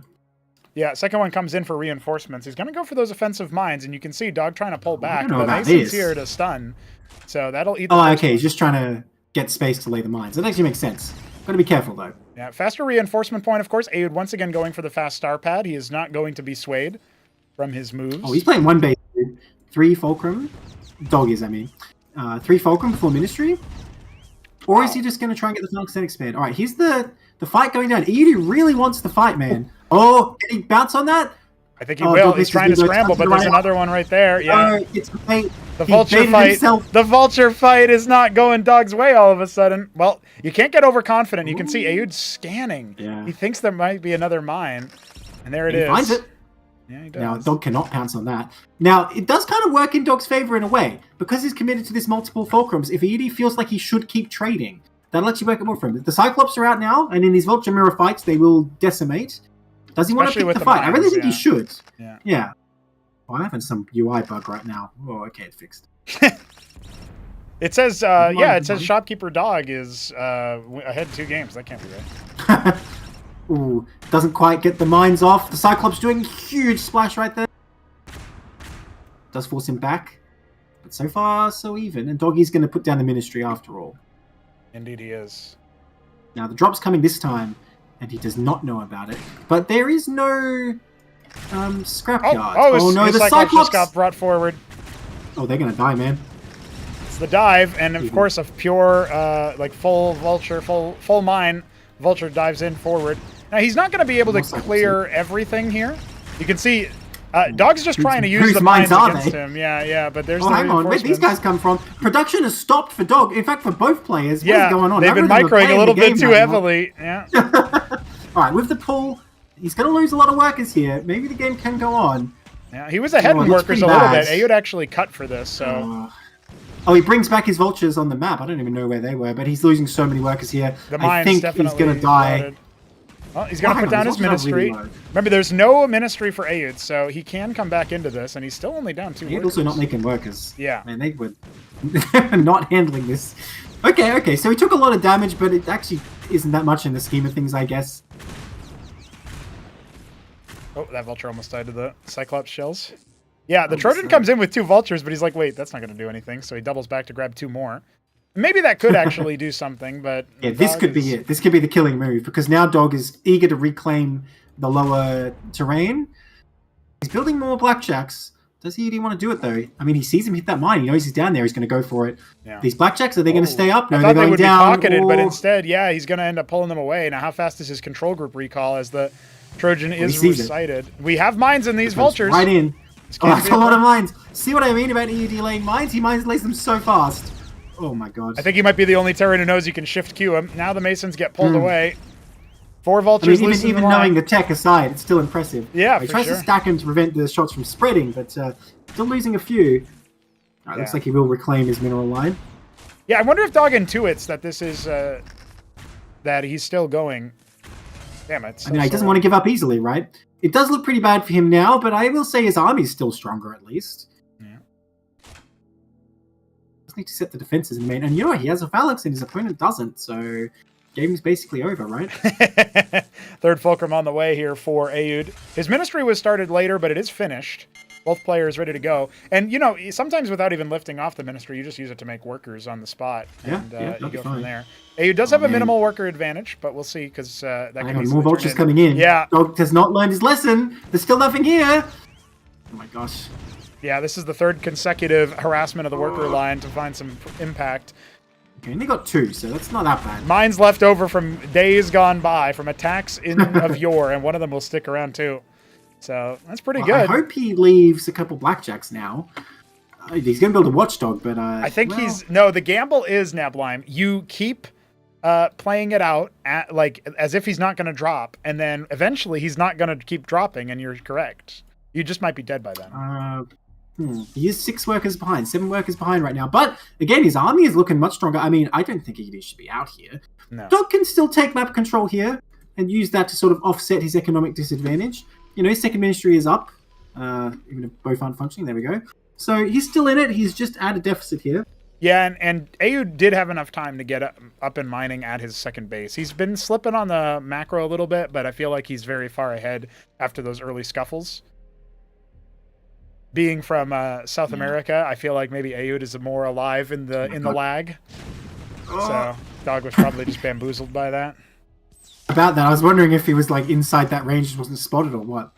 But he knows what Dog's about. I mean, this looks like my games versus Dog is just like, all right, let's get the blackjacks and the phalanx out. Yeah. Is he going to go for a death push with that?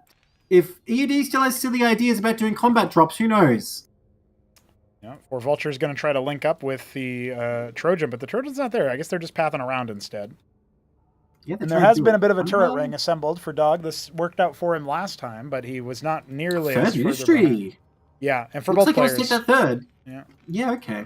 I mean, I expect it from EUD because he's sort of in this advantage position, but I guess that's Dog's way to try to extend the game out and even things out.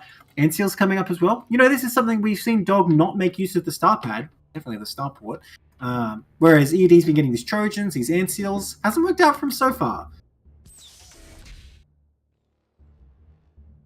Yeah, the Vultures are... I really want to see just one Blackjack come over and crush these Vultures. I know, yeah. They are pretty low. I mean, as soon as you get vision of them, the Phalanx will shoot. So. Fourth fulcrum now? It would be pretty easy to secure this location, right? It's not really possible to push in there. It's such a narrow location. So I guess this game's going longer after such a tumultuous start, but Dog's deficit has actually increased, I assume due to misproduction. Of course, EUD, we assume, has better macro at all times. Hasn't really been the case. At least he's been choosing, if it is like a deliberate choice, he has been choosing to avoid workers a lot of the time, but he's hit the switch again, so there is that. He's banking a lot. I guess he's going to throw down the Atlas in a second. Yeah, here it comes. Now, what is Dog's play here, right? Not that he even knows this is happening. I guess he has a lot of gas of his own. Maybe he's about to do his own Atlas. He'll be a little bit behind. Hang on. EUD, throw down the Atlas. EUD. There it is. He's doing it. He's listening. Well, now Dogs might only be like 10, 15 seconds behind if he cuts now to make it. Yeah, and the Ministry is indeed landing. Reveals one of the Vultures there.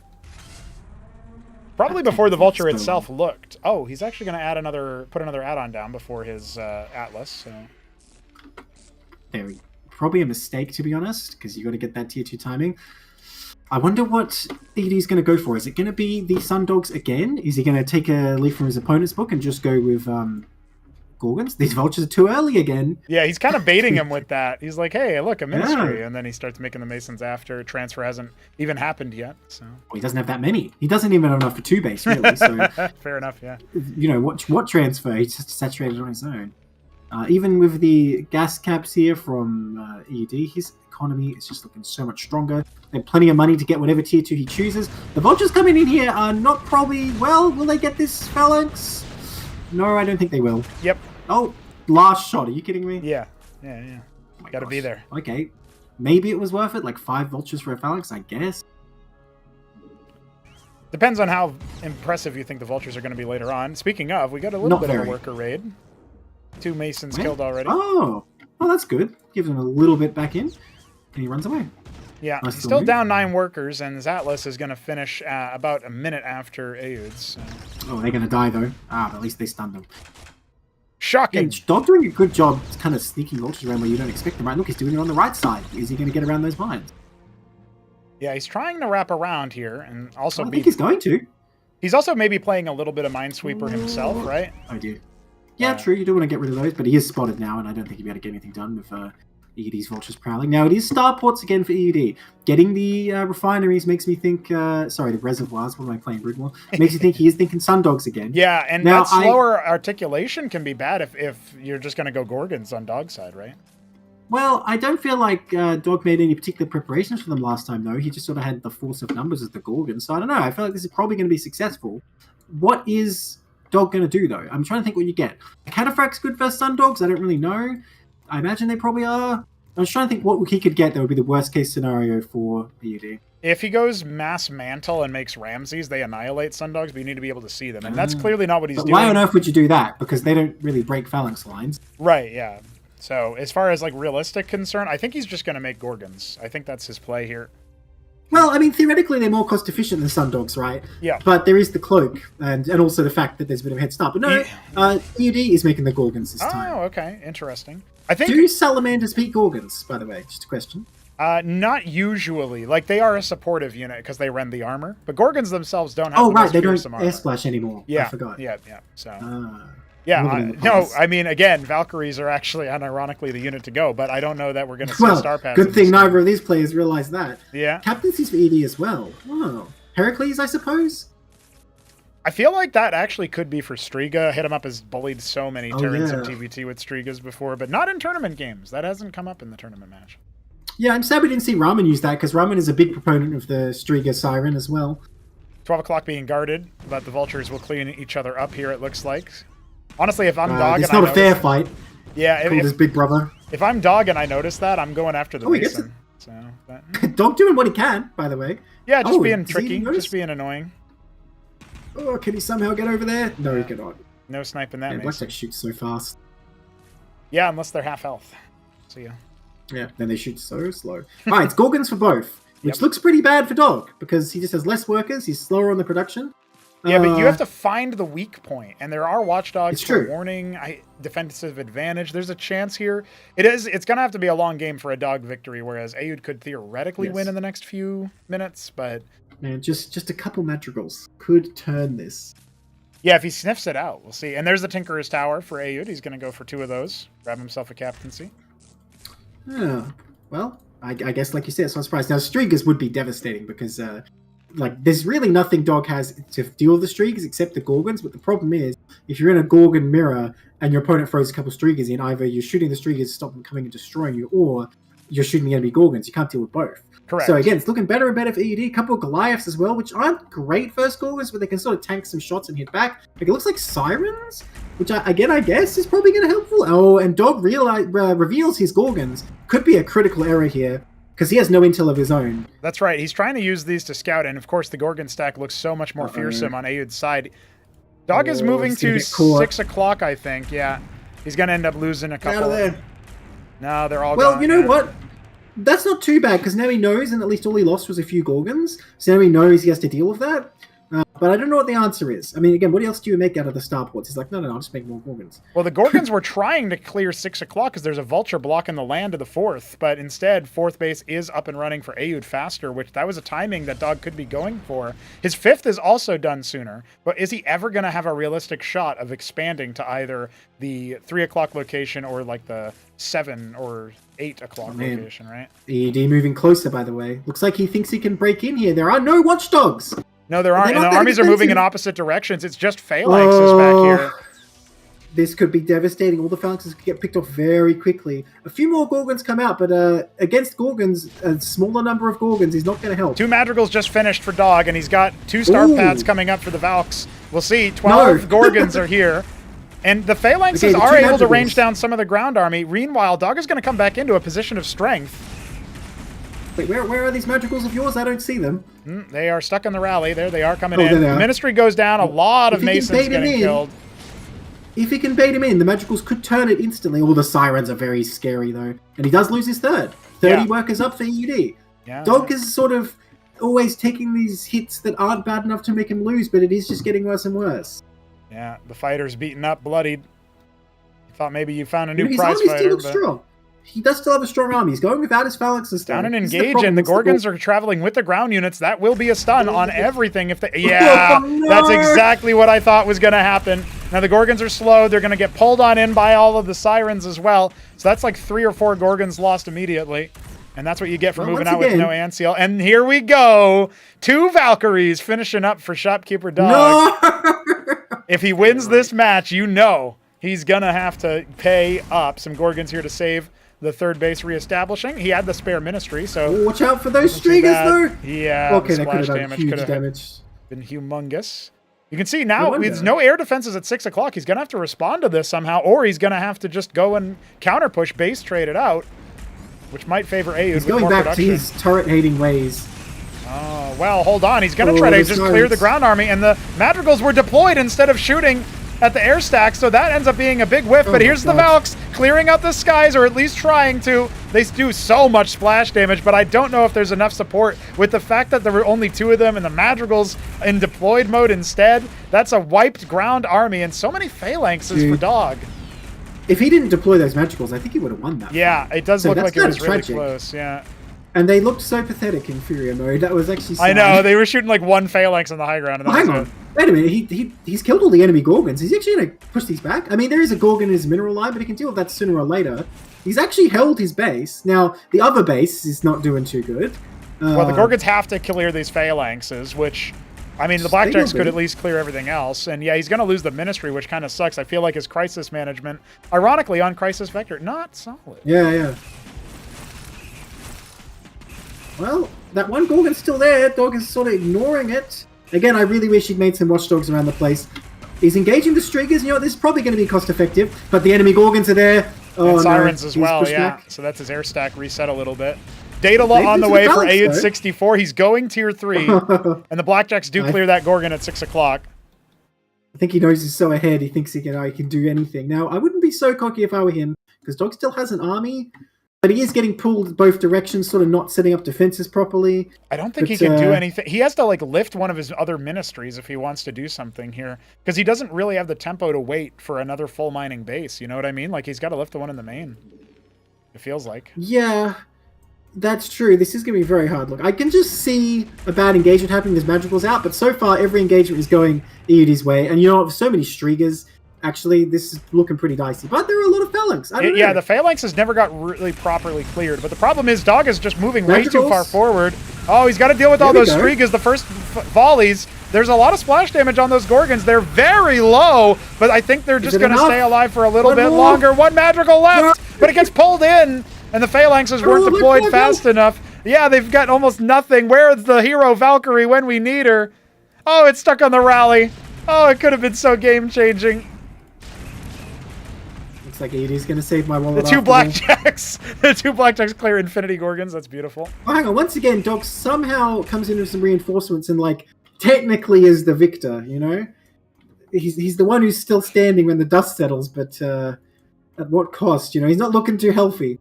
No, this is a really long game for him, too, to have to end up on the Yeah. losing side of. The other maps were maybe just slightly more straightforward. And these mines from so long ago are still finding so much value. Now, those are laid right in his face. So surely he's just going to throw, like, one Blackjack up there to try to clear him and then Wait, can reveal we all bust the this? others. Oh, no, the Gorgons. They're stunned. Oh! The Strigas, he's not pouncing. He doesn't notice until maybe it's a little bit too late. And the Gorgons, gonna they're get some of flying the them. wrong direction. They need to go upwards. No, They ran all away to melt. go. One's going to make it out. No, No, not even one. GG. All right, Aeud has finally managed to crack the code. It took so long, and even after such an advantaged game, it was a really shaky close at the end of the day. Yeah, man, that was messy. Honestly, all these TVTs that go this long, it's just like, oh, everything's dying everywhere. And like, look, Gorgons are a great unit, but they certainly don't live long. No, they do not. Ladies and gentlemen, we will go to another map, and you know what that means. 3-1 for Dog. No, Radium is up next. Let's see if he can make this happen on his second map pick. Dominantly took his own, by the way. Very comfortable game. Hey, come down here, All and right, have one. sub me in. I'll handle him. Rematch. Revenge. Yeah, that's right. You thought it was over?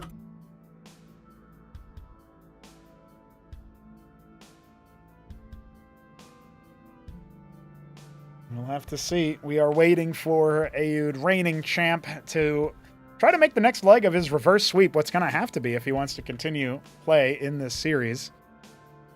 Let's see if he can make it happen. Honestly, it would be magical. And also heartbreaking for Doug, who really could have won the whole set. You still can. It's not over. Yeah. Radium could Why be are you it. talking like that? What do you know that I don't? Is this cast from live? He lost one game. It's over. Let's see. We'll see if he can do it.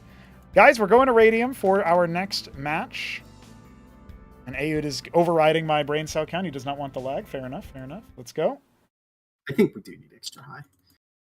It should be just fine. Shopkeeper Dog in the bottom left. He is Zafir once again. And Ayud64 in the top right is Beaster Brown once again. If you enjoy what you're seeing so far, just wait until we get deeper into the tournament. But honestly, Shopkeeper Dog really turning heads right now. If he could just continue fighting against players that he is disadvantaged in matchups he doesn't even like, again, I feel like Crank 3-0s him because that's a matchup he actually likes, you know what I mean? I mean, he's even disadvantaged if he wins, right? Makes you wonder. We'll have to find out together, boys.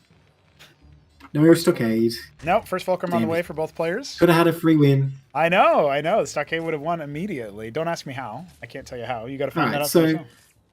Both of these players seem to think that at tier 2 Gorgon is just the go-to, right? So, is it meta to just build up a bunch of Valkyries while you're at tier 1? Isolate yourself from that. If you can scout that Atlas is on the way, yeah, it does beg the question, because I do feel like there's a really strong chance or something like that could happen. Well, one Madrigal, or a couple Madrigals, like, preemptively made would have also made a huge difference for both these players. Obviously, you want to make as many Phalanx as you can, but I don't know. I feel like 2 Madrigals is not that much investment. He did make them, but Just it to was be a little sure. bit too late, and then he deployed them. For Yeah, some yeah. reason, I mean, which like, don't know before how. you even know your opponent has to before the Gorgon show themselves, you know? Yeah. Alright, very early scout again from Dog. Just checking things out. We'll find the double fulcrum. I don't know if he's looking for, like, a Ministry first there, why he sort of went to the natural. Sometimes people will hide a second production structure in a funky place to make you think people, that they're only like doing who? one. Like EUD? Like Shopkeeper Dog as well. Yeah. He steals one EUD gas. started it, I think. Oh, maybe it's a possibility. Yeah.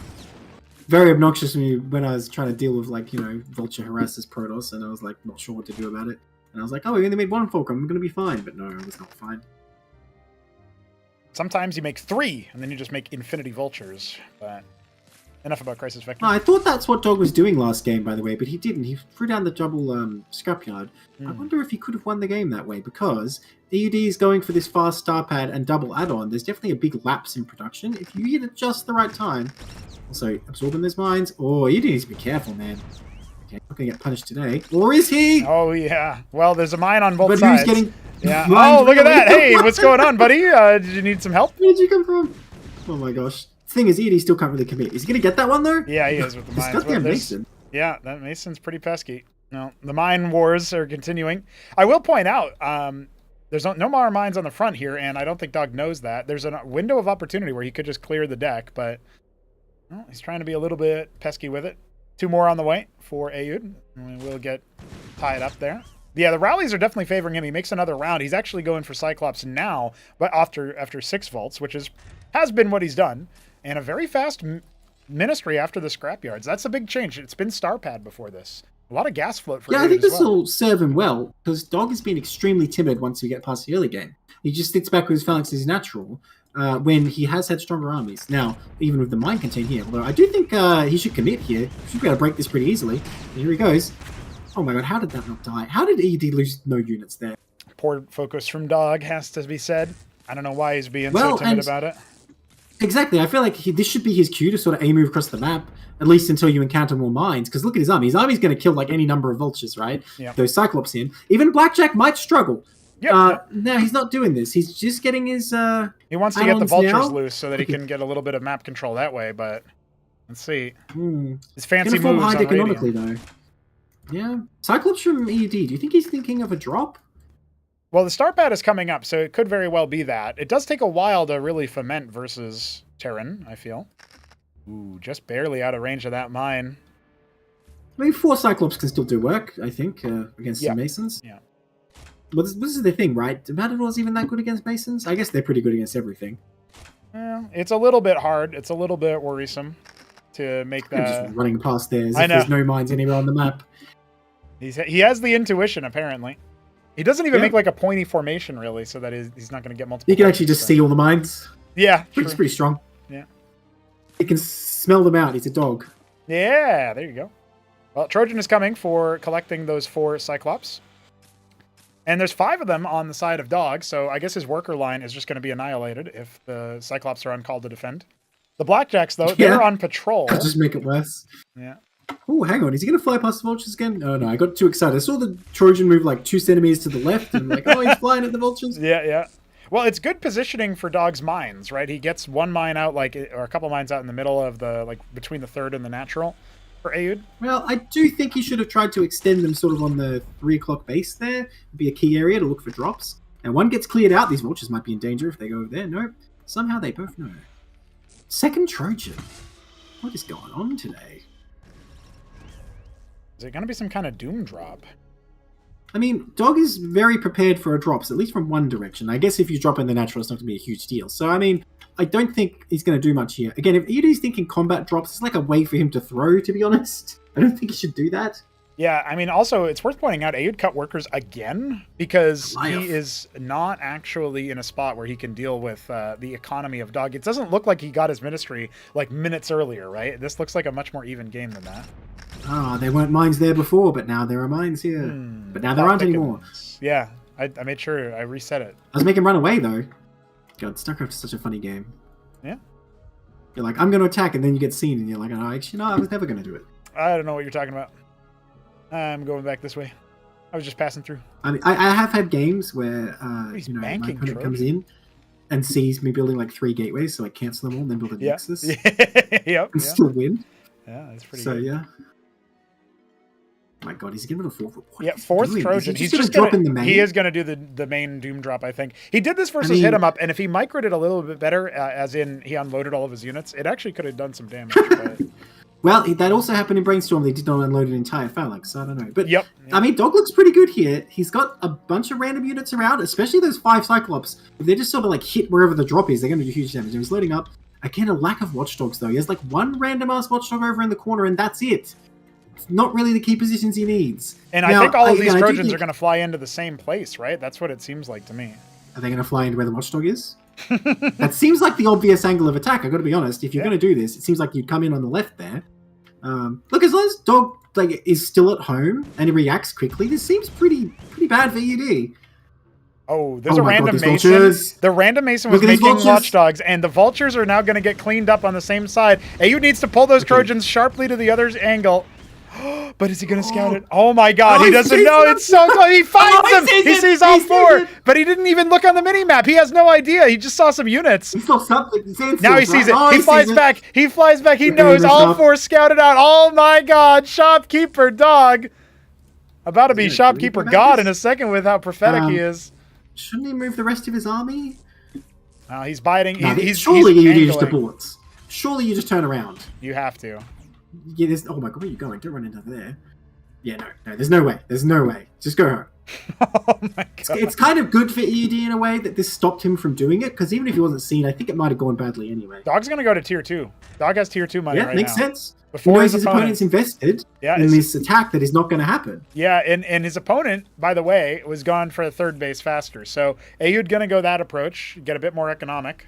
Ooh, he wants to bust the front, but again, I don't really see it, man. Trojans I are being don't see it. scouted out by the mines. Oh my lord. Dog sees everything. I don't know if he actually paid. He didn't put his camera over there, so I don't really know if that's true. But he's now going to cycle some units back. Oh no, he knows. He's moving down. He figured it out. Now, these 2 watchdogs here are going to deflect this. Okay, he's going to go for it anyway. As long as he doesn't lose like every worker, I don't think this is a good idea. Yeah, no, ED double thinks that he's like, you know what? Maybe I won't do that. And I think that was the right call. Yeah, mines are still being cleared in the middle of the map. The Vulture's just checking things out, seeing what's going on. He has no eyes on the typical third base location, so... We're in like minute 52 of the game. Diadems are firing. Mines are still being cleared in the middle of the map from earlier in the game. Yeah. All right, here's the question. Is it Gorgons? I think it Rip has to vultures, be. by the way. Yeah, Vultures come in just to see what's going on. They can disrupt a little bit Kill of mining. Yeah, one Mason. Mason. There you go. We did it. Hey, that's more than I thought he would get, so I'll take it. Yeah, honestly. How many vulture shots did it take to kill the sieve? No, probably quite a lot. He got stunned while making his ministry. Does he notice? Oh, it just resumes. I didn't know that it was going to do that. No. Yeah. See? I'm learning. All right, well, Dog does need to position for this. I wouldn't mind seeing like another watchdog in the natural, but it's probably fine. Well, starports are coming, and the main drop can still happen, but even though, despite the turret ring, Again, is it a good idea? well, it's I going to don't force him think to it get to do something to clean all of that up. Yeah, so it's a little bit Yeah, awkward. Here we go. I guess. Oh, he's going to lose to those Trojans, but they all get all their stuff out. Yeah, I guess. As long as he pulls these Masons away, and as long as the Atlas doesn't get killed or something. Still getting chased I in the don't middle know. of the map by units on autopilot right now. Like 3 units. Yeah. Man, they're kind of kicking ass right now. Yeah, every Trojan Yeah. has died, so there's no extrication from this. He'll get deep enough to scout the starport, but it's only 1 starport right now, and it's still actually being made. It was never interrupted. The Mason pull is very good here for Dog. Minimal losses as he wipes every single thing. He is losing a lot of Masons. I think he would have been better off if the Masons just left, but he does clean it up pretty well. ED is not able to capitalize an attack on the low ground. So yeah, I do think that was still kind of mid for ED. I guess it could have been worse. And what else is he going to do with his 4 Trojans full of tier 1 stuff? But look at his bank right now. I know, he's What got was he so much doing? money. Well, starport I mean, will so come does down. Dog. Oh, what a surprise. Yeah, we're seeing Where's 4 the of them. mantles, man? Show the cataphracts some love. They're pretty good. Well, that whole time, Dog didn't actually scale his starport production, so he's only got the 1, and it's not even making anything yet. Instead, it looks like Dog is sniffing out some kind of anti-ground timing. He thinks, well, you committed so many units to the drop, maybe I can move across the map. But again, he's going without any detection. It'll be really hard for him to deal with the leftover mines. Like, this He is cannot something break through any of this. we haven't actually seen this kind of style in TVT, but Dog is regularly going up against a player, making vultures in the mid game to get more mine coverage, because it just short circuits a lot of the play from the army. Yeah, you know, I don't think Dog's looking as good as we thought, because in that time, Edie's managed to get his own tier 2. I guess he was actually saving the minerals to the starports, so I shouldn't be so mean to him for having 2,000 minerals. Well, then why has he got and 1,000 minerals? Yeah, that is not good. So it's just going to be 4 Port Gorgon on both sides. Who is going to make a Valkyrie first? That's right. The question. No, it's a Wraith. Why are you making a Wraith? What are you doing? He's What are you scouting. going to do with He's gonna that? scout with it. Okay, wouldn't you just make a Watchdog? I don't know. 4th Ministry on both sides, and pretty comparable timings as well. And Dog scaling up his economy. On the Vespine count, you know, the ridge caps are coming up pretty late for both players, but the reservoirs are already down for Aoud, so he's looking pretty solid when it comes to that Vespine income in a way that we just aren't going to see for Dog. Let's see, he's adding his own captaincies for Dog. Yeah. Yeah, is he going to get Striegers as well? Do you reckon he's sort of inspired by Edie last game? Like, oh, good idea. I don't know. I think he probably has his own thoughts about what he wants to get out of that. I don't think it's going to happen. Whoever thinks, oh, it's time to go harass my Gorgons first is going to lose. Because they'll get caught on the map by the enemy Gorgons and destroyed. Well, Gorgons are already leaving the building for Dog, but it's a small number. I think that's a minimal enough commitment, just so that you can but that's see how for it went scouting. last game, and it just started the bleeding, and the bleeding didn't stop. Revealing them first is not remember gonna all work out those for fights him. he almost won, or actually did win, you know? Like he could have won Yeah, by so better he could margins. almost win this game as well. Yeah, that's what I'm thinking. Great. Listen, good I want luck. Check Stealer, Neblime. Don't ruin my dreams. I want Dog to win, man. I want Dog to win the whole tournament, so I don't feel bad about being eliminated by it. Yeah. I mean, how can you you won against him in the eventual champion in your group, actually? So you're kind of the official champion. Exactly. Well, he was thinking about it, but he didn't commit. It's still not revealed. Yeah. That Wraith somehow did not run into the Gorgons, and indeed it may die before it does so, because it's about to get revealed by Ministry. Yeah, they're both guess Dog was expanding to the thinking- same location for their 4th base. Isn't that kind of tricky? Wow, this is so like neck and neck. It's kind of crazy. Love to see it. Wraith Tinker's Towers revealed. for Aoud. And for, But don't okay, send it the is Striegers Gorgons, for Dog. Dog. He's going to send the Gorgons to kill the Wraith. This is a big mistake. Only 2, Because he's though. going to reveal his tech. Well, I think you already know what's up. That's not much of a reveal. Now, I think it Heracles is. are on I the mean, way for Dog. knowing that he's got tier 2, I guess. But he's kind of out of position as well. Ground Army not in position. ED's going to pounce on that base and destroy it along with a lot of Masons. This could be the decisive move that breaks this sort of even game. Dog none the wiser. Although then again, his own Gorgons might be able to hit the counter punch. He has to be decisive though. He can't turn back. Yeah. Oh man, these Masons are so screwed. Yes, they are. It's 14 of them. Now, let's see if the counter damage is going to be good enough. Got to cancel the Dog's transfer. Gorgons hesitate. Yeah, They're not hitting that base when they need to. He's Now they're looking going around. in. He What are they cleared a going to find? vulture. Oh, he's going to ignore the potential 4th base and go after the 3rd instead. I like the He risk, can get some but kills. yeah, he can certainly try to counter damage. It's just Only that he's not going to Gorgons. shut down another base. Oh, this is maybe pretty bad here for Aoud, actually, if he's not too careful. Well, the thing is, the other Gorgons are coming home though, so he has to be careful. Look, you don't want to lose that Siren for free. Like, he needs to get out now though, because the enemy Gorgons are on the way. And I think he knows that. Yep, Yeah, he's he gonna flies follow straight it. down. Yeah, this Ooh, is is he gonna this is make good it? pathing from him. He's just trying to take minimal damage. Oh, is maybe it not. though? Good moving shots here for Aoud. Definitely impressive. Yeah. Oh, he's Yeah. going to lose almost all of them. Yeah, that was. You see what I really mean? I think it was a big mistake to show his Gorgons, because that's why ED attacked immediately. And I think this is going to lead to him losing the game, because he's lost an entire base. He only got very minor counter damage, lost almost all his Gorgons. What is he going to do now? I think the best move is to stop making your own Gorgons because you're not going to win that mirror fight and focus on whatever options you have, like Madrigals, to deal with the enemy Gorgons. Well, let's see. The phalanx count's pretty minimal right now for Aoud, but the air stack definitely favoring him. Reigning champion deploying his phalanxes as most of the Gorgons from the enemy are swatted out of the sky, and it feels like Dog only just barely looked at that fight after it was already over. Cycling back towards his own phalanx stack, it's going to be a mistake for Aoud to try to chase this with ground army. I mean, this is a repeated mistake for Dog, though, to expand here and not move his ground army forwards. He gets a couple Gorgons. No cancel. He's getting some kills along the way here, but I do feel like this is an unforced error that all these phalanxes are sieged all the way back here, and you just keep sending stuff to die at that 9 o'clock. He did do that a decent amount on Crisis Vector. That's why he had so many phalanxes in the late stages of the game, and so... You can't just put a base down and not defend it, because a player like ED will find it and kill it, and that's what he's doing. Up a base, but not quite up anything else. Got a lot of Vespene, but not so many minerals. Aoud 64, revealing 6 o'clock. Clear this out. Yeah. Madrigal's the bulkiest mine clearer. They look like what they would lay mines. They look like a... You'd put mines down with them. Give us a unit that all it does is just lay the body mines infinitely. Lay and detect. Yeah, that's it. Oh, it's going to be big. The Sirens sort of screw up the Madrigals here. In fact, they're bringing the Striegers in. Yeah, that's Does he have the Gorgon count? He does not with that Strieger there. That's for sure. Yeah, he can still win the fight if he just keeps doing this cycling back. Remember, a lot of the... I don't think so. He's a lot of the outnumbered. Gorgons are super bruised for Aoud, but he needs to just try to break free of their grasp, and it's not going to happen. Crushed. He does move all of the army all the way to the bottom right. Does that buy him enough time to remax? I've seen 6 Gorgon production out of Dog. I mean, he's going to have a lot of them. And Tier 3 goes down for Aoud. He's going to go for Tier 3 again. Yeah, again, I don't really like this, because I feel like it's still possible for Dog to do something, but I don't think it's going to happen. No one's going to punish ED's hubris today, but one of these days. He needs to correct his rallies. Just now finding out 2 Gorgons waiting back in the day. Tinker's Towers, second one comes up for Dog, and he has kind of been banking his bio. Hasn't really been using it that much. Yeah, I'm just trying to think of any way Dog can do this, man. Yeah, I think we've established that the game goes long enough. Aoud will find an advantage, or even in a more even game like this one, he will be able to get into a decisive position. He's up a base. He's got a treasury in the bottom right, although he's not mining from it yet, but it's set up for a longer game. And 12 o'clock has been set up as well, so he's actually up 2 bases right now.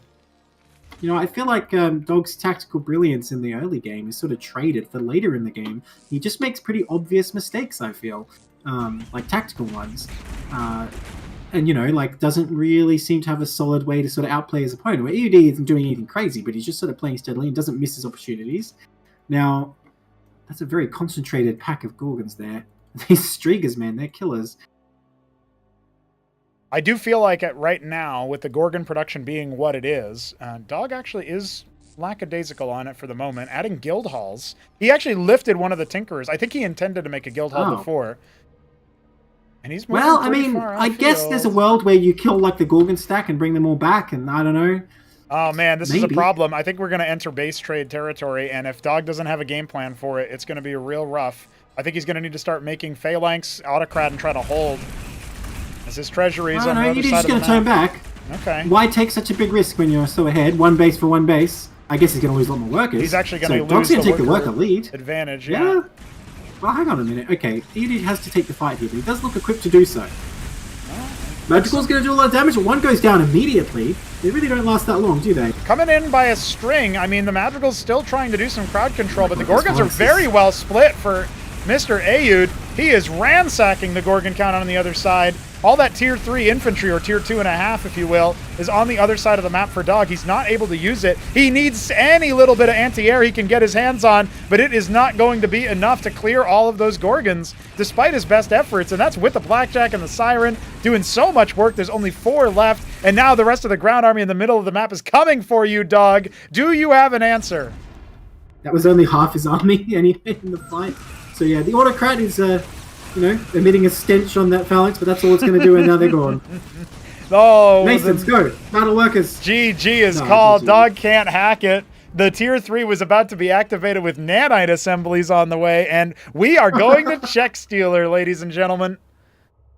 All right, hit him up telling me in chat he's right that Madrigals are not the way to go, and now I see why. they don't just do that, because they are pretty squishy, it seems. And Well, you need a little bit of positioning. You need a little bit of skill, maybe. Is Well, if they just made Valkyries. No kidding. Yeah, if you just paid me. Yeah, like actually though, that could actually be the way to win. Yeah, yeah. The possibility. And we go check stealer here for our next match. It's going to be a highlight. It's going to be a highlight. Krankendau, do it, man. I said there was no way at the start of this series, but now he's 2 down in a row. The reverse sweep going to happen. The Trojans did not really do that much in the early game. It was lost more in the more middle stages, and I think it's that position at 9 o'clock when AU just comes in, smashes the base, kills a couple of Masons, and doesn't really get punished for it. I do think there was indecision there for Dog. Completely unforced error that he just didn't move any units to defend his base. He had plenty of phalanxes to siege up that location, but first he revealed his Gorgons for no reason, and then he didn't have anything in position. So, yeah, I feel like it didn't have to happen. Didn't have to happen. People in the chat cheering for and against Dog. We got plenty of people watching on in maybe horror as he ends up getting his hands around that top 4, that invite to the next tournament. It was so close. Is it already over? Has his window closed? We get to finish the job on check stealer, dude? Like, so crazy. Yeah. Well, as Dog said he wanted the decider of check stealer. So does he have a plan? He better have a pretty good plan, man, after picking this. You know what? I can see it. It suits his playstyle well, because he's just sitting back in his area, getting tier 2. So he'll have the sort of, like, not exactly 3 bases, but, you know, more than 2 bases in his corner, get what he wants. But EUD is looking better in the sort of tier 2 fights at this rate. Although, Dog won't get pulled out of position as easily. I don't know. He needs some kind of plan to win the Gorgon mirror, though. Like maybe Valkyries. Maybe Valkyries. They could be the inimitable counter here. I do think this series has been defied by tier 2 Gorgons, hasn't it? Like, game 2 was all about that. But what if Cataphracts? Do they deal with Gorgons? I think Cataphracts are pretty impenetrable. You can't really even approach them with the ground army with the air stack at that point. You have to get a superior position with phalanx. Turret up your base, get a bunch of Cataphracts, because they can more or less deal with phalanxes too. I don't know. It feels like it should be doable. Ayud has gotten his water. He is just about ready to go. Let's see when Dog is himself. Good to start. I think he's mentally replaying the events of that last game. There's so many opportunities here. Dog could still take this. He could just be letting the hope die last. And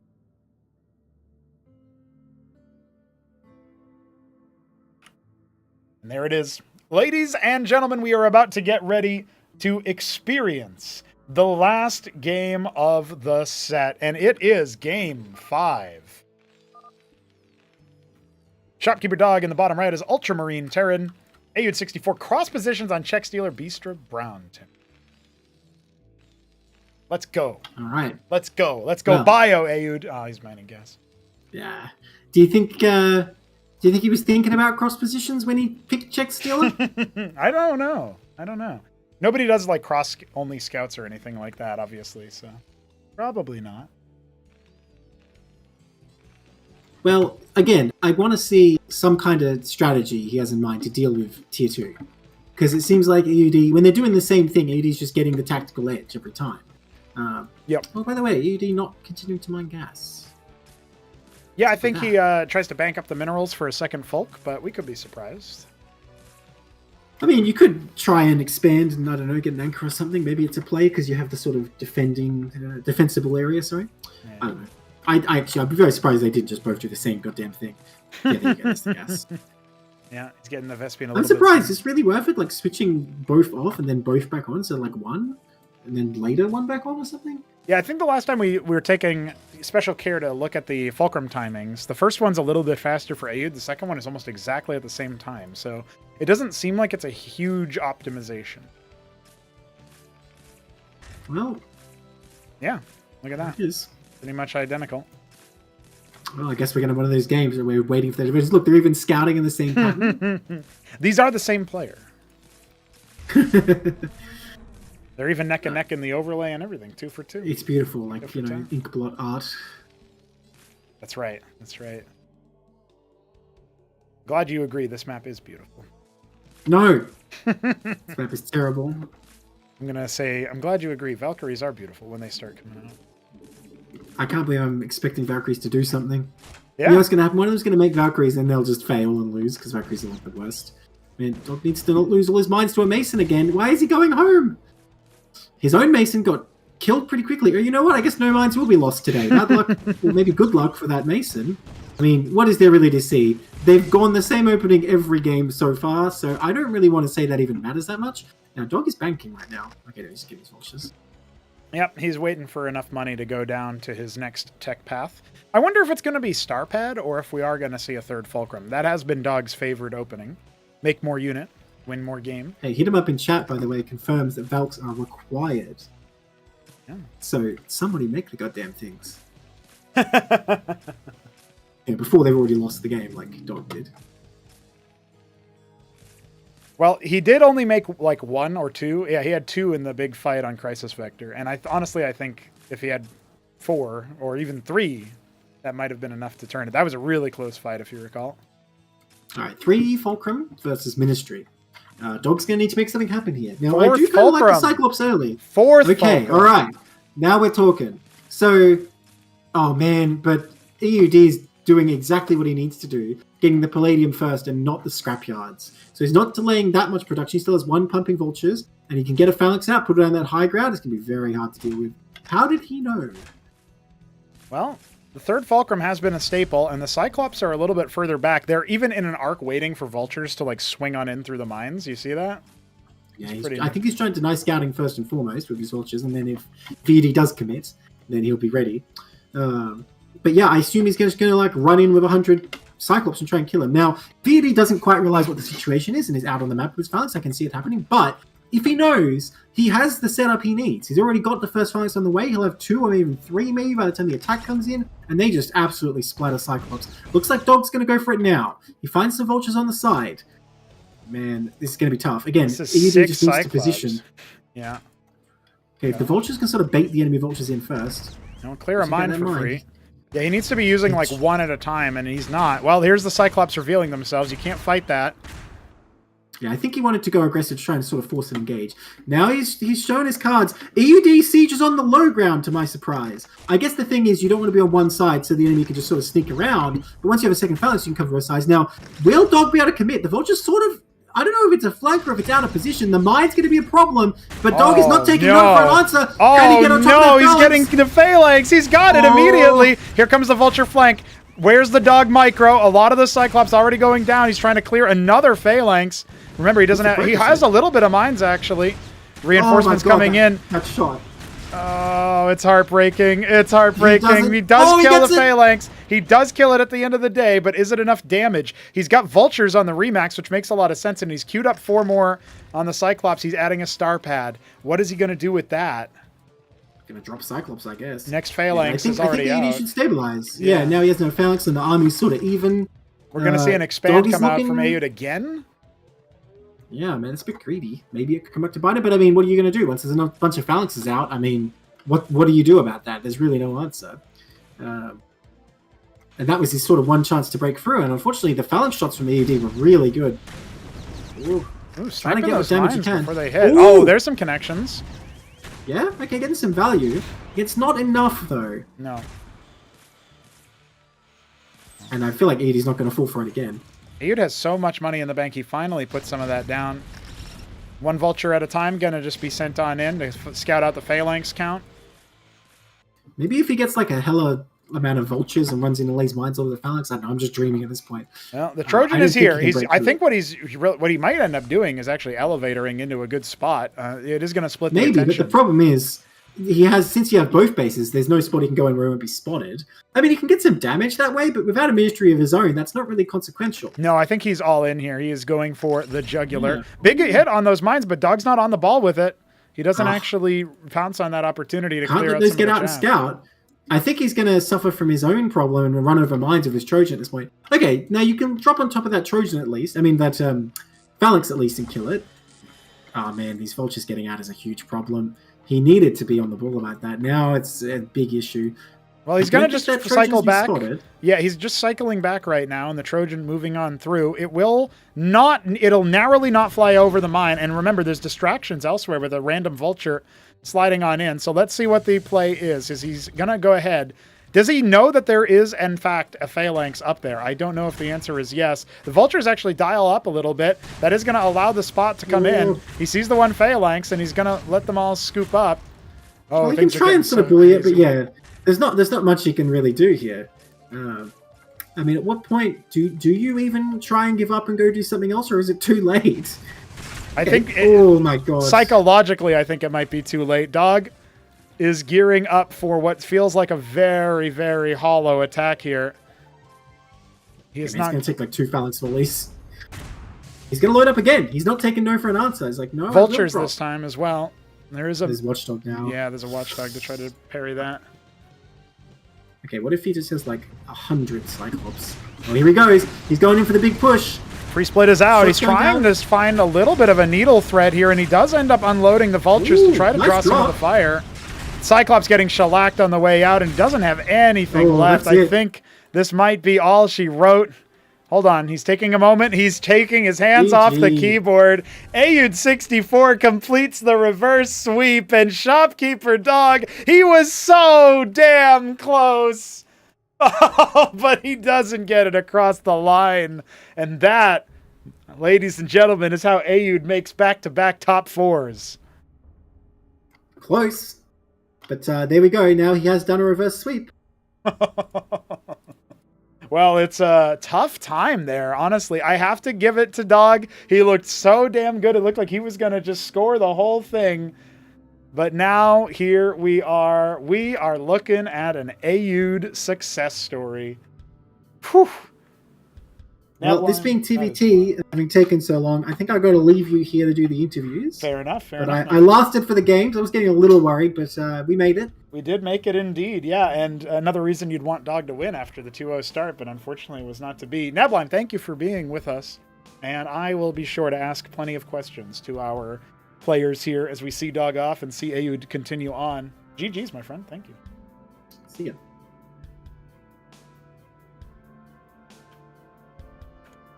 We'll ask Dog if he wants an interview after that loss. It is a little bit rough for him. He's no longer in the cards, and I was not sure what would end up happening. The end of the line for him after a 5-game series of TVT. It's almost the worst timeline for the guy who just wanted to play TVZ, and it looked like he was on lock to do it. Yet here we are. The king moves on. Shopkeeper Dog is going to be put out to pasture.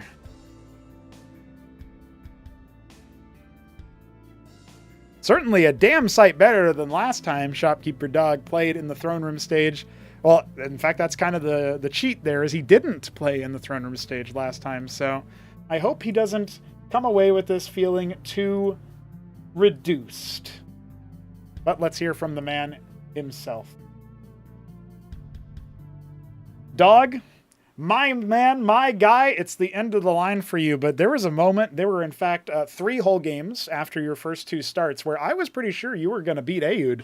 Talk me through it. What went wrong in those games? And in general, just give me any reaction to being so close, but no cigar.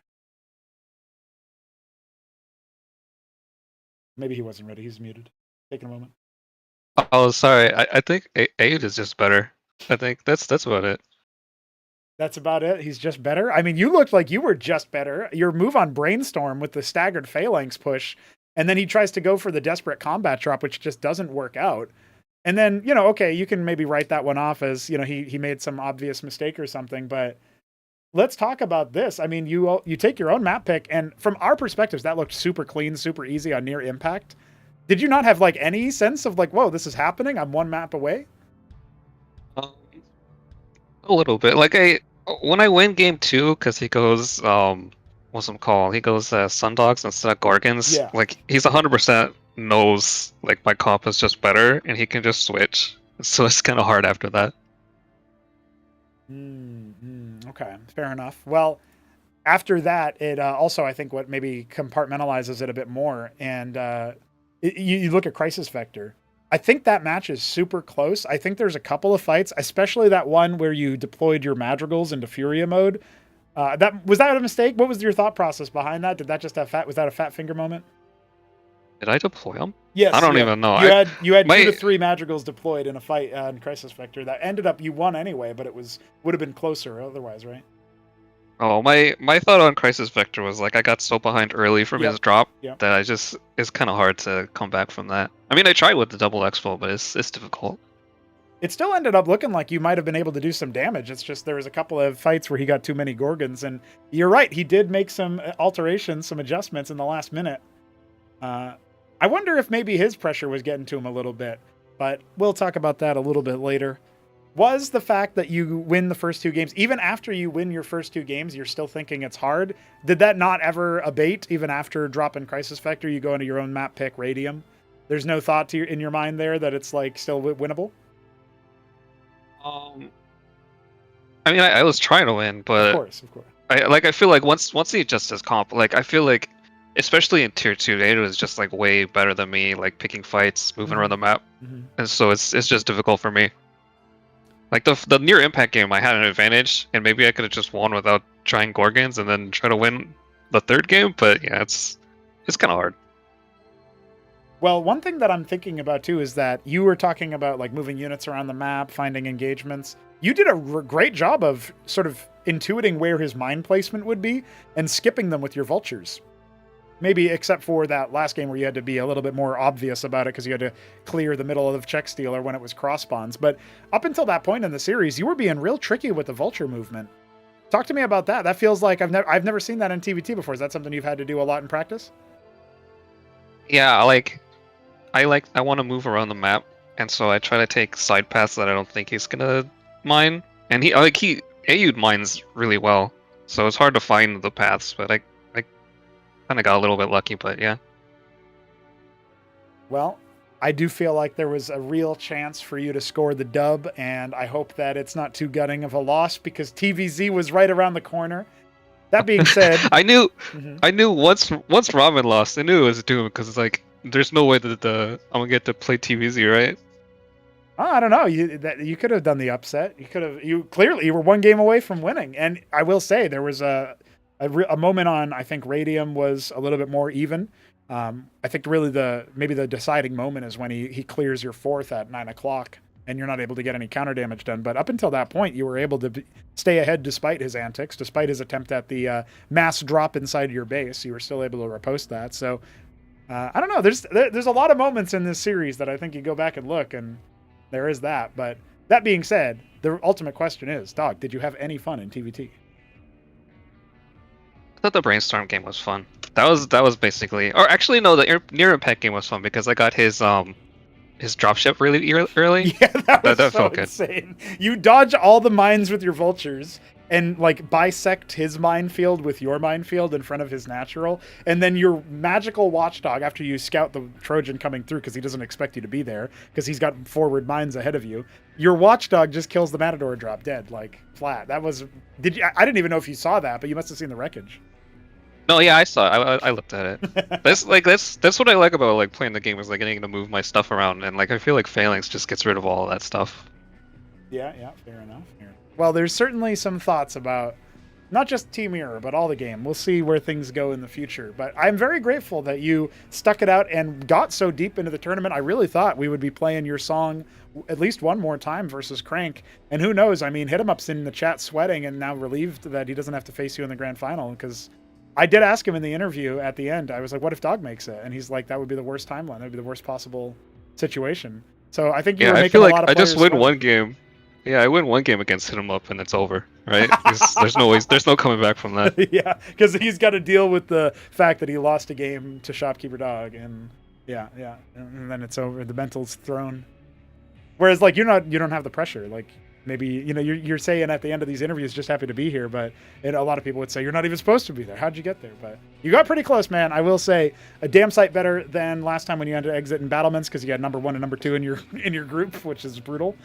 This time around, you end up being the best performing player in your battlements group. Obviously, Nebelheim as one who loses to you, so you guaranteed that. But taking AU to 5 games, that's no laughing matter. That's pretty good stuff. So you think people got to put some more respect on your name now, or do you think you're just gonna keep channeling the interview logic and just be like, no, I'm gonna lose every game and then win? I think a lot of people think I'm good. I don't know. Yeah, I think so. I think a lot of people were worried about you. Even Aid wasn't so sure, and I think he was probably sweating after the first 2 games. But we'll hear from him shortly. Thank you for your insights, Dog. Thank you for your plays. I may have a role for you when it comes to Sunday. So is your schedule open? It depends on what time Sunday is. How about 2 p.m. Eastern? That would be 11 a.m. PST. 11 a.m. I might be able to be around. Okay. It depends. Is it long or? Yes. It would be fairly long, a couple hours. I can try. It's hard because it's lunchtime, but I'll try. Yeah, fair enough. We might put it around a little bit, so we'll see. All right, man. Well, I'll keep that in mind. The people's champion, the heroes champion, the homegrown talent. We'll see. We'll see what happens. All right, man. Thank you very much for your insight. Any closing thoughts or final words? Nope. Just congrats to everyone. It's been fun. Glad you had some fun. Even in TVT, the unthinkable has occurred. More than that, the unthinkable almost occurred. Dog, GG's, and I'll see you next time. Let's see if Ayud64 is ready for his interview, because it is just about time to talk about the champ, talk about the reigning champion. And before that, I'm going to need a musical number. But even before that, I'm going to need to update an overlay. So actually, I just trolled Dog by saying, or Ayud by being like, hey, are you ready? And then, yeah, he immediately responded, but I can't actually pull him in yet because his music isn't ready, because his overlay isn't ready. Owned Ayud. I owned you. There is no hope. You were, even though you win, I'm the one who really wins. I hope he's watching the stream. He's just like, or he's not watching the stream. He's just like, wait, is this guy not ready? What's going on? And yeah, the answer is correct. All right. The story will continue for Ayud64. We are just about ready to speak to the reigning champion and the victor, the unlikely victor after the first 2 games. Let's be real. And so I think it's high time we play the man's number and see what he wants to say for himself.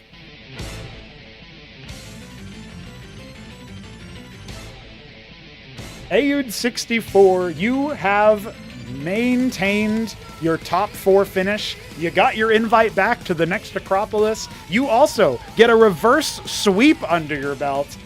I need to know everything, but first of all, how the hell are you feeling after that series?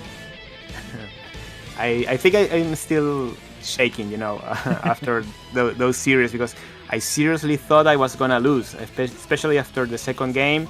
Like, Doug in the second game did everything perfect, and I thought, man, this guy has already downloaded me already. So, I was really worried. But I tried to, for the third game, I tried to maintain, my composure and, just try to maybe not thinking about it too much. I think since the vulture is my favorite unit, I said to myself, well, why I don't use more the vulture and try to micro around? Maybe I can out APM Dog, because I think I can play a little bit faster than him. So I tried these strategies with the vulture drops and multi-prong attacks, moving around, and it seemed it worked, But yeah, I think I learned from the first 2 games. I noticed that his composition on tier 2 was better than mine. So I just took the best of it and applied into my strategy. Okay, all right. One of the things I was really surprised at was looking at the way that you ended up making things happen when we switched from Brainstorm. So Brainstorm itself was a really interesting story. He has that tank creep, the phalanx creep, where he starts ranging down your natural. Before we even get into the other games, did you expect that? Were you aware of that as a strategy? Because it felt like it took you by surprise. No, I was aware of it. In fact, I wanted to do that strategy. That positioning with the phalanx is just too OP. and I recall that strategy from the early Brood War games. So I mean, the map is Bluestorm, but Yep. I just I try to pick that map every time because I've practiced on it a lot.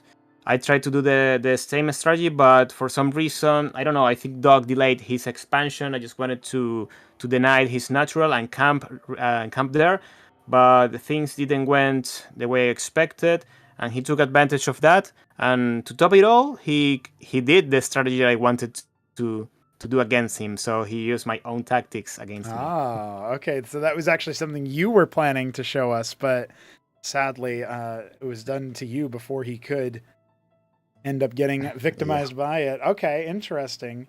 Now, I was really shocked when the way that Near Impact went. He ends up, basically kind of giving you a lot of room, kind of giving you a lot of opportunity to get map control after the first couple engagements. Even though it looks like he's got the stronger army, he's being a bit timid. And I think maybe you're establishing that little bit of micro dominance where you are winning those early vulture fights. But everything kind of goes wrong with the Matador drop, right? And I want to know what your reaction was, because his vultures somehow bypass your minefield, which I'm sure was already a bit of a what's going on? How do they are there? And then sees your Trojan come up, and you fly over them anyway. You're going to go for the drop anyway. And as you're coming across, his vultures slink back, kind of get in the way of your units. It looked like it drew your attention, and the Trojan flies over a fully completed watchdog in his natural and dies without unloading a single thing. So what happened? What was your thought process at that point?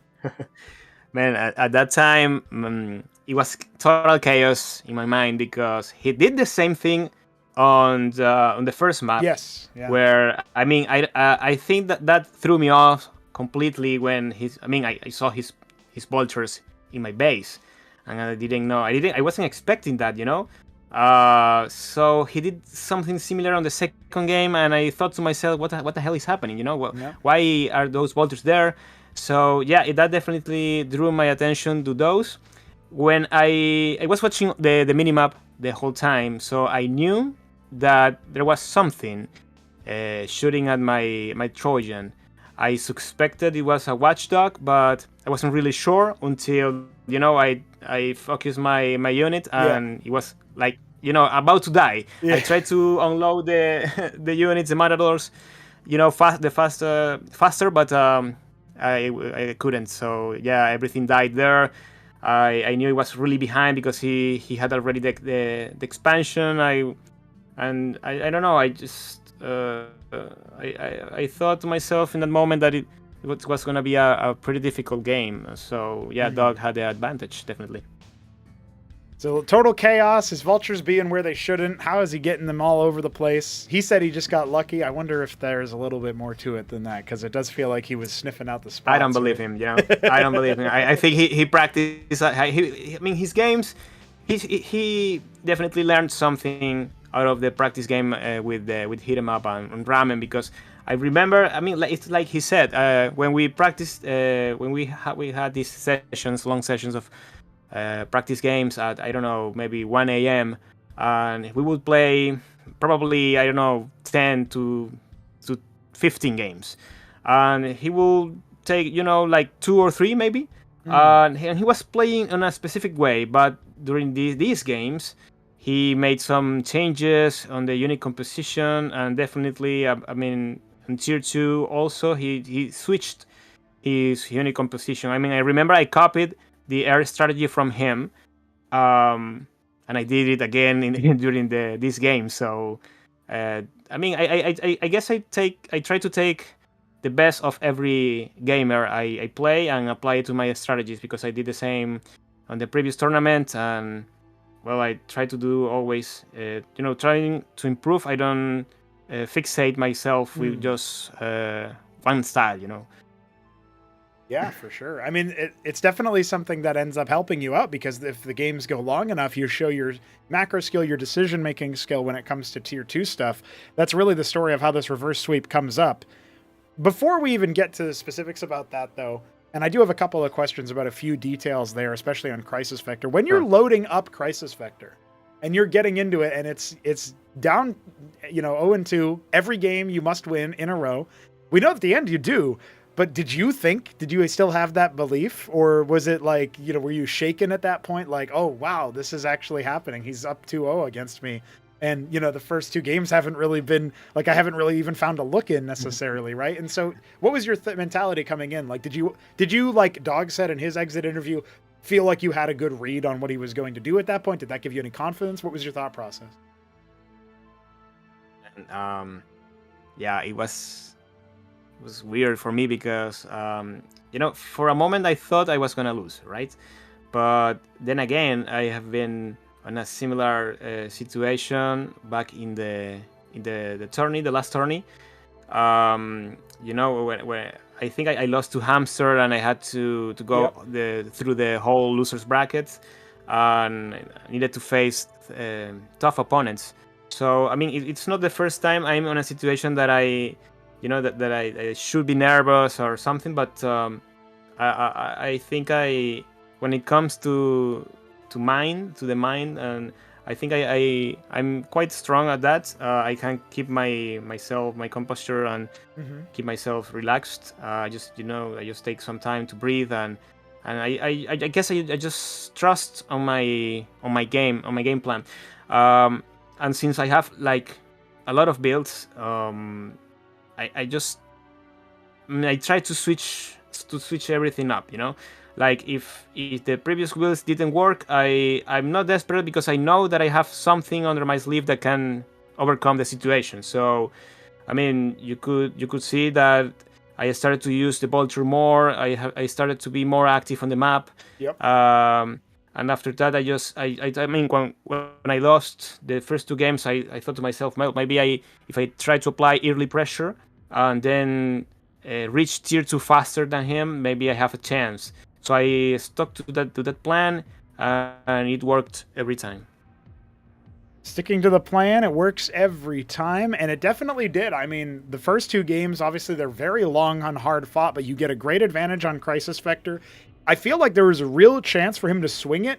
He did deploy a couple of Madrigals instead of keeping them in the anti-air mode where it was doing splash damage, so your Gorgon stack ends up being mostly uncountered. But even that, there was some sloppy engagements from both sides in terms of like how many units end up going down. It's not really bloody because it's not really that much bio, but like scrappy fights where there's just metal hunks all over the place afterwards. Were you surprised at how resilient he was after you got so many worker kills in the early game with those drops? Well, I think I didn't really felt threatened, at all. I mean, he had a lot of units, of course, but I knew that I had air superiority, and in TBT, it seems that that's the important part of the mid game, because if you have air superiority, you can take care of the phalanxes, which can at the same time take care of all the ground forces Terran has. So yeah, I knew my tier 2 was faster, so I just needed to keep pumping units. His madrigals, were a problem, but I had so many units that at the end of the day I could afford to take those scrappy fights, as long as I kept macroing, because I was denying, and I had a pretty clear view of his other expansions, and I just tried to deny. I tried to poke those expansions, so I knew I was ahead economically. I just stuck to that strategy. I'm not allowing him to take additional expansions. I knew his minerals will be depleted, and I will win in the long run. Fair enough. Now, when we get to, Radium is kind of its own story because you end up going for this base drop, this Doom drop where you're banking Trojans. Is this a match that is a style you've actually practiced versus Terran? If you, say play hit him up in the grand final and he rolls Terran, is this something that you might end up pulling out against a player like him? Because we did see it on Blackwater Bastion to close out your series versus him in the semifinals, and I was kind of remarking that it was pretty close to doing some good damage. Obviously, it's something that maybe you can argue whether or not it ended up being super good in the game on Radium, but it did force him to be a bit more on the defensive side, and that does seem to be what you want. You want that tempo advantage. You got your tier 2 faster, etc. Well, he got it faster, but you got it actually articulated faster. You had more starports than him at some point. So stuff like that. Was that that's something that you practiced a lot with the mass drops? Yeah, but I mean, not recently, not really. I think the last time I practiced mass drop strategy was during the last tourney because I used to play with Shambler some Yep. games whenever I could find him and whenever he was in the mood to play against me. And we were, trying these mass drop strategies. And they work really, really well. So, I mean, the maps also helped executing that strategy, but I can't remember the name, but it was a map that where drops were really strong. So, I try to imitate those strategies, um, but I mean, I don't know if they are worth it at all. But I mean, sometimes they can do really, really good damage. Sometimes they are not as efficient. I mean, in the game versus hit 'em up, I think that drop had more potential, but I don't know if my micro wasn't really good. I didn't deploy the madrigals. I took some time to deploy the siege tanks. Mm-hmm. I don't know. It was weird for me that everything wasn't going as I wanted. But I think in general the drops are really good because it forces the Terran to make a lot of watchdogs and be vigilant of those Trojans. Yep. So maybe if you can play the mind game, you can reach tier 2 faster because the other Terran is just so busy worrying about the drop that they rarely go out and attack. So I can cut up some production and go for tier 2 faster. Yeah, Trojans are also a lot cheaper, I think, than people realize, considering they're only 50 Vespi, and it used to be 100, right, back in the day. So you can get away with a lot more drops there, and that definitely helps out. When we're thinking about the last game, I feel like this is the most straightforward one. He tries to go for like a 4 to 5 Fulcrum. It's 4 Fulcrum, 1 Star Pad at some point for the drop. Like, he's going all in on one base, and you're just trying to take all those satellite bases. Did you expect that he was going to go for something really aggressive? I mean, you're starting to complete the reverse sweep. You're one game away. All the momentum's on your side. You think you backed him into a corner?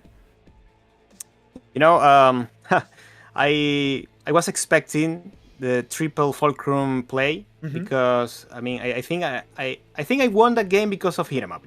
Because okay. Because I knew that that dog was practicing hit 'em up was gonna help him. I don't know.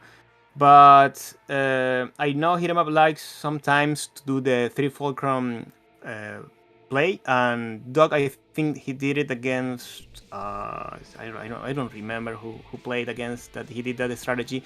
But anyways, so he hasn't done it during my games, right? So I thought, well, this map in particular doesn't have a ramp, and he may go for a hyper aggressive strategy from hit 'em up maybe.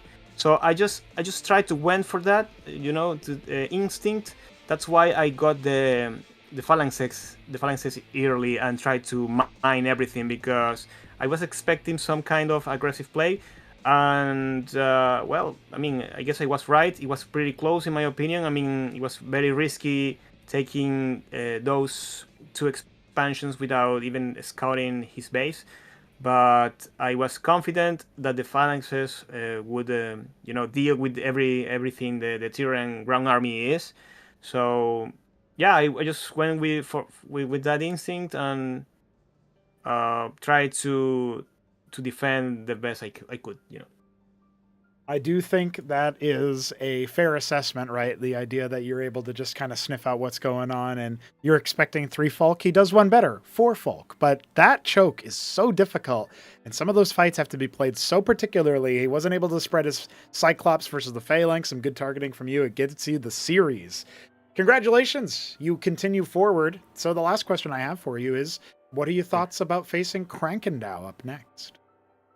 Well, I think Crank is gonna win. I mean yeah. I'm gonna be very honest. I've been practicing with him a lot. I think he's maybe the only guy that doesn't have any problems to practice against me or something. I don't know.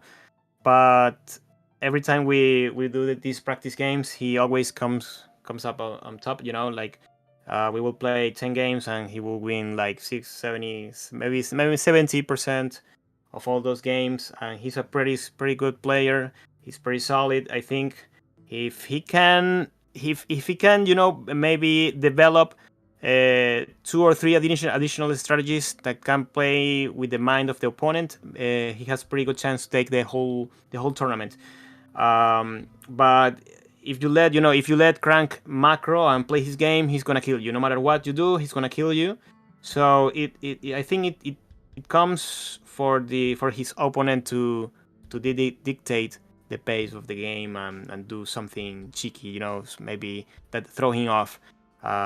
Otherwise, he has a pretty good chance to take it all. All right. So you think that Crank has a strong chance to take it all, and you're also thinking he's the favorite coming in. That's also reflected in the seeding, so it'll be interesting in seeing the veto where you don't have the veto advantage. I suppose it's just like the Hit 'em Up series then, but maybe this time a different outcome. Ayud, thank you so much for playing and for giving me such a lengthy interview, telling me your thoughts and giving me that information. I think it helps color the broadcast, color people's understanding of the game and what you're thinking about. Appreciate that you think so much about it to begin with, and happy to have you here. Happy to welcome you back to the top 4. At the very least, you secured your invite to the next Acropolis. So I look forward to seeing you there, and of course in the next match tomorrow. Well, thank you, Pro. I'm very, very happy to be participating in these tournaments. I hope we get, keep the community growing, keep the grind up, and it's GG's. GG's. We'll see you very soon, Ayud, for that next match tomorrow. So get some rest, champ. We'll see if you can maybe make the upset happen. And thank you again. Ladies and gentlemen, we are wrapping things up here. It is just about time for us to call it quits for the set. I have to extend my condolences to Shopkeeper Dog, who I really thought could have done the impossible. After TopRamen ends up falling to Krankendau's Lake is, Ayud64 is next in line. I can't believe we almost had to invite Shopkeeper Dog straight to the Acropolis battlement stage for number 4. That would have been wild. Ladies and gentlemen, thank you for watching. Thank you for joining. It has been a pleasure to bring you these games. Very exciting stuff. We're coming back tomorrow. I'll let you guys know about the exact start time ahead, but expect around 3 p.m. Eastern. GG's. See you then.